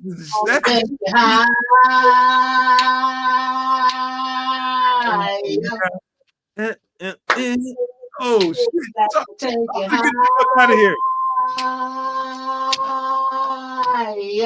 We gotta get out of here. Man. I gotta go get on my shit, man. We gotta get up out of here. I don't have anything to talk about other than kids. Let's give some pleasantries out because I'm ready to go. It's going to get you high.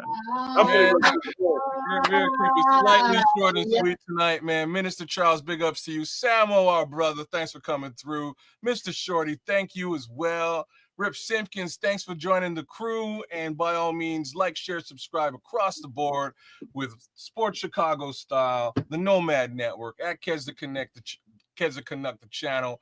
Please. Hold on. Hold on, kids. Samo just threw the gauntlet out there. Oh, D'Angelo Cruising is better than Smokey Robinson's original version. I said it. Ooh, boy. Hey, Smokey about 200-300 years old, but he gonna see you, Samo. He gonna slap the dog. I don't. Smokey got some things going on. Smitty Q and AC Adam, always big love to both of you guys. Lawrence Kennedy, thanks for coming through. Derek Guy was all over the place tonight. Thanks for coming through, Derek. Thanks for participating in the draft. Jimmy Santilli. What it do, my friend? Thank you for coming through. Thank you for doing the darn thing and participating in the draft as well. Who else we got out there? Who's that? Oh, Chai Tex 03 with a little bit of love to me. Thank you for coming through. By all means, had to make a little comment. Had to get a little comment on the la la la's. I appreciate that. Rip Simpkins, man, big ups to you. Shout outs to the Chicago Clubhouse. Odds are me, Nomad, and or Triple R will be over there doing something soon enough. The commission reached out to me, so we'll figure out the dates and times and get that done too. Shout out to the Crooked Commish for rounding us out and closing us out tonight in the draft. Super appreciated, sir. Joe Vizzo in the place to be. Big shout outs to you, my friend. Thanks for coming through. Who else we got out there? Am I missing anybody? I'm sure I am. Oh, D Rocket Dream Burns. What it do, D? Trapper Keeper. What it do, Trapper Keeper? Thank yous both for participating in today's draft. Jojo Loco 5150. What's up? Thanks for making a pick tonight as well. We appreciated it. Thanks for helping us round this thing out. I think we all had a little bit of fun putting this thing together. Who else was with us tonight? The Real Deal jumped in, cracked a couple of jokes. Kenny Adams, thanks for attempting to participate, but he was working. Hey kids. Yeah, man. My Sherry Amore. Damn. Hey, I'm just saying. Go and get it cracking though, man. My bad. I'm like, hey man, you like if I get into it, I'll leave the crowd stunned. So we'll call it a night. Ron C in the place to be. Shout out to Ron C. I did give some. I'll just give a little. Paul Rodriguez, shout out to you. I'll give a little bit more love to Mr. Shorty for the super chats as well, man. Thanks for coming through. Thanks for the super chat, Shorty. We appreciate it. Wow. In the grass. What it do in the grass? Shout out to you, bro. We got Stevie Wonder on the brand. Honestly, he is that good, man. He really is. And he's very, very overlooked. Give yourself 10 minutes tomorrow, all y'all. Just 10 minutes of Stevie Wonder, starting with All I Do. By the end of All I Do, you will be in such a funky groove, bro. Damn. I'm just so many songs that we didn't even mention. Oh, that he's made. That is like, oh shit. Oh shit. Mr. Know-It-All. Like, I love that track because it reminds me of me. Ha ha ha ha. But Ribbons in the sky for our love. See, so many tracks like that for Stevie. Ron Winarski, shout out to you, man. We'll try and get you in a draft soon, Ron. Create Cultural to try and get you in a draft as well. Create, you're always out there. I want to give you some love, man. Dante Purify, my guy, he's definitely signed up and subscribing to Kedza Canuck, the channel. You see Samo just hit you up? Oh, you know what's up, Samo. You know what's up, Samo. All I do is that good. It'll change your whole day. 10 minutes tomorrow. All of y'all. Just find Stevie Wonder. All I do, put it on. It will change your effing mood. If you're in a bad mood, guaranteed. Ain't nobody said not one word about this one. Hey, Trips, ain't nobody said one word about this one. On the wall. No, ain't nobody said nothing about this one. This one is way low key. Baby, baby, baby. Talking TLC, dog. I got so much love in me. Come on. Oh, baby, baby, baby, baby, baby. Look, I'm more of a rapper. I'm more of a rapper. If you don't go there, then you Good job, Kansas. Kansas freestyling. Good job doing your shit, kids. We fucking. You know what I'm saying? I'm just saying, really, with that group, Lisa Left Eye kind of got slept on. Something like Lisa's. I wish she didn't. Rest in peace, Lisa. She kind of got. She was about to blow up as a rapper, and I've heard some of her stuff behind the scenes. It was nice at the time, and unfortunately, you know, she passed away. Shout out to my guy Joseph Archer as well. Jeffrey Wilson, thanks for coming through. Dobbsy34, you're always with us. And Mr. Mayhem, man. Mr. Mayhem, big love to you too, man. That rounds it up. Well, you see, but Minister, he couldn't sing, you know, I don't want no scrubs, because it's singing about a guy. You know what I mean? And you can't be riding around your best friend's ride, you know, no scrubs. And Minister Charles is like, nah, that's fucked up. Hey, let me ask you guys a question. This is only one joint. This is only one joint. And you got to know it or you don't know it. But around here in Chicago area, everybody knows it. So I expect Trip to know this. But if he don't, I ain't going to be mad at him. But Dave Hollister, give me the joint. I know the name, Dave. I know the name, Hollister. That's not I'm happy. No. I'm free and I'm gay.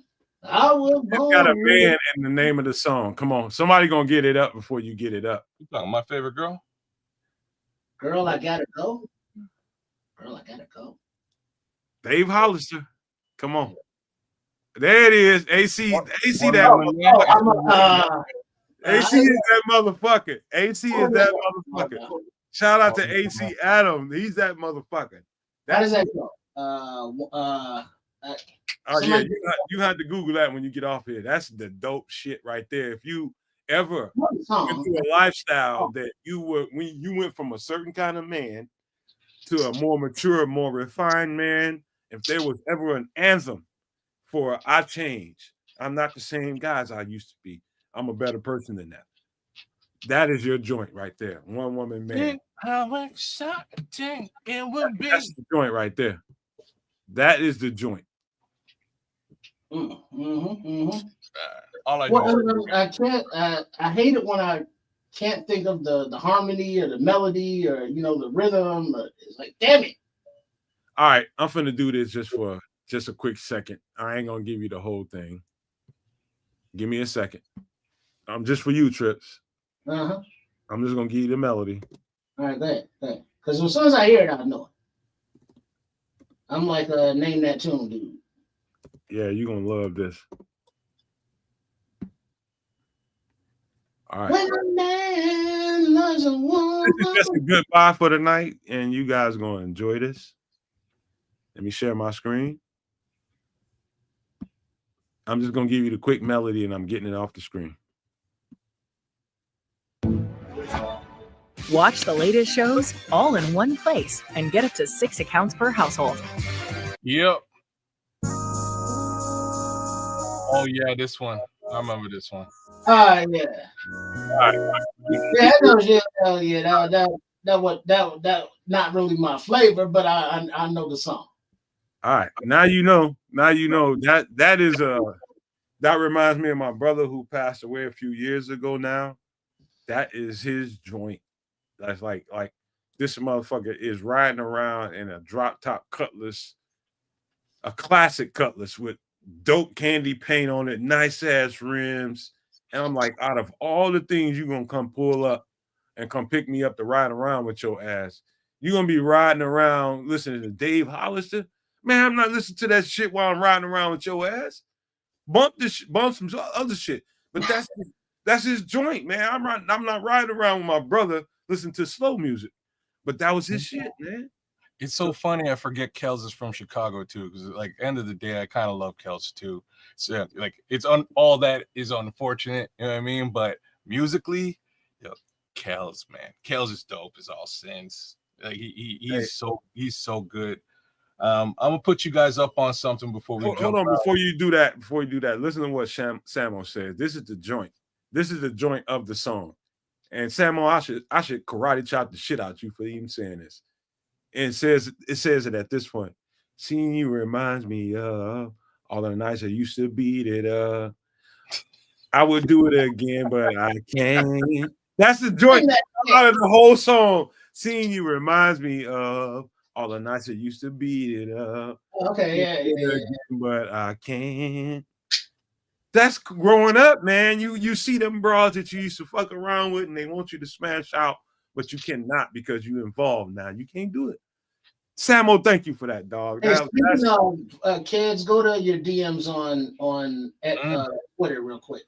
Now, let me ask you this. Speaking of beating it up and back in the day and growing up, do you all think, as men, women of a certain age, however the fuck old you are, that it is a good idea, not for the relationship of someone his age and her age, but how integral he is putting her into his life by handling all of his business activities? You see it, kids? Are you talking about the last one? Pull that picture up of what I just described there. So is it both of them together? So I got you threw me you threw me a couple of them. It's the ones with old boy and a young girl. Oh, old boy. Hey, Sam, right. Cut it out, man. Cut it out. You're gonna have me sing the whole goddamn song. All right, so if you now and finally we can settle down. I became a one man. Come on, Samo, stop that shit. So is this a good idea for Bill Belichick to have his 24-year-old girlfriend, Jordan Hudson? Now his girlfriend, fine, whatever. You know what I mean? The age difference is what it is, whatever. But he has hired this chick to be the chief operating officer of Belichick Productions and takes care of his day-to-day activities, so emails, phone calls, scheduling. Yes, this is perfect. She done bagged this doofy ass. She about to run. What? Now, whose perspective? From Bill, it's like he got a young piece and he got to live in. Triple R, you got to bag this. You got to stack and a dude with like paper. So, is it good for him to be like, I don't want to keep her in a relationship, but I want to keep her as my assistant, or she sucks as my assistant, but I want to keep her as my girlfriend, and I'm stuck in both ways. Trips, I gotta stop this right now because we're 4 hours into this, and this is a perfect conversation for the next part of some extra sauce. I'm telling you, keep this, bag this, take it down, kids. I'm telling you, we will do this. We will do this like a motherfucker. And I tried to put in an ad just for some creature comforts from a woman, but I was told that was illegal. Look, so you got booty, you got text messages and emails covered. I'm sure there's a little bit of business in there, printer action and stuff. You got secretary action covered.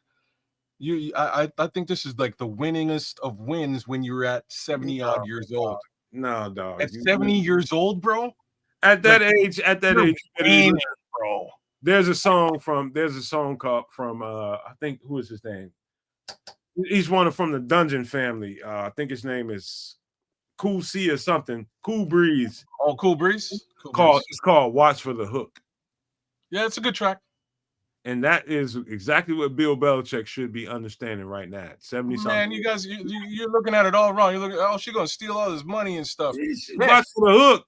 Well, he's the fuck she want with his motherfucking ass. This is the most genius.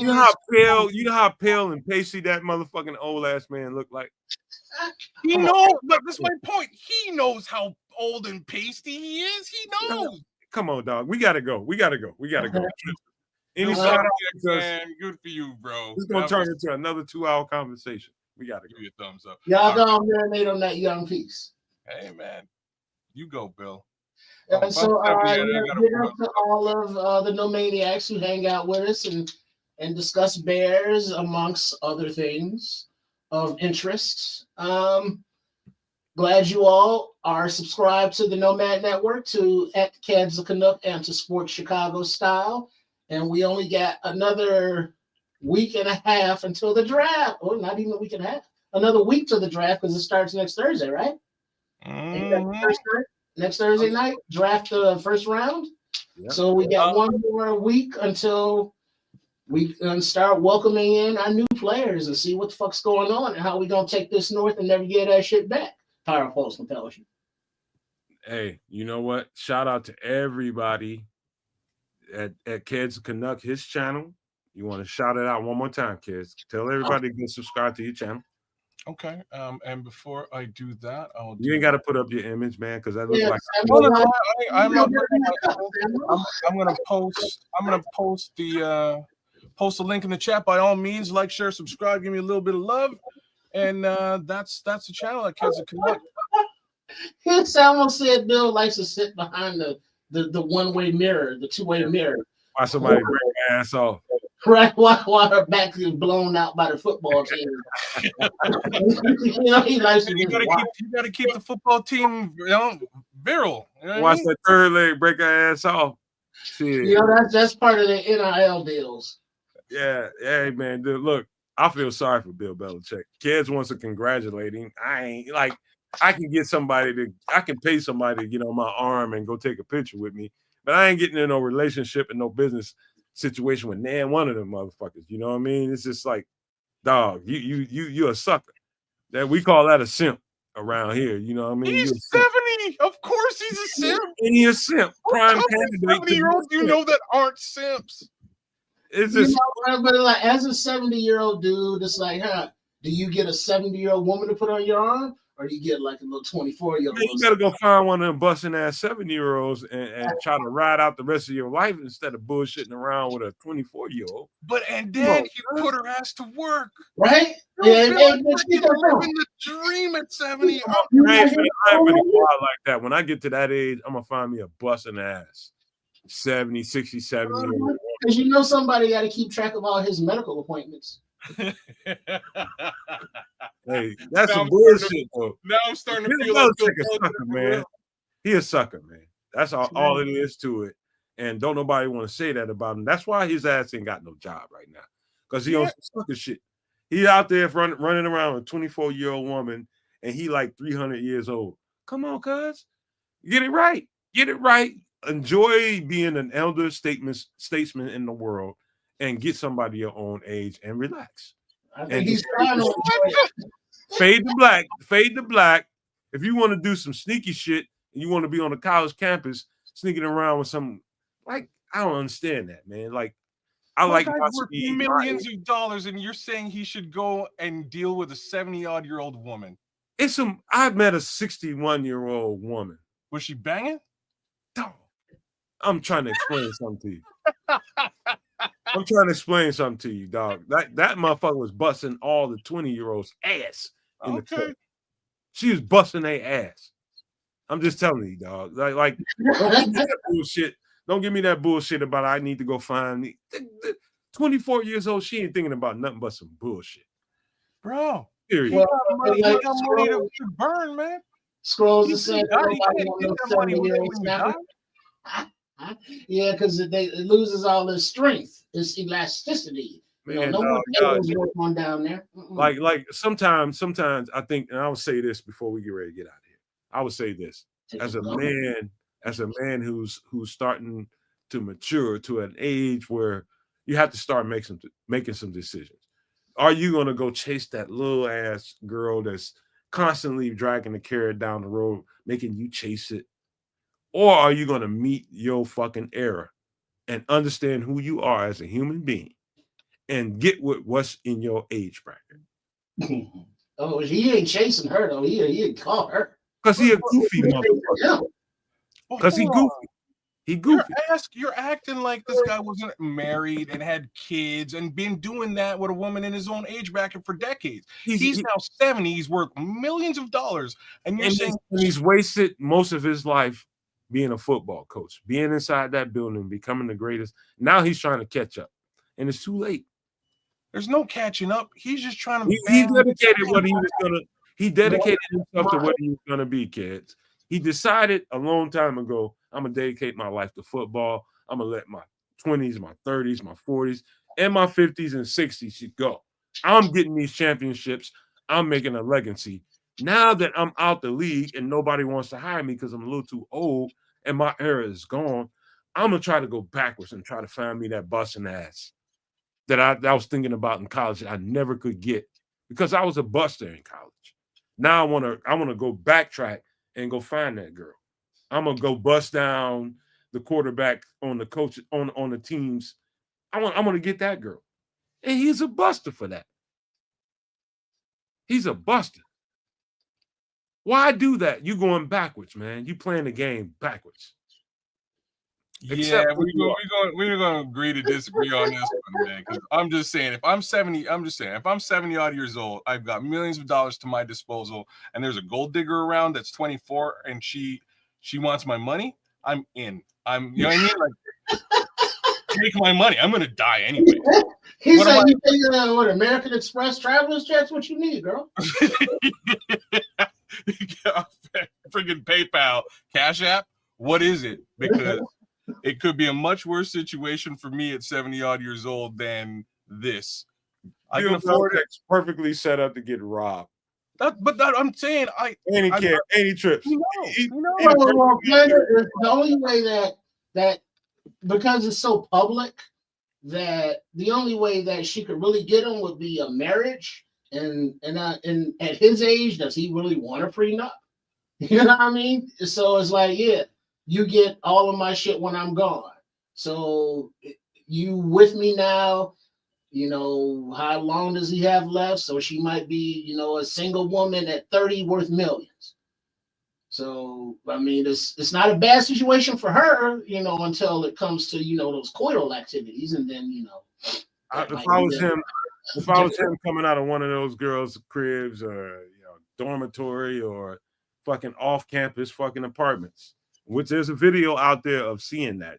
Bill Belichick is coming out of one of those college girls. It might be that girl there coming out of her apartment, you know, putting this shit on and leaving. If I was like there's so many people that will grab and duct tape that motherfucker up and put something over his head and be like, take me to your fucking safe. You ain't got nothing to safe. Give me your fucking bank account number. Give me a PIN number. Like, yeah, this is too public. That's like a one night stand. You know, you hook up or you work the thing. She's working the long game. You're not saying that she's working the game, but she's nothing good that can happen, bro. There's nothing good that can happen. It's even better than the long game. He put her on the payroll, bro. Yeah. Legitimately, right? Like, look at what Robert Kraft was trying to pull. What Robert Kraft was trying to pull off on his side of things, he got caught for. It was not a legal flex. It was a very sketchy situation. He had to scale back. Bill, on the other hand, said, "Damn it, I'm a put her on the payroll." If it isn't love, why do I feel this way? Why don't you stay on my mind? Bill understands the value of new stuff. Hey, give me that old broad that knows what she wants. Fuck all that. There's too many complications come to that. I'm finna go ahead and cut this shit short because if we don't, because if I don't, Trips will never get no sleep. I won't get no sleep. I gotta work in the morning like you wouldn't believe, y'all. So like, let's call this a day for real. We got to, man. And I love you guys. And I don't have a real good close for you because this was so colorful. Just remember, we're gonna think about getting that top echelon of soul singers individually, the groups. We're gonna come together with that now. We got to do that because that was too good of a feedback. That got electric in the chat. So we're gonna do that. And so I'm gonna leave you guys with these famous words because if I say anything else, it's gonna turn into another 30 minutes of a podcast. If you can think it and you can see it, there's no reason in the world why you cannot absolutely manifest it. Do not, and I repeat, do not be a prisoner of your own mind. But with that being said, we are out.